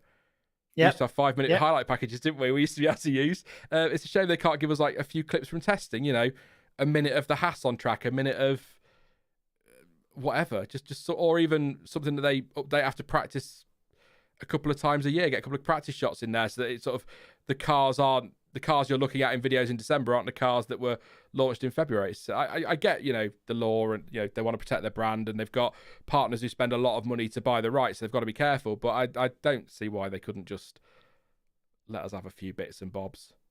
Yeah, I feel there's a middle ground to be had. Like you can cut all of the the battles and stuff, the things that they really want to save, or anything that tells the narrative of a race. But if you show some cars going around different circuits, throw in some shots of the crowd, and I don't know, make sure you got a big Heineken 0.0 logo in the background or whatever. I don't know. There's definitely value in just letting your product get out there a little bit, even if you are, the premier tier of your particular batch of sport. But they've always thought differently. It's not, this isn't anything new, is it? This is a long time. Oh yeah, it's not a new thing. It's just I understand they've got to be careful as well and protect their brand. You don't want and this is no shade on anybody, but there are F1 channels out there who like to clickbait to hell. And like to come up with fake controversial opinions just because they know that will get clout. And they'll throw stuff out there, and they don't then want their sponsors in those kind of videos, do they? So they have to protect that in that regard. But then you can have strict terms and conditions, can't you? Just to answer the question as well, Incarnation says, does Formula E no longer give you guys highlight packages? No. They became a world championship and got all snooty, and I'm not even joking. They've got so snooty. They've got so weird. I'm sorry. Before that, they were all they were begging people to look at them and cover them, and now. I mean, I've complained to you now, haven't I, Sean? Like, I don't watch it anymore because they put it behind a £35 paywall. when they were struggling to get like a few thousand people to watch it on YouTube for free. So, if that works for them, that works for them. I also, just to confirm to chat, I swear to anyone listening, I promise you, my line about clickbait channel was genuinely not aimed at any individual. It's just... No, I didn't know who... No, I wouldn't... nothing came to mind. I only know nice people. Honestly say, without sounding really awful, I don't watch a lot of F1 YouTube channels anymore because I focus on mine and then go and watch Many a True Nerd, etc. But no, it's odd because £35 paywall, I don't think I pay that for F1. I think Sky Sports as a package as a whole, I think I pay £24 for. So I'm not going to pay £35 specific. See, I have what's now TNT Sports for the football, and some European football as well as the Premier League and other bits, and the Champions League. Not that we're in it at the minute, but anyway. So I can watch Formula, but I don't because I just don't really enjoy it, to be honest. But it's a lot of money for specifically one thing. At least with me paying for the TNT Sports, I get Champions League, Europa League, Conference League, Premier League, European football, Italian. I think did they still do Italian? I don't know. I'm asking you, Stuart. I'm sorry. Yeah, I got 100%. So at least I'm getting lots for that money. But If you just want Formula E, that's a lot of money. That's a lot of money just for Formula E, which, frankly, with respect, as much respect as possible to snooty Formula E, I'm £35 a month. I don't think that is worth £35 a month, especially when you consider that sometimes it can be a month, 6 weeks between races, or it has been in the past. Yeah, that's shit. And look, I really enjoyed Formula E. I was a big defender. I think a lot of the criticisms leveled at it were unwarranted. Or kind of silly. Like, I get it if you don't like it and if you don't like the sound. There's a lot, I think some of the things said about it were a bit odd, to be honest. But yeah, I can't go chasing it around behind a paywall where I don't watch anything else in that package. That was a strange move. But maybe I feel like maybe they think if they put it as part of a package, that will attract people who already are buying that package to start watching, and they're actually I don't know. I don't market sports. I don't make these business decisions. It's fascinating. To me, the paywall doesn't make sense for Formula E at all at this stage. It's established in the sense that it's been around for a while now, but it's not established like you stick F1 behind a paywall. Viewers are going to drop, but it's still going to survive because it has. When did it go out? So what about like 50, 60 years of history and fan base to follow it over when they first went to paywall. I know it's over 70 years now, but whereas Formula E's not been around as long as that, so it's not got the following that F1 has, so it's going to be difficult for it to survive. So, I mean, I'd still prefer F1 on free TV. Who wouldn't? But I couldn't say the last FE race I watched, to be honest. I think I watched all of last season. I mean, it's still in its growth phase, isn't it? It's still looking to grow. It's still looking to find. But then they've stuck it behind a paywall. Yeah, it's a weird decision. Did I change the photos that Eru sent over 3 hours ago?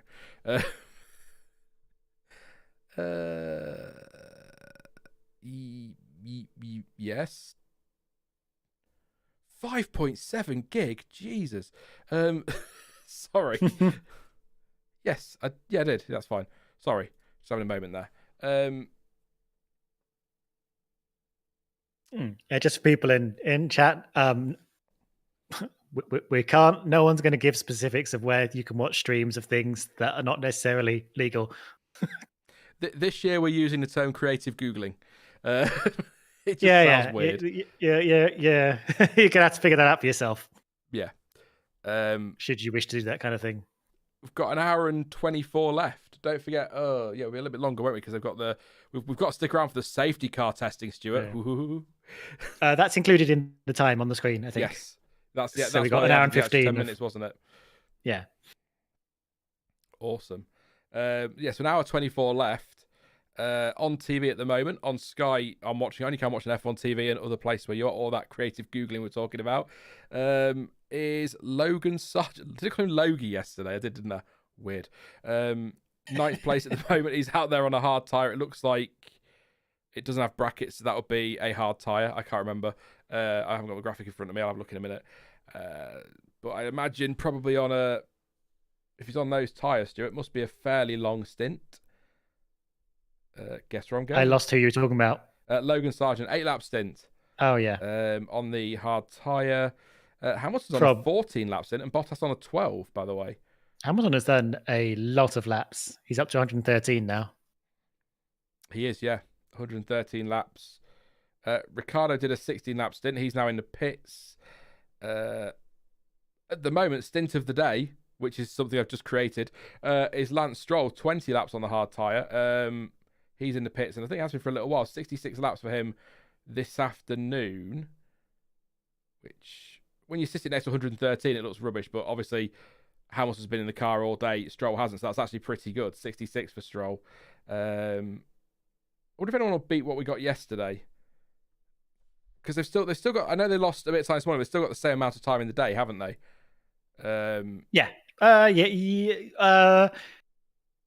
They made up for the time they lost by ending early, but they haven't completely made up for the time lost under the red flag. Okay. So they still would have lost a bit of time in maybe as much as an hour, I think, in the morning. So most laps yesterday, no, I don't think we will. Max Verstappen 143 yesterday. That's unlikely. Yeah, I don't think. I think like Hamilton, who's already got the most laps, would probably have to just go out there, just constantly be going around for the next hour to get another 40 laps in. Sainz on the C2 is doing some lappage, not particularly good lap times, but I'm hoping that a Perez or a Norris or anybody really will pop on some C4s or C5s at the end and stick in a hot lap. Hopefully, that'd be nice. We'll see how that goes. If not today, we'll definitely see it tomorrow from someone. We'll keep an eye on testing for a little while, and then what I'll do is do what we did yesterday, Stuart. For the last sort of hour, we'll just take questions from chat, and then we'll just sort of shout at stuff as it happens on TV. Oh my god!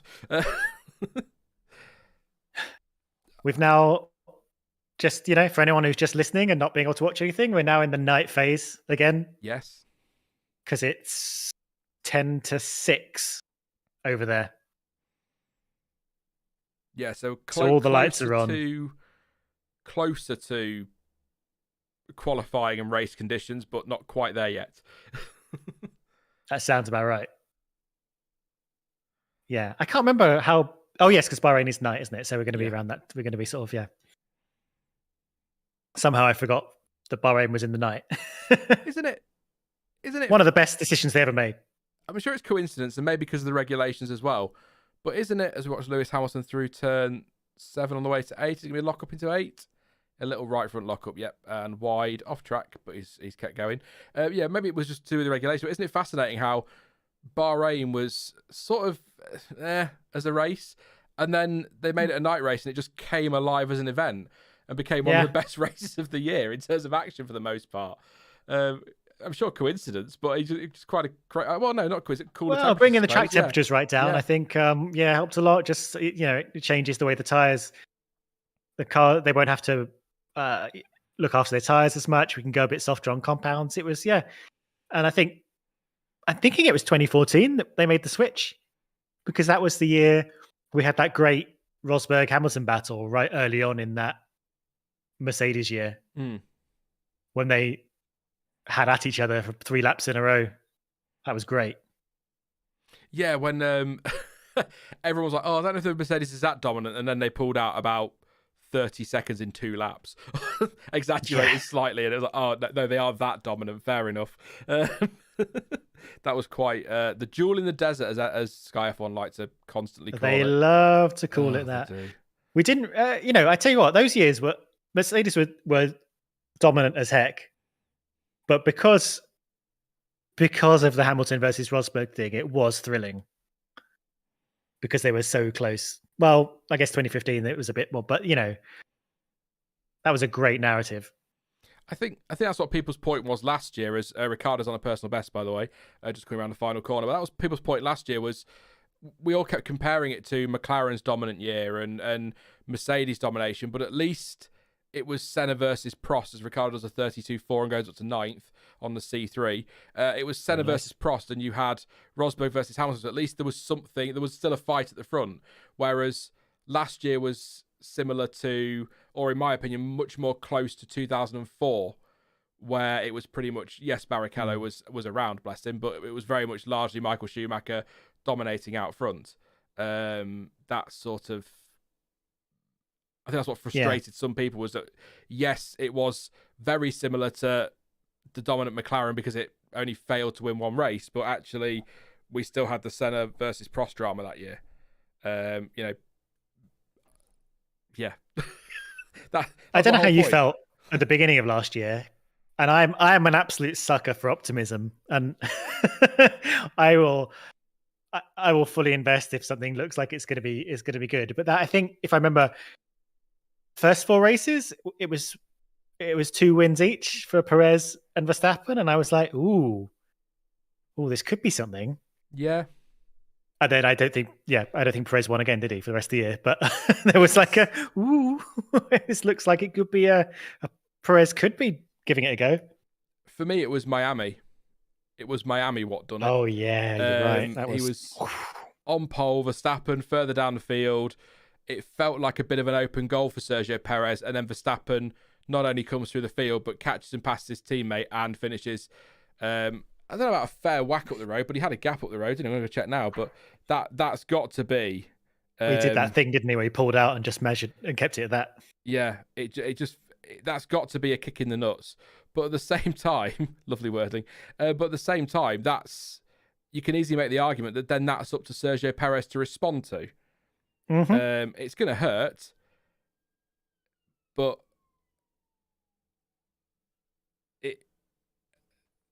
I'm trying to work it the right way. Perez needs to then, if he wants to win a world championship or wants to challenge Verstappen for a title, I'm not saying he will or he can. I'm just saying if he wants to, he then can't let that drag him down. He's then got to bounce back the next weekend and show, even if he's still second, that he's still in there, that he's still going to fight. But that kind of caused it was the start of a bit of a, is implosion the right word, I suppose, where just qualifying was dreadful.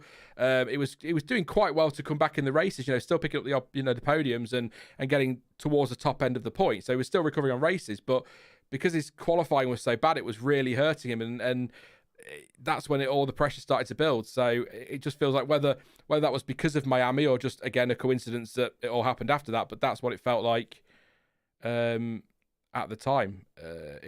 He was doing a bit of a reverse Haas, wasn't he? Where terrible qualifying, great race. Yeah.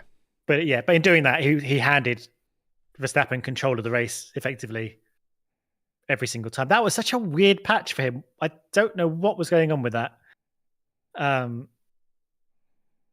Again, it highlighted especially by the fact that Red Bull in Verstappen's hands was so utterly dominant, to see Perez dropping the ball so hard constantly. Yeah. But, hopefully he can draw a line under 2023 and have at least start this year with the intention of challenging Max, or at least staying at his level. Yeah. Is it Siegfried? Says either I'm not made the point properly, or I think you've missed the point. One of us has got mixed in. But Siegfried says, no, that's roasting to glasses. Rosberg wasn't that close in either 14 or 15. Only double points kept him in it that one year. What I mean is that there was a fight at the front. I'm not necessarily talking about championship deciders. Even if the double points kept Rosberg in it, he didn't wrap up the title in, with like 8 races to go, whatever it was.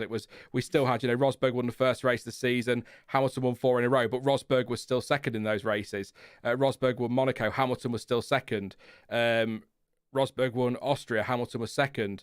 They were always, it wasn't like we saw last year with Perez, where Perez was, the odd 15th because he had a bad race or bad qualifying, and then he was 3rd and 6th and 8th or whatever.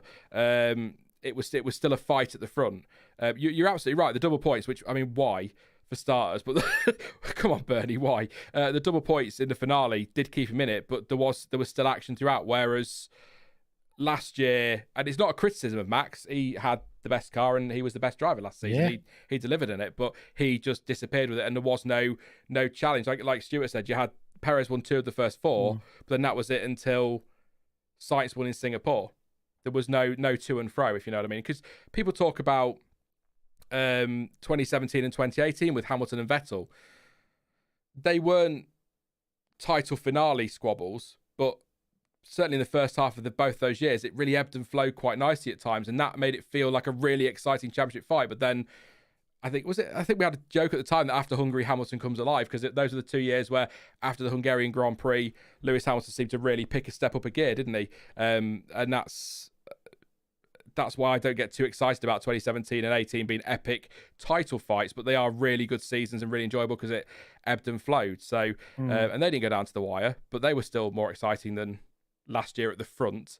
As I say, I wanted to check that stat. Yeah, Hungary. So Hamilton in 2017 won Belgium, Italy, Singapore, Japan, USA. Won 5 of the 6 after Hungary that year. So, that's. I know I'm not having to go at Sig Friday. I've got my white. I've not made the point properly. I'm not saying that.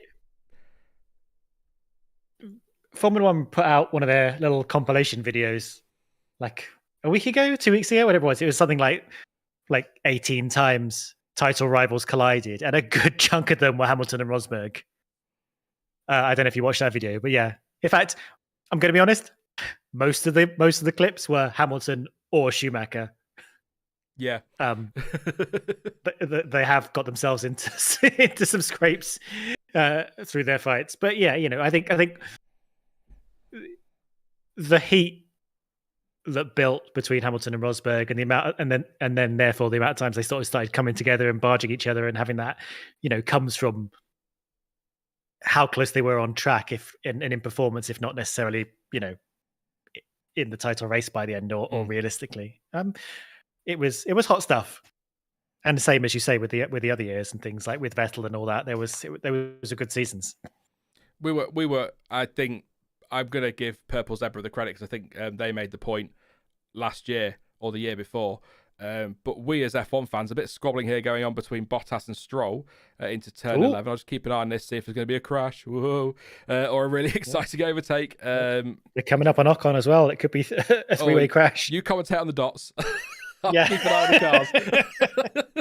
the cars.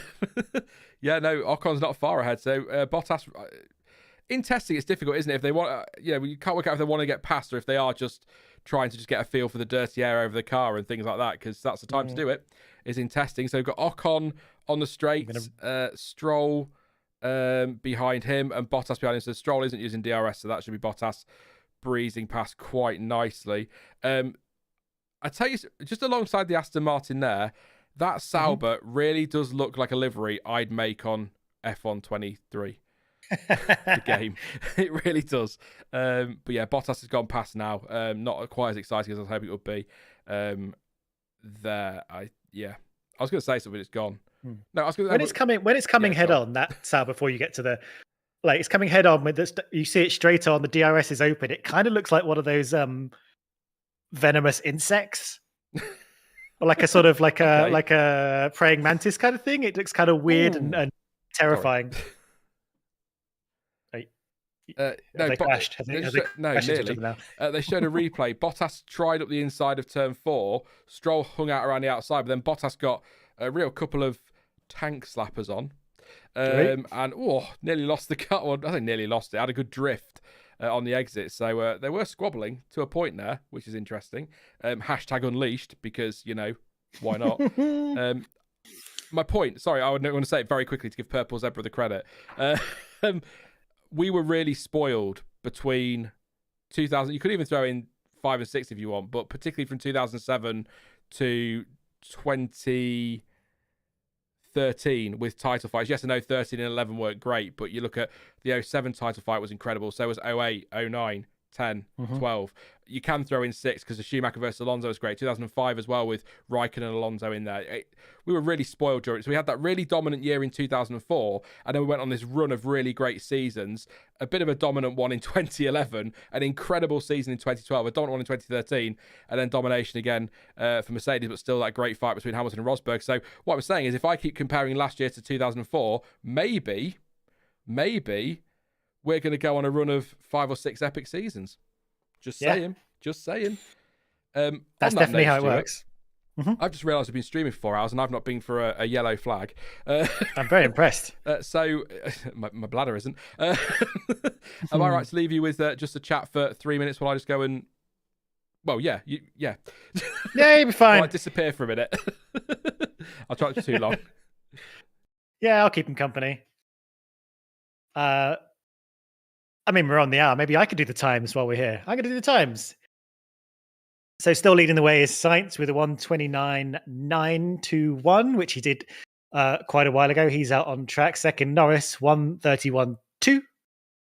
Third is Perez. He's out on track, 1:31.4. He's just started a new stint on the C3s. Leclerc was here in the morning. He did a 1:31.7. He's in fourth. Fifth, out on track, Stroll, 1:32 flat. That Aston Martin looking quite nice at the moment. Bottas, as described, sixth. He's out on track. Currently hassling some of the other cars. 1:32.227. He's starting a stint on the hard tyres now. He's 3 laps in. Hamilton in the pits at the moment, seventh with a 1:32.273. A lot of 1:32.2s. Piastri in the pits, 1:32.3. I can't actually remember if Piastri or Norris are out at the moment. if they're after, which one's the afternoon driver. 9th, Ricardo, 1:32.4. He's in the pits. And 10th, Ocon in that Alpine has just come into the pits. He's done a 1:32.5. So not a lot of changes in personal best. I think the last person to do that was Ricardo a few laps ago. Sargent for Williams, he's in 11th, 1:32.57. Alonso in the pits, 1:33 flat. Zhou in the pits, 1:33.7. And then Gasly in 14th, 1:33.8. Magnussen, 1:33.6. Most laps on the board is now Logan Sargent, who's done 115, one more than Lewis Hamilton on 114, 5 more than Perez on 110. Now I'm going to have a look at the chat. Who do I rank higher, Hakkinen or Alonso? Alonso.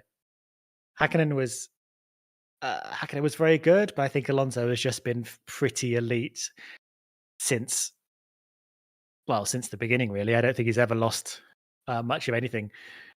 I think I'd rather get a drink with Hakkinen.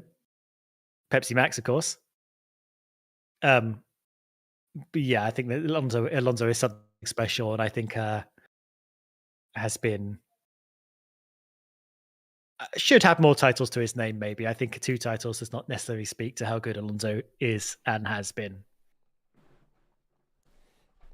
Thank you, Eru, for plonking the laps up in the chat. If you can read that.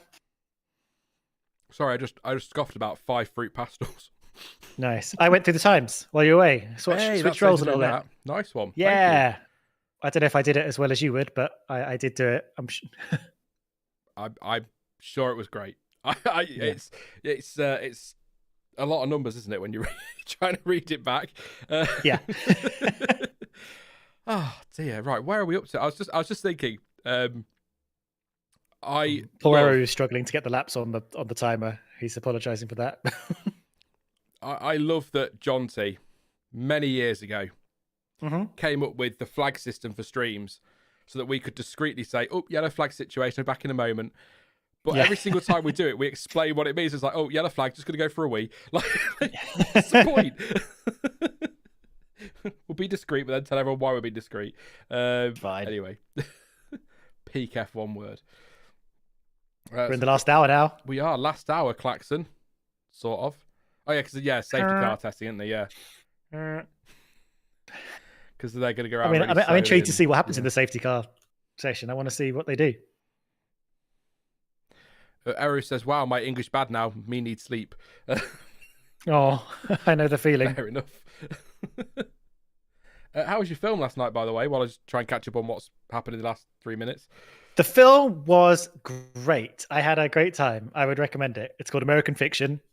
It's got Jeffrey Wright in it, who's great. Yeah, I had a really good time. Not a horror film. Nope. No, it's just it's like a comedy. Okay. Comedy drama. It is very funny. It's I won't necessarily go into the plot. I don't think I'll do it justice. But yeah, I've been watching a lot of films this year. I'm fully in my film phase. 2024 is much film. I watched what? The last film I watched. Not necessarily at the cinema. Yeah, I watched Oppenheimer. That was good. Long but good. That was good. I've not watched the Barbie movie. I can't bring myself to do it. Oh, it's so good. It's so good. It's so good. Good as in good, or good as in so bad it's good? No, it's genuinely great. It's genuinely great film. I had a great. I did the double in one day with friends. We did Oppenheimer and then Barbie for dessert, which I think is the way you have to do it. I had a great time. It was really, really good fun. I think you'd like it. Perez on a personal best. Not that I know your taste in films or anything. You'd love Barbie, Sean. Is it cheesy? Is it cheesy? Everything it does knowingly. That's fine. I love cheesy things. Hence Eurovision. Although I will always defend. I'm not going to get into it. But I will always defend Eurovision to a point, because nowadays there is some genuinely good music that comes out of Eurovision. It's not as terrible as it used to be, where we used to get lyrics that translated as "Your breasts are like swallows are nesting." It's not quite that level of terrible these days. It has its moments. Was that written by Kimi Räikkönen? Yes, that's. Oh, we've not done it. I'll tell you, we'll do Kimi haiku, and then you guys can get your questions in. Because it's not been a while. Sorry, it's been a while since we did a Kimi haiku, like 10 minutes, you know. So I don't think we need to do asphalt. That's not a very good one, as opposed to all the others that are brilliant. with the satisfaction. The Circuit. The elves, they went too far. Eurovision movie, yeah. The Circuit by Kimi Räikkönen. Mm-hmm. Oh, you're gonna have to do another one in a minute. Look, narrow in some places, wider at the other. It depends on where you are. Jesus Christ. Thank you very much to Renault. We'll do another one in a bit. Thank you very much to Renault49 for your super chat. Says, with Haas and Williams the only two independent teams left, do you think we'll see a revolving door of other teams' rookies start there or be thrown in at the deep end like Hamilton and Villeneuve? Thank you very much for your super chat support. Great question, actually. I believe they're called Alpine 49. Sorry. Very good. It took me a minute. Yeah. What? Oh, yeah. No, I get it. It's a good question, yeah, because Haas apparently, likely, probably might take Ollie Behrman for next season, so he's a Ferrari junior. There's some talk of Williams maybe taking an Antonelli in the future. But you can't see... Sauber have got their own junior program, haven't they? Particularly a decent one. You've got the Porsche waiting, but you can't see teams like McLaren or Alpine or Aston Martin be willing to take a Mercedes junior or a Ferrari junior or anything. So it's a good point. We are kind of down to maybe a seat in each of those teams that juniors might get a chance in. Because again, the Lawson to Williams stuff last year, I never believed. I didn't believe Red Bull would have... What's the point in a junior team if you then use Williams to put your driver in it? You know, I never thought that was going to happen. So, I think if you've got a genuine talent like Mercedes do think they have with Antonelli, like a Hamilton or a Villeneuve, I think teams like Mercedes, like Ferrari, they will start have to take chances. And I think, to be fair to Ferrari, I think they did sort of take a chance on Leclerc. I know he'd done a season, but that was only one season F1 before they gave him that shot. So I think, to be fair, they did take that chance. I think Red Bull, again, did with Verstappen, didn't they? So I think teams are going to have to start taking chances. And Mercedes will need to take a chance at some point. You know, it's all right to talk about Alonso, Sainz, all these possibilities at Mercedes, which, you know, fantastic signings. But as I said yesterday, what's George Russell going to do this year? At what point do they decide, do we need a number one? Do we need to build for the future? I look at Mercedes juniors, Ocon, Wehrlein, Russell. You know, Russell got put at Williams. That's a great place to be to learn his trade, but he was their next up and coming talent. So could they not have taken a chance on him? You know, 1 year at Williams and then, and I'm not starting the Bottas hate early this year. It's not Bottas hate, but that second year that Russell was at Williams would have been 2021. Yeah, I think, or third year at Williams, 2021. With the benefit of a lot of hindsight, would George Russell have been any worse for Mercedes in 2021 than Bottas was?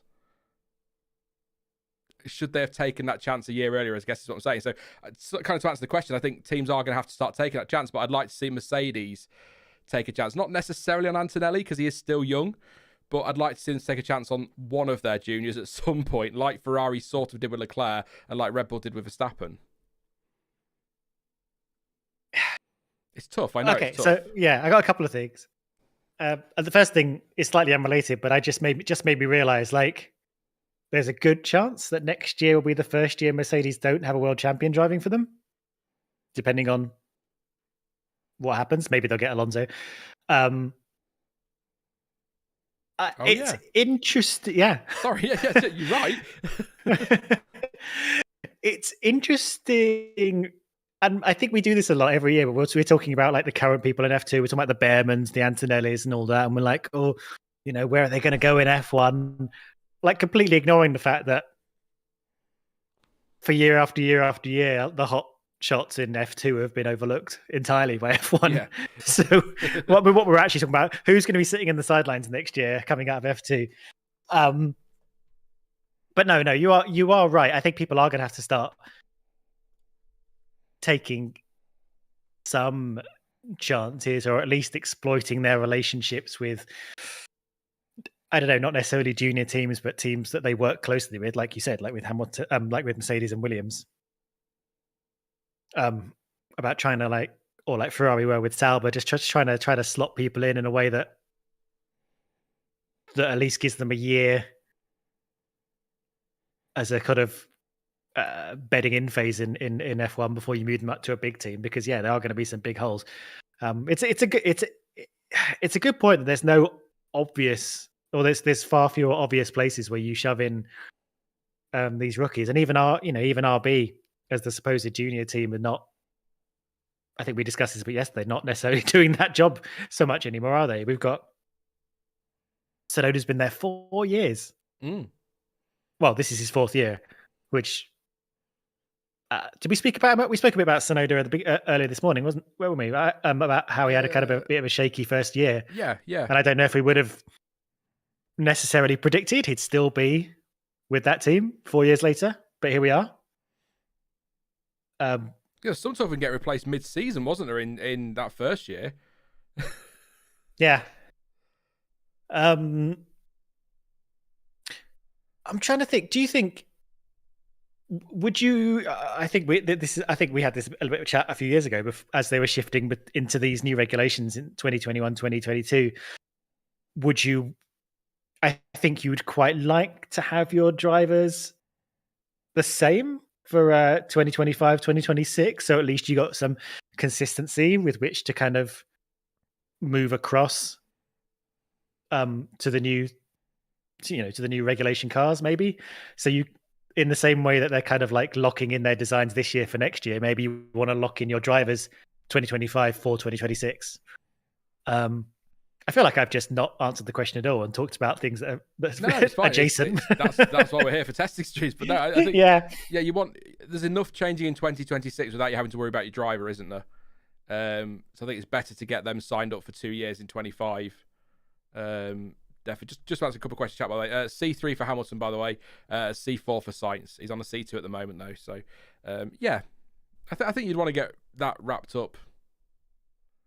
You don't want to be faffing with contracts in the middle of 25. Decisions to make, aren't there? Yeah.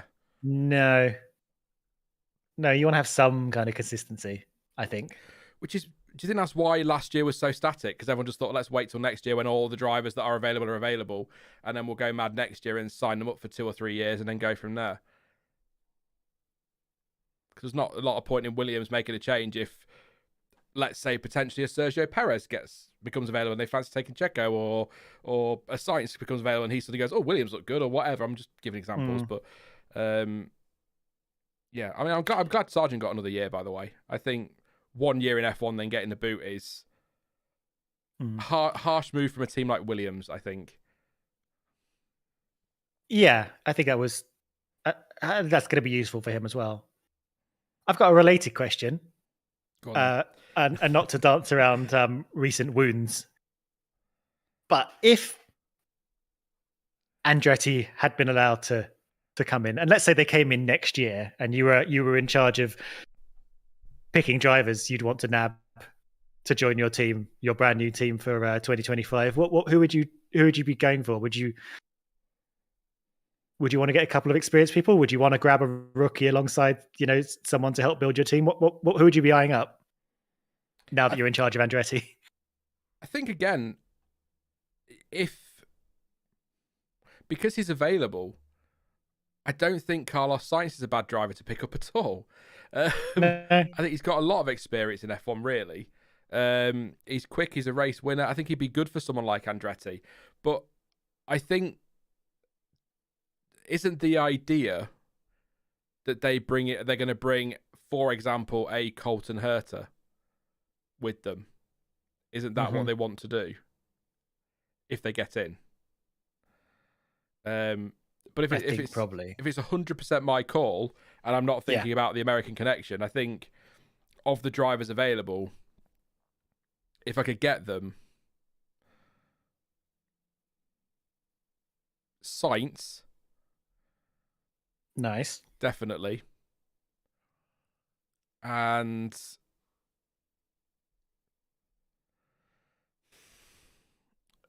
do you know? Ugh, yeah. I'd probably chase a Gasly. Well, that's good, isn't it? Yeah, he's in the right part of his career, I think. Or maybe Albon. Yeah, also good. I think Gasly's not. Sean, nearly 38 years old, saying this, but he's not young, but he's not old. But he's still quite experienced, and he's quite quick, and he's showing.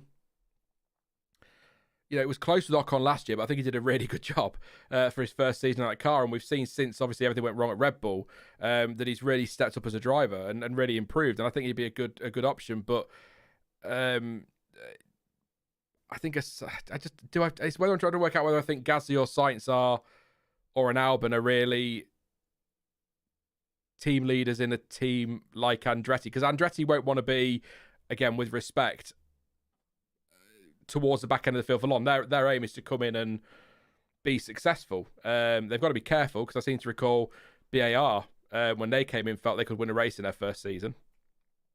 They didn't score a single point, just for anyone who didn't know. So you've got to be careful with the ambition, but I think they want to look at a big name, but then, you know, is that fair on Sainz and Gasly?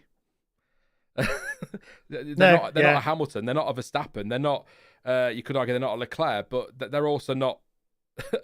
Sometimes they're solid to build from, aren't they? Yeah, I sometimes think people think if you're not a Hamilton or a Verstappen or a Schumacher or a Senna that you're dog shite, but you're not. You're still very good drivers. Or Sainz and Bottas. You know, if you're looking for an experienced lineup, a capable experienced lineup, but then I don't think, I don't know, last year's Saab was a bit all over the place, but I don't really think Bottas was one that disappointed me last year a little bit. But we've seen. Yeah, I was expecting a little bit more. It was good against Hamilton, particularly in qualifying, wasn't he? He got some. Really did a cracking job there. Helped the team win. Did his part to help the team win championships. So it's tricky, because if we talk number one, number two as drivers, you know, Verstappen's a number one, Hamilton's a number one, Leclerc's a number one. You say Norris is a number one. Alonso's a number one. It's almost like you're almost picking from, and it sounds really bad, but I don't mean it as in they're terrible drivers, but you're almost picking from number two drivers. Do you know what I mean? Drivers who you would consider a teammate to a Verstappen or a teammate to a Hamilton, if that makes any sense at all. So it's a weird. Oh, you've done it now. Oh, yeah. But you're not going to you're not going to convince of it. Even if Verstappen's contract was open, you're not going to convince them to come to your brand new team, are you? Not at this point in their career. So, you know, a Sainz and maybe a youngster from F2, something like that, or do you just bring in a Herter or chase Alex Palou? Was it Alex Palou? Common theme in the chat seems to be Sainz plus an American driver. Yeah. that's coming up a lot. Because it was Palou last year was incredible in IndyCar, wasn't he? I heard that. Yeah. Yeah. So, but then it's that's a really tough question, Stuart. Thank you. There we go. That's my break. Tomorrow morning, I'll be like, first things first. I've decided who I'd sign if I was Andretti. Great job. You alone can do it. I know. Yeah, I get. I mean, yeah, because we were sort of talking about where we're going to slot people in these 20 seats. But if you imagine you had a whole 2 new seats that just fresh and unrelated, that opens things up a little bit. Who would you pick? Did you have an idea when you asked the question, or was it revenge for all the times I've put you on the spot?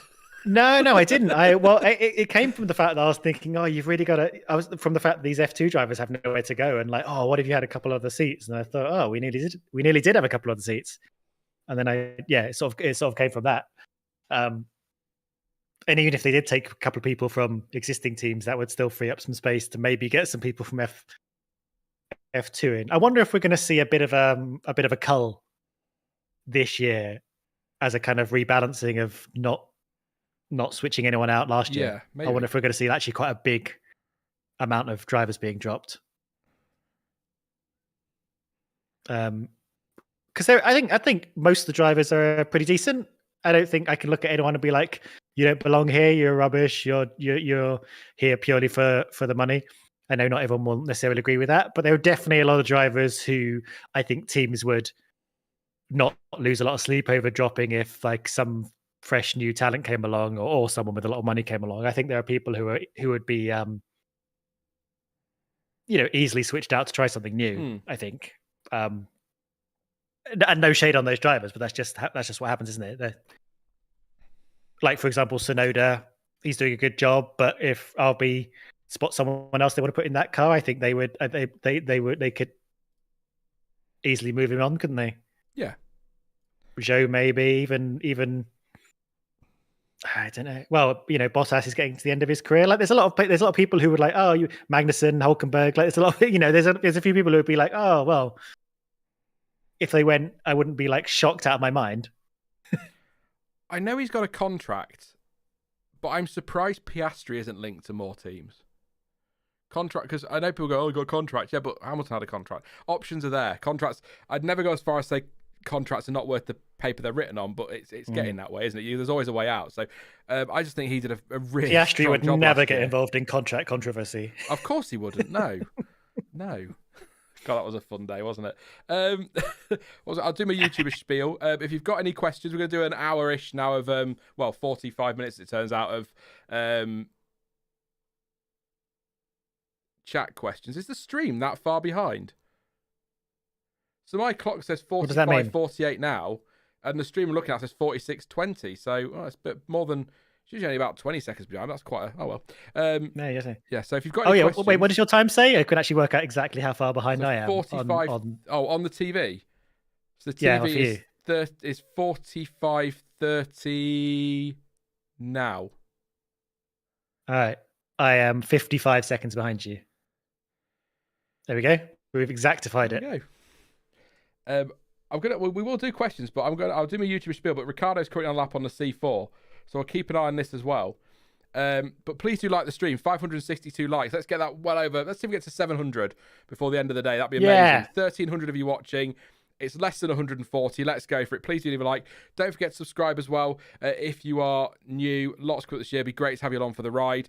Also, we're trying to hit that £500 target by the end of tomorrow. It's a big ask because we're not even halfway yet, but anybody wants to put a super chat in, or you can send some money on PayPal, whatever, absolutely feel free. But never forget, I will always come to you in chat. So if you don't want to or you can't, it's no pressure. I just like to keep mentioning it because apparently if you keep mentioning these things, it's more likely to happen, I was told. It's like, there's no point putting a goal there if you don't talk about it, Sean. So there you go. Across the line comes Daniel Ricciardo, who will go P... Oh.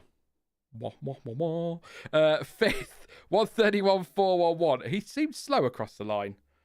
And yeah, don't forget super chats, by the way. I will read a Kimi Haiku as well. But Ricardo seems to slow down over the line. What's up, Stuart? I know. No, I agreed with you that the time on your stream, on your YouTube stream, was off. But I refreshed the page, and now it's fine. Okay. So clearly it just drifted or something. I don't know. I don't know how YouTube streams work. I only did it because Eru said it looked fine to them. Okay. So how weird. I suppose lag somewhere, I suppose, yeah. It's funny because YouTube always tells me, warning, the stream's current bitrate is lower than the recommended bitrate. But then I check and I'm above the recommended, so I change it. Just a little bit more, and then they then say that the amount I changed it to is still below. It's like, no, it's not. You're just being weird. Stop it. And my internet's fine, so it shouldn't be a problem at all. Yeah, I'm not sure if Danny Rick didn't seem a bit slow over the line there. I'll have to keep my eye on him. See, this is it. All this time, you were laying into Eru, saying all the lap times were wrong. You were... and maybe the stream was just fine. maybe. I'll get told off for that later. It's fine. Yes. Oh, yeah. Sorry. No, I've been told. Links in the description for Streamlabs and PayPal and all that. Sorry, I keep getting you need to promote things. I am promoting things. Not a brand, but I'll keep doing it. See what chat coming up with. I asked somebody asked earlier who our favourite teams are or drivers who we're rooting for this year. Apologies, I can't find who you were. But yes, you'll know who you are because you asked the question. Favourite team. I mean, I love Ferrari. They gave me the happiest years in F1. So I'm going to be leaning towards Ferrari. Yeah. Well, they said A. Who's your favourite? So probably of the teams, my favourite is probably Ferrari. What about you, Stuart? I mean, it's not an exciting answer. I don't really have a favourite team. And the person or team that I root for tends to be like whoever is the whoever's not winning at the time, but close enough to winning to have a little hope. So which ends up being a bit of whiplash if there's actually a title fight on board, and then whoever I keep switching, but whoever starts falling behind, I'm like, go on, it's time for you to have a win. I'm annoyingly on the side of just competition. So as you know, which is why sometimes it looks like I can be a bit like anti-Verstappen or whatever, because if they start dominating everything, I'm just praying for someone else to do something about it. It's not anti-Verstappen. It's pro excitement. Yeah, it's pro excitement, but sometimes it looks to the outside identical to pro. I tell you what, I was actually, when Red Bull first arrived on the scene, I was quite a big fan of them because they were quite fun. They sort of rocked up. They played it with music. They were quite silly. They were sort of, it was the 2005 when a lot of F1 teams took themselves incredibly seriously. Yeah, it was before they had social media managers who, injected a bit of fun, and they actually had personalities and stuff. And Red Bull sort of came in and were all a bit party about it, which they're not anymore, but they did used to be quite fun, a fun team. Yeah, I quite liked them back then. I was a big fan of coincidentally Jaguar when they came in. I just really liked them. I thought they looked cool, and I thought they were fun, and I was hoping they'd do something, which they never did, apart from lose a diamond. Yes. Oh, that was a bonkers story. Oh dear, that was an expensive diamond as well, wasn't it? Yeah. I was trying to anyone who doesn't know, they did a promotion in Monaco one of the years where they strapped a real diamond onto the nose of the car, and then it wasn't there when the car came back. I will find it. For anyone who's new to Purple zebra lose in quotes.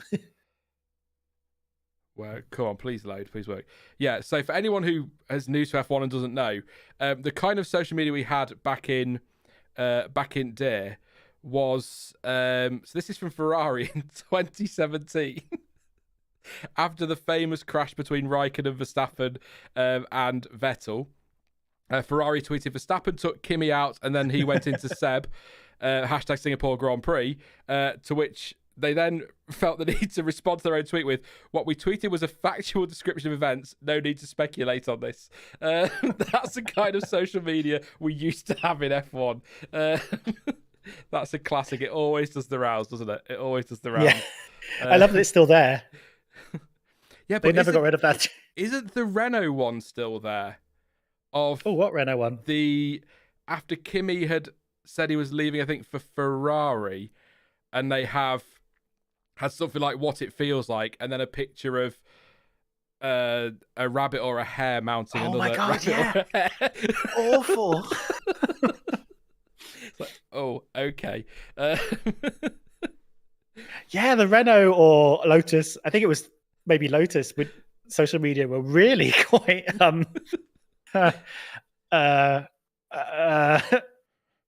edgy, let's say.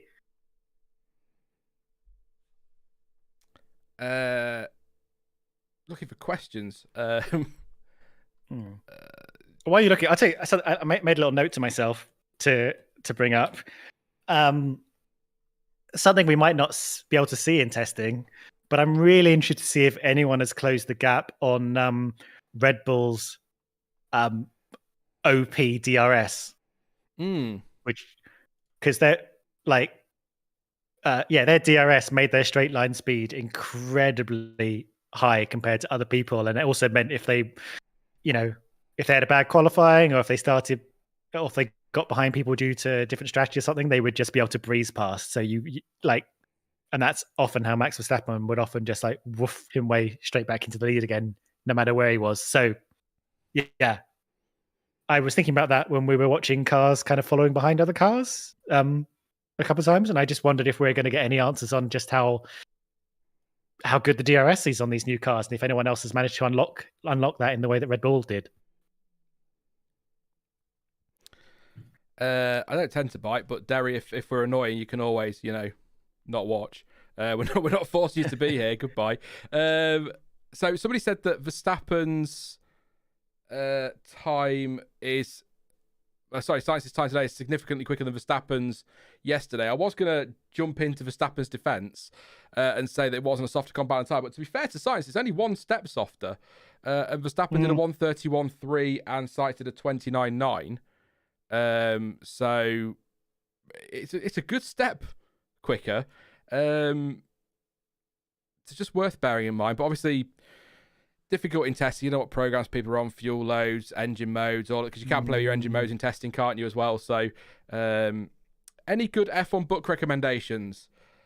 Says John Jones, who says, I like Newey's book and Mark Priestley. My recommendation would have been Adrian Newey's How to Build an F1 Car. Yeah, it's a good book. It's a very good book. Kimmy's Haikus. I'll tell you a book that's really good.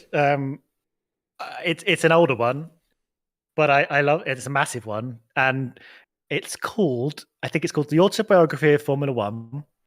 It's a big coffee table book, and it only goes up to, or at least the edition I had, goes up to, I think, 2002. But essentially, it goes from 1950 to 2002, and it's just full of quotes that kind of tell the entire story, like race to race, like over those 52 years. It's really good. Like it's a really easy read, and you really sort of learn a lot about the characters and the stories and the things that were kind of evolving season to season. I've always liked that. It's not, lots and lots of prose, but it's a good, solid book if you want a sort of accessible introduction to like the whole history of the sport. It is enormous, though. It's you can't. It's really like it's quite hard to take to bed. Alperin says there were reports a week or so ago that many teams are indeed solving the DRS puzzle. So that's interesting to keep an eye on. I guess we'll find out next week, won't we? If the Red Bull rocks up and just breezes past everyone with ease, which I mean they may do on race pace, we'll see. But with Ben says has been nearly 67 seconds off the pace, should be disqualified. Blatant money saving, and it's egregious. Okay. It's I can't tell if that's sarcastic or not. Yeah, it's only testing, Ben. Don't worry. If they're 5 to 6, if they're 6 seconds, 7 seconds off next week, we'll have that conversation definitely. Red Sun Phoenix says it's really crazy how much all the teams truly sandbag during preseason because everyone is faster today, and tomorrow they probably will be again, and then in the race again faster. I think we talked about this yesterday. Sort of sandbagging. I don't feel like they've got the time so much anymore. I agree that each day they're getting faster, but maybe it's a case that these cars first day, get them out there, reliability is a priority, and then turn things up a bit for day 2, bring the fuel down, turn things up again for day 3, bring the fuel down. It's all very difficult to read, but I'm not convinced that sandbagging's as prominent as it was a few years ago when you're literally watching Max Verstappen or somebody come out the final corner and lift off the throttle as they go across the line. I don't think we're quite at that stage of sandbagging, but I guess the argument is we're definitely not seeing absolute pace from anybody yet. I will be absolutely stunned if Carlos Sainz is that much quicker than Max Verstappen next Saturday. I'll be next Friday. Oh, for God's sake! Next Friday, I'd be shocked. Yeah. That's but kind of Sergeant. Sorry, I'm just happy. There's work on Logan Sargent's car, and Ted just speculating there it might be the end of his session. He's still in the car, in the garage, obviously. He's not got a mechanic hanging onto the front end. There's your image for the day. Ricardo, personal best middle sector, coming through final course. See what he does. 29.9 the time to beat. Don't think he's going to get near that. 31.4 was his previous best. He does a 31.3. A 10th improvement there from Danny Rick on the C4 tyre. For anyone wondering, did you read the tyres when you did the time, Stuart? I did not. I'll just do that quickly for anyone. I'm not going to go through the times again. It's on the screen, so we'll read them as we're going through anyway. But Sainz's best time was on the C4, Perez C3, and it was a C3 for Hamilton, Norris. Ricardo was on the C4 for his best lap. It was C3 for Leclerc, Stroll, Ocon, Bottas, Piastri. Sargent was on the C4. Aston Martin. Alonso was on the C3. Zhou C3. Gasly C3. Magnussen, Hulkenberg, and Tsunoda also on the C3 for their fastest times. And just for anyone new to F1, the C1 is the hardest compound and the C5 is the softest compound, and they do go C1 to C5. So that's also just very quickly on liveries as well. Randomly, the Herb livery I quite liked. On track, I think the white rear wing and the right front wing with the red Hugo scrolled across it is a lot more jarring. I much prefer the on board where you get to see the blue and the red, but I think the white it just feels a bit weirdly when you bear this in mind when it's next alongside an Alpine, it weirdly feels unfinished. When I look at the McLaren with carbon fibre down the middle of it, it looks a bit unfinished as the RB, but you know what I mean. The white just doesn't quite do it for me. But to me, it looks like an old kind of 1990s Minardi kind of a car, or it doesn't look like a sort of it doesn't look like a Formula One livery. It looks like a sort of Formula Ford kind of slapped together.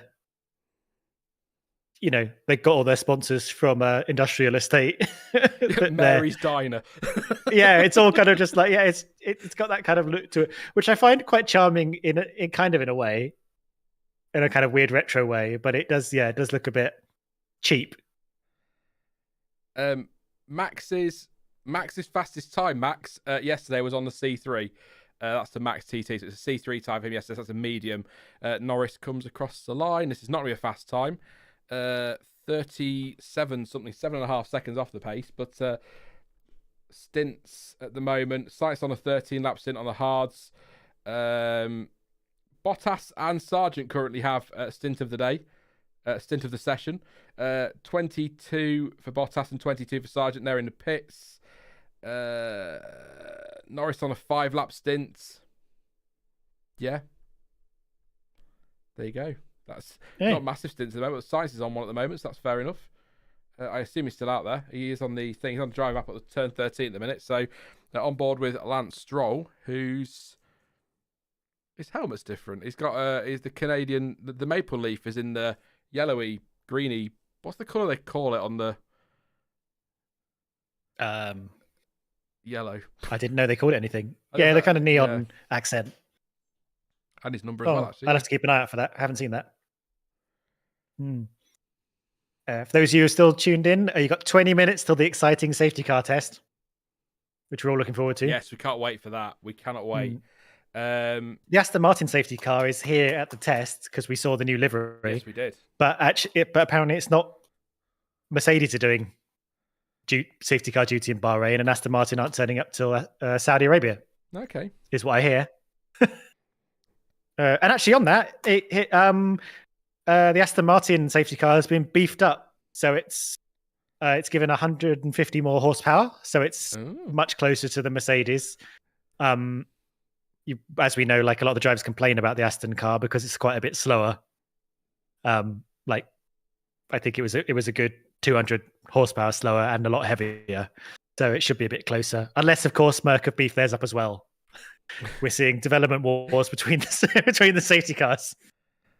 Wu and Sergio both asking if there's any information on why McLaren's lap count is so low. Heard they had issues on filming day and yesterday. I've got Twitter open and I've kept an eye on McLaren's feed.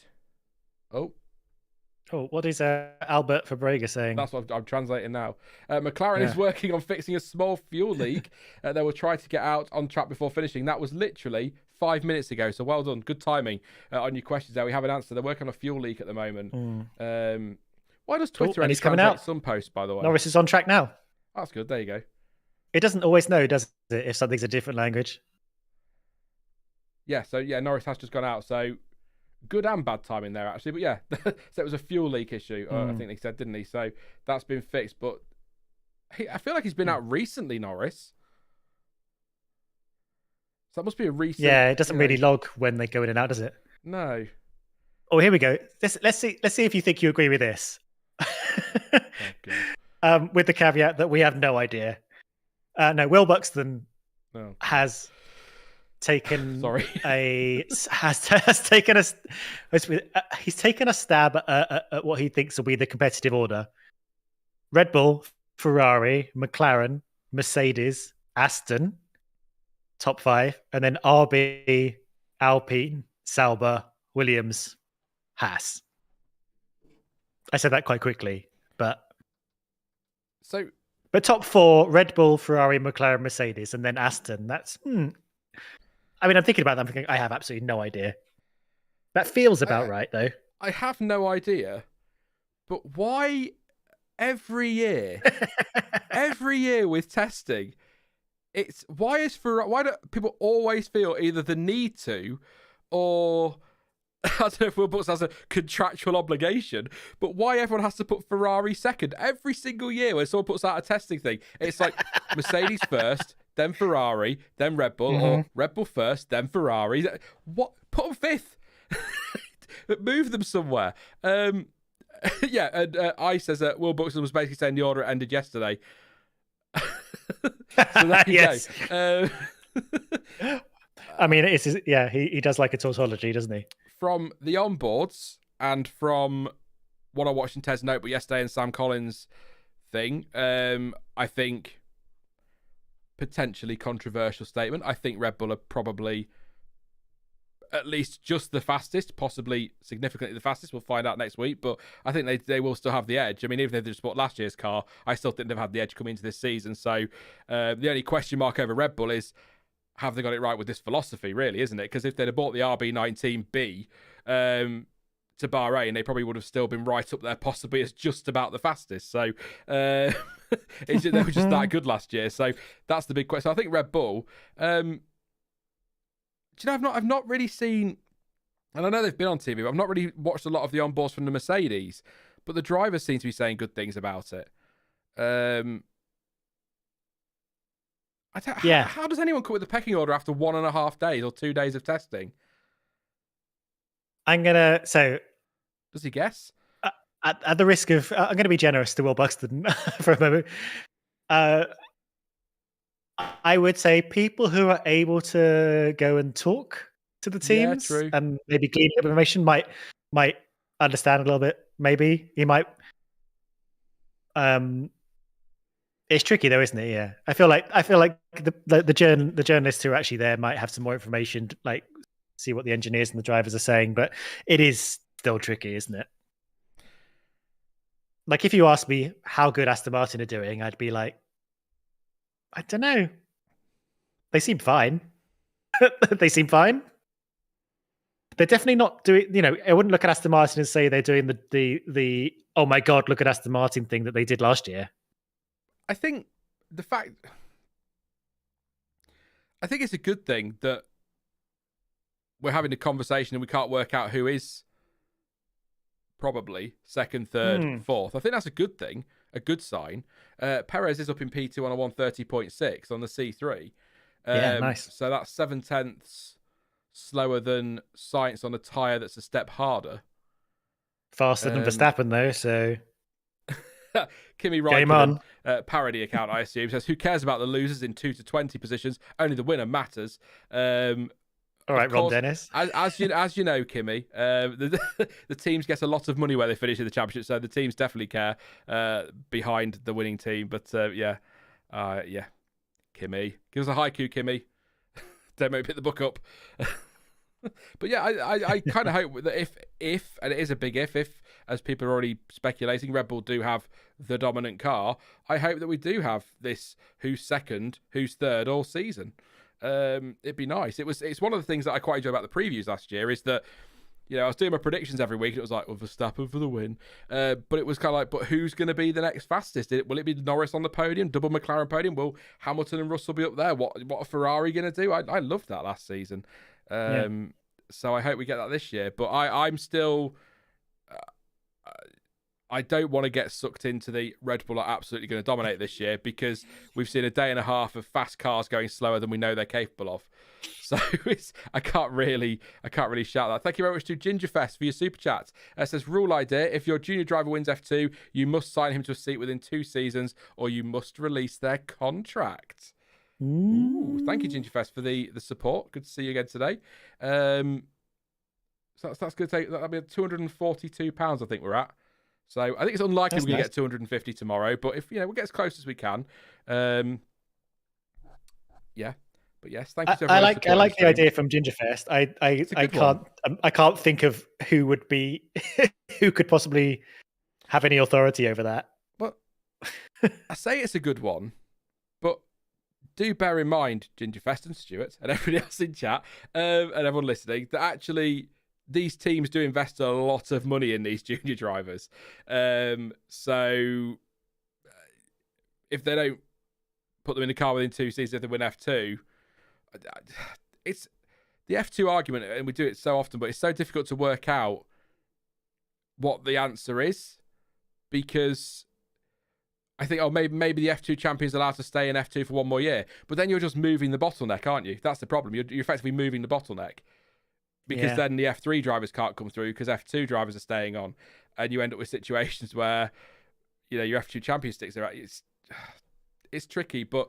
And I don't actually, we always sort of tongue-in-cheek go, more teams, more seats to fill. I don't even necessarily think that solves the issue, as stupid as it sounds, because if Andretti come in and, I don't know, we still had a Caterham or a Manor, are they going to go and pick up Porsche and Vesti, realistically?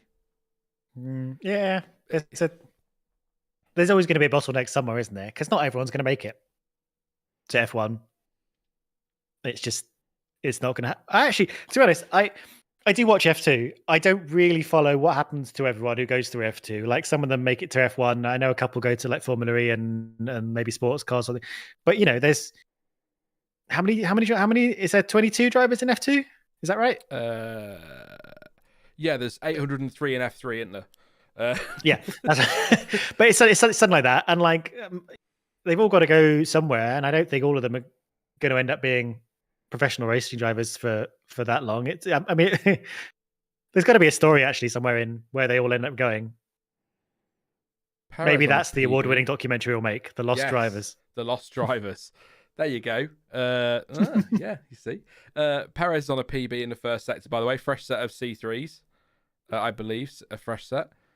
That's the medium tyre, so soft next week, just to confuse anybody. Over the line he goes. He's not going to beat. He does a 30.6.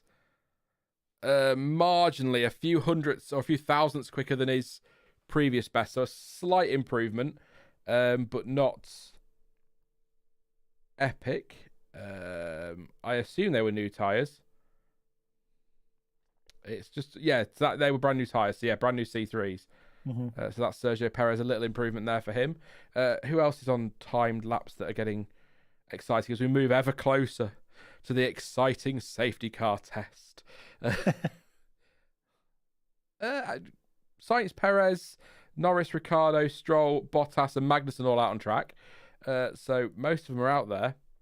Nobody really doing personal best at the moment, but I think anyone's still on stints. Norris is on a 12-lap stint. Sainz is on a 20-lap stint at the moment on the hards. Good data gathering there.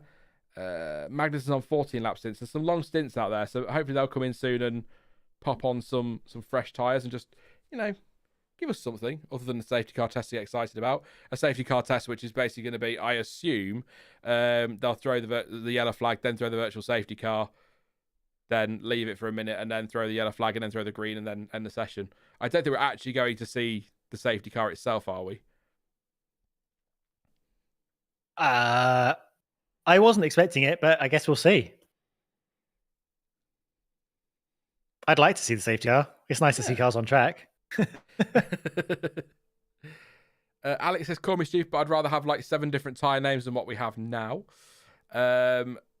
It's hard to determine the issue with F1 and having seats is a whole host of things. Yeah, it's not. Yeah, it's definitely rest for Phoenix there. It's not a throwing a couple more teams in isn't necessarily going to solve it. Moving the bottleneck doesn't solve it. There are lots of issues in there. What you really need is teams, like I said earlier about Mercedes, to take a chance on a youngster. And I think you've got to be pretty confident that your youngster, like Red Bull were with Max Verstappen, or like Sauber were with Kimi Räikkönen. You've got to be pretty confident they're going to be brilliant to take that chance. So, because I think Kimi do like three single-seater races before he got thrown into the Sauber, something like that. Oh yeah, he barely wasn't quite. I remember that because I remember even Jenson Button was like, "Well, we're steady on here," even though Jenson Button himself had been moved up from F3 straight into F1 the year before. Yeah, so Kimi Räikkönen moved to Formula One in 2001. Yeah. And he did 2 Formula Renault 2000 Euro Cup races, 10 Formula Renault UK races, 4 more, so that's 14 Formula Renault UK, 4 Formula Renault UK Winter Championships, and then a couple in the European Formula Ford and 1 in the Formula Ford Festival. So 14, 16, 18, about 23 races, something like that. Yeah, I mean, hell of a scouting job, to be honest, right? He did karting in that before, of course, but that's not quite the same as hopping into the cars. So, yes, Perez was on the medium, C3. Oh, Stuart's answered that in the chat. There you go. Yes, he was.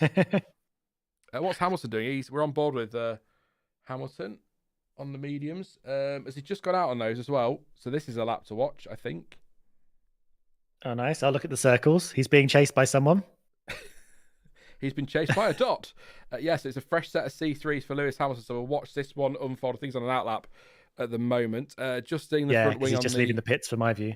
On the Ferrari, the beautiful Ferrari. Biased, yes. Perez to Mercedes 2025, ? Says box fresh. I'd be surprised. I mean, if he has a great year this year, maybe. Yeah. But it's unlikely, I think. I think you're more likely to see Sainz, Alonso and Albon and Antonelli than you are. Dare I even say you're more likely to see an Antonelli than you would a Perez. Yeah, possibly. I think Mercedes will want virtual safety car. I'm so excited. That's interesting. I wonder why. It's the test, isn't it? Oh, is it starting now? I think so. It's 15 minutes. They'll want to get practice starts in as well, won't it, at the end? Oh, maybe. I thought it was 10 and minutes. Now full safety car.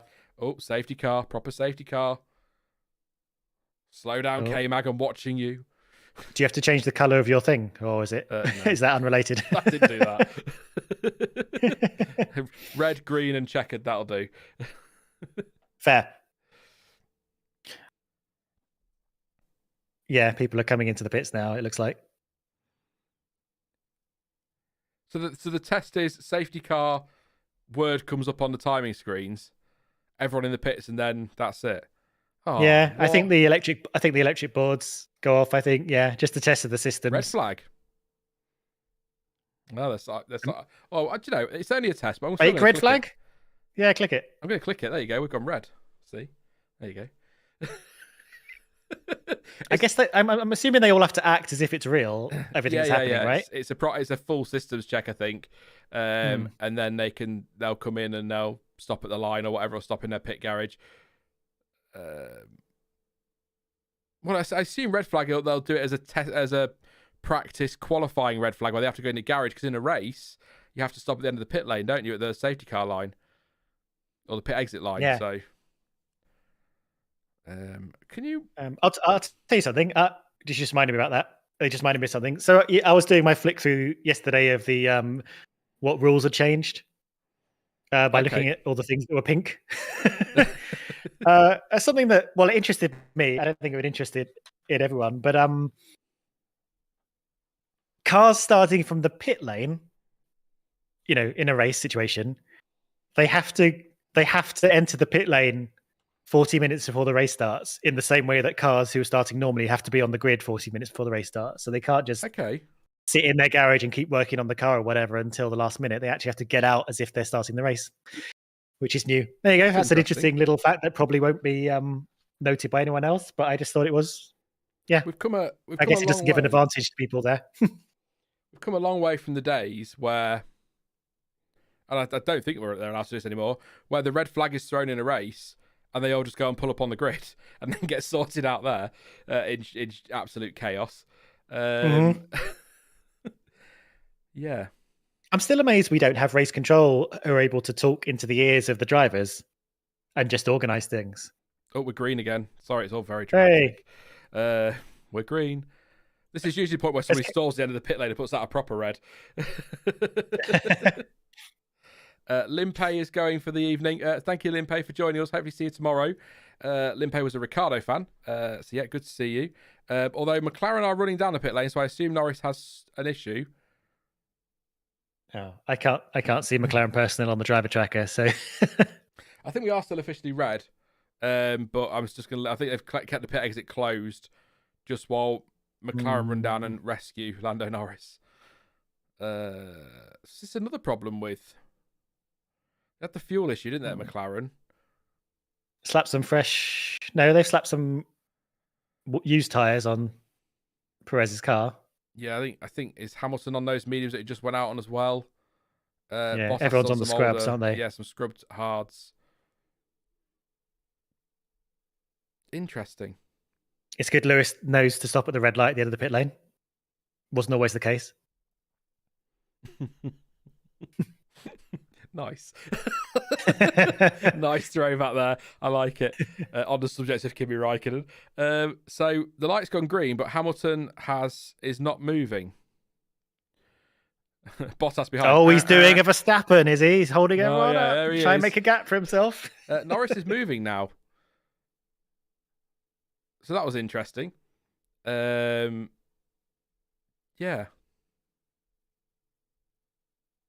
Fire up the Hovis music, but I remember when they couldn't just sit at the pit lane this long because after about 20 seconds the engine would overheat and die because they didn't have a mode to put it in where they could just idle.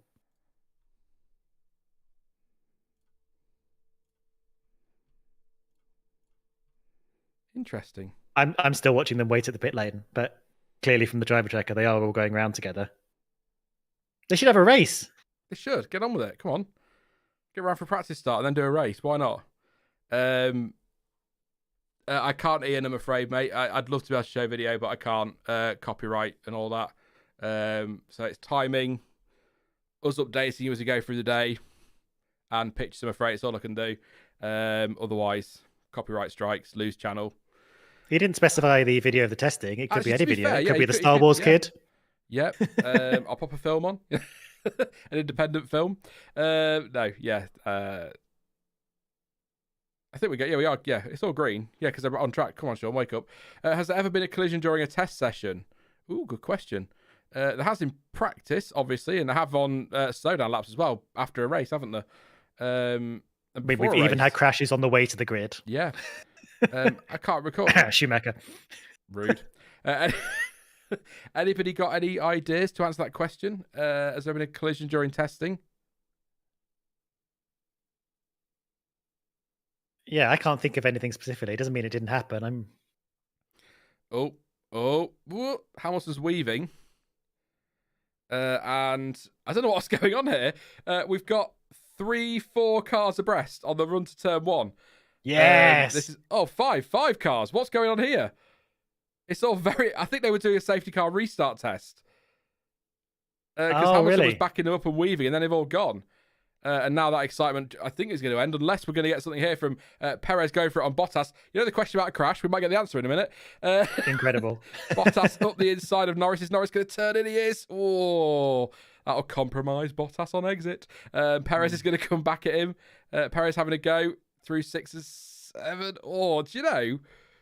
It's probably not close race sense, but it's close for testing as Bottas throws it on the inside of Lando. Do you know, I think some of these lads are having a race here. Norris has given up. He's the first to bail. Is Hamilton going to be second to bail? No. Bottas is having a look. Ocon right behind him. This is the most excitement we've had in 2 days, Stuart. It's crazy. It's great. And poor you're a minute behind. Spoiler alert. Yeah, I'm just watching them going to turn 1 now. Bottas is second to bail it. Yeah, he's bailed. Felt quite nostalgic watching Hamilton lead away a safety car start. It was the sparks as they were coming down the straight then, hitting the bumps. It just was like, oh, this time next week will not be far away from seeing that proper. But then that was a little race for a few corners between a few drivers. Fudge says, imagine how much better it would look with painted cars. Yes, it was a safety car restart, I see. Lots of fun. Did Perez put a squeeze on Ocon? They're really enjoying this, aren't they? They haven't done this for months, and they're... Oh, nice moody slow-mo, the sparks over Checo's head. Wow, that's cool.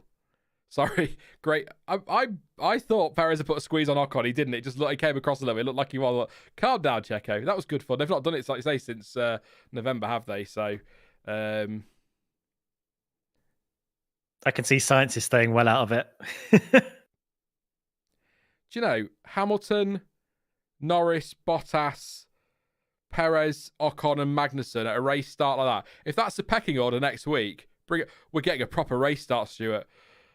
I can see them all lining up on the grid. I can see it. Exciting. Ocon's jumped the start. Were they testing the graphics as well? Somebody just pointed out as well that, oh no, they're not in a race start. Ocon's bailed. Oh, they're not in a proper start. Oh, that's sad. Oh, disappointing. They're all just doing their own stupid individual ones. Yeah, the graphics said race start. The replay did. So I wonder if they were just testing their graphics as well. Yeah, probably.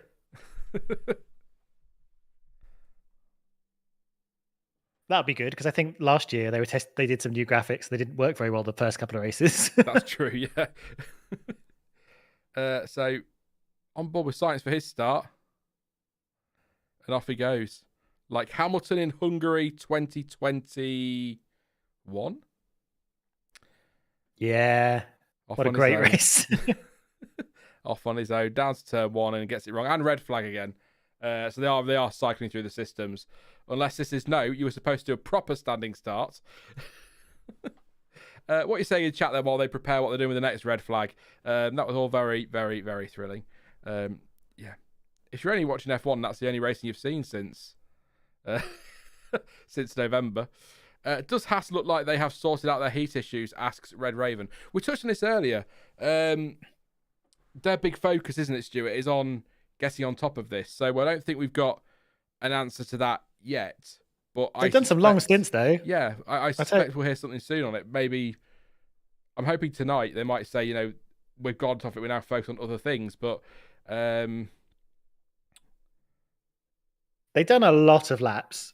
They've done, let's put it mildly, they haven't been showing off with the lap times. Whatever that means. 124 today? Yeah, to that 100 not to be sniffed at. Whatever it was yesterday. Go check out what it was now. 100 and... what was it? 148. So pushing... Is that pushing 300 laps, isn't it? I'll tell you what, consider we lost lost an hour this morning. Ferrari have done 138 laps, which is is 9 away from what Verstappen did yesterday. It's pretty good. Mm. Yeah, it's not compromising that much, has it? Especially when you consider Ferrari had that awkward thing where they swapped the drivers out mid-afternoon session. Yeah. Or during the afternoon session. So that is good. What did Leclerc do? 54. They're all in the pits. They're all being wheeled. That might be it, I think so. I can't imagine they're going to go out again unless they want to do one flyer. Sad times. I was going to read through the times, but I'm not.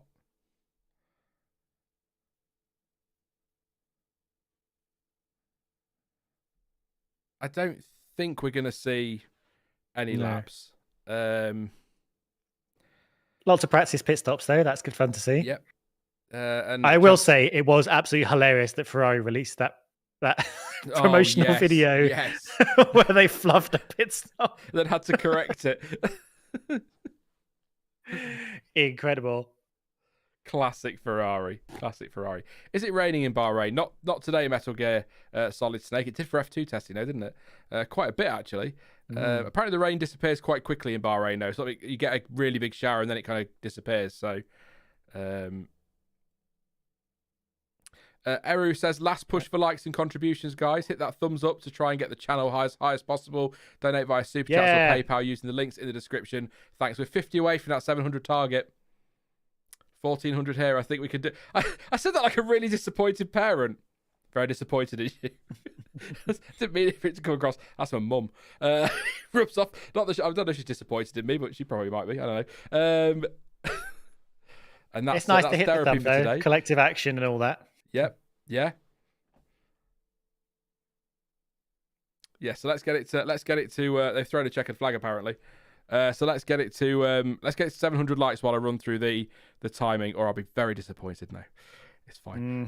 Let's run through this timing. And the final timing for the second day of testing. One more to go. You only have one more day to endure of this.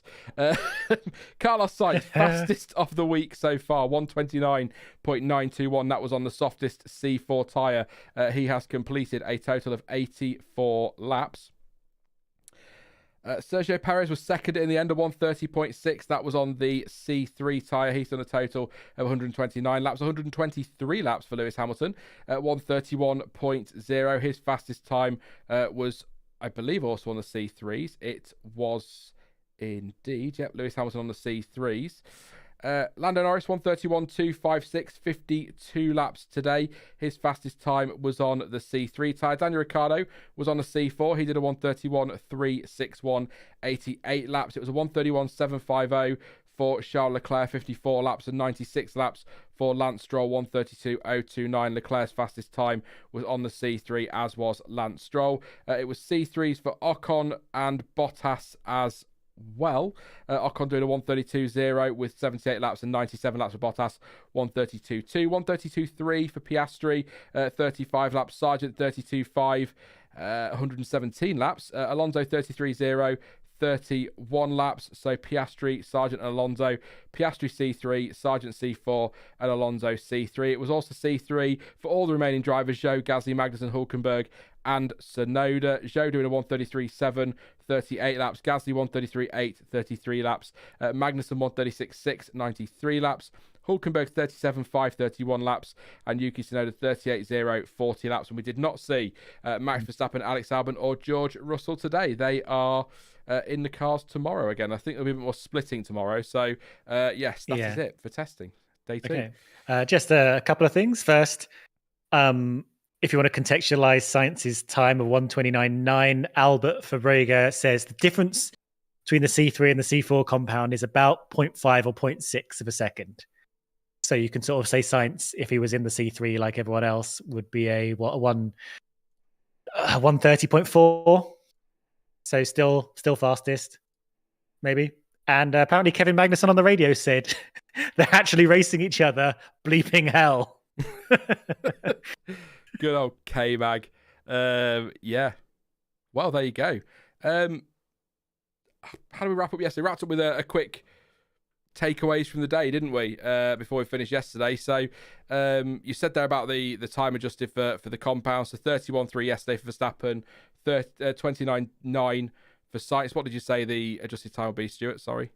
0.6 seconds. So maybe about half a second. Yeah, half a second. So still, it's a very good lap from Sainz. Very, very good lap. But I think it'd be interesting what Verstappen could do on those C4s tomorrow. If he gets given some hope, though, hasn't it, to the naysayers? Well, I hope. Technically, the naysayers should now be all over Twitter complaining that the season's over because Carlos Sainz is going to rob the title. But it's testing. We know how testing works, and we all should do, definitely. But really, the big talking points, we had the floor with this morning for Charles Leclerc, which was destroyed by the drain cover that he drove over after it had come loose. God, that seems like days ago. Perez's brake fire on the right front. That was sorted out. We've had safety car and red flag tests. Woo! I've lost the talking points. What was the other thing? There was something else that has happened today. Norris had a fuel leak issue. That was it. That's all sorted, though. He got back out again. We had a little race towards the end, which was fun. Will Buxton reckons that the pecking order is Red Bull, Ferrari, McLaren and Mercedes. Yeah. There are your talking points from day 2 of the preseason. What are you taking away from today, Stuart, before we finish up for today? Just to let you know, Eru says 2,447 laps done so far, 1,200 today and 1,200 yesterday. Consistent. I'm actually a little bit... I'm glad to see Ferrari putting in some interesting times with science. I'd be interested to know if they were doing that to just get some headlines or actually stretch the legs of that car. I think it was a good thing Mercedes decided to put in some decent laps, just to at least...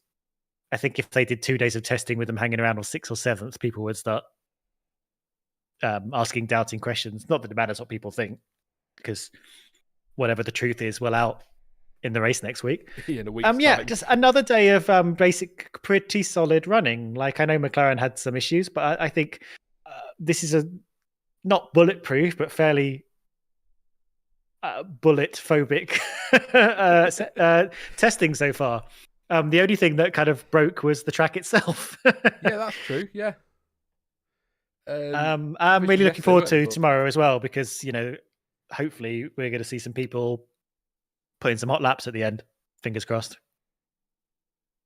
There you go. I think, sorry, Hannah. Hannah says we're missing the most vital talking point. Crofty going to be missing in action, so a few races getting the drivers correct. Yeah, that will be interesting. I know it's going to be like a 70-year age gap between Brundle and Benjamin. I know he does the F3, and I know he fills in on F1 TV, but the pressure on poor Harry Benjamin. Well, he does 5 Live as well, doesn't he? So it's not like he doesn't right. commentate on the races. So, well, I sometimes forget Crofty did a lot of BBC stuff before Sky. Yeah, he was 5. He was 5 Live. He was, in fact, he was briefly on the BBC when they on BBC TV when they accidentally crossed the feeds. If you remember. Oh, the BBC. Oh, they are a laugh. In everything they do. We're 10 likes away from 700. You do it 9 likes now. Come on, Eru. Go on, we'll count it down. Burner accounts. 8. 8 likes left. Ticket. Are you actually going to count down? Do you want me to wait? I'm going to count down if they're going to do it. Oh, 4. It's all good fun. It is all good. It's going to get to 699, then we're going to be live till midnight, aren't we? Waiting for someone to just press like. There you go. There we go. That's Thank great. You, everyone. Thank you, Carl. Thanks, guys. Carrie, is it Carl? Lovely. Carrie or Carl? Says, have my like. Thank you very much.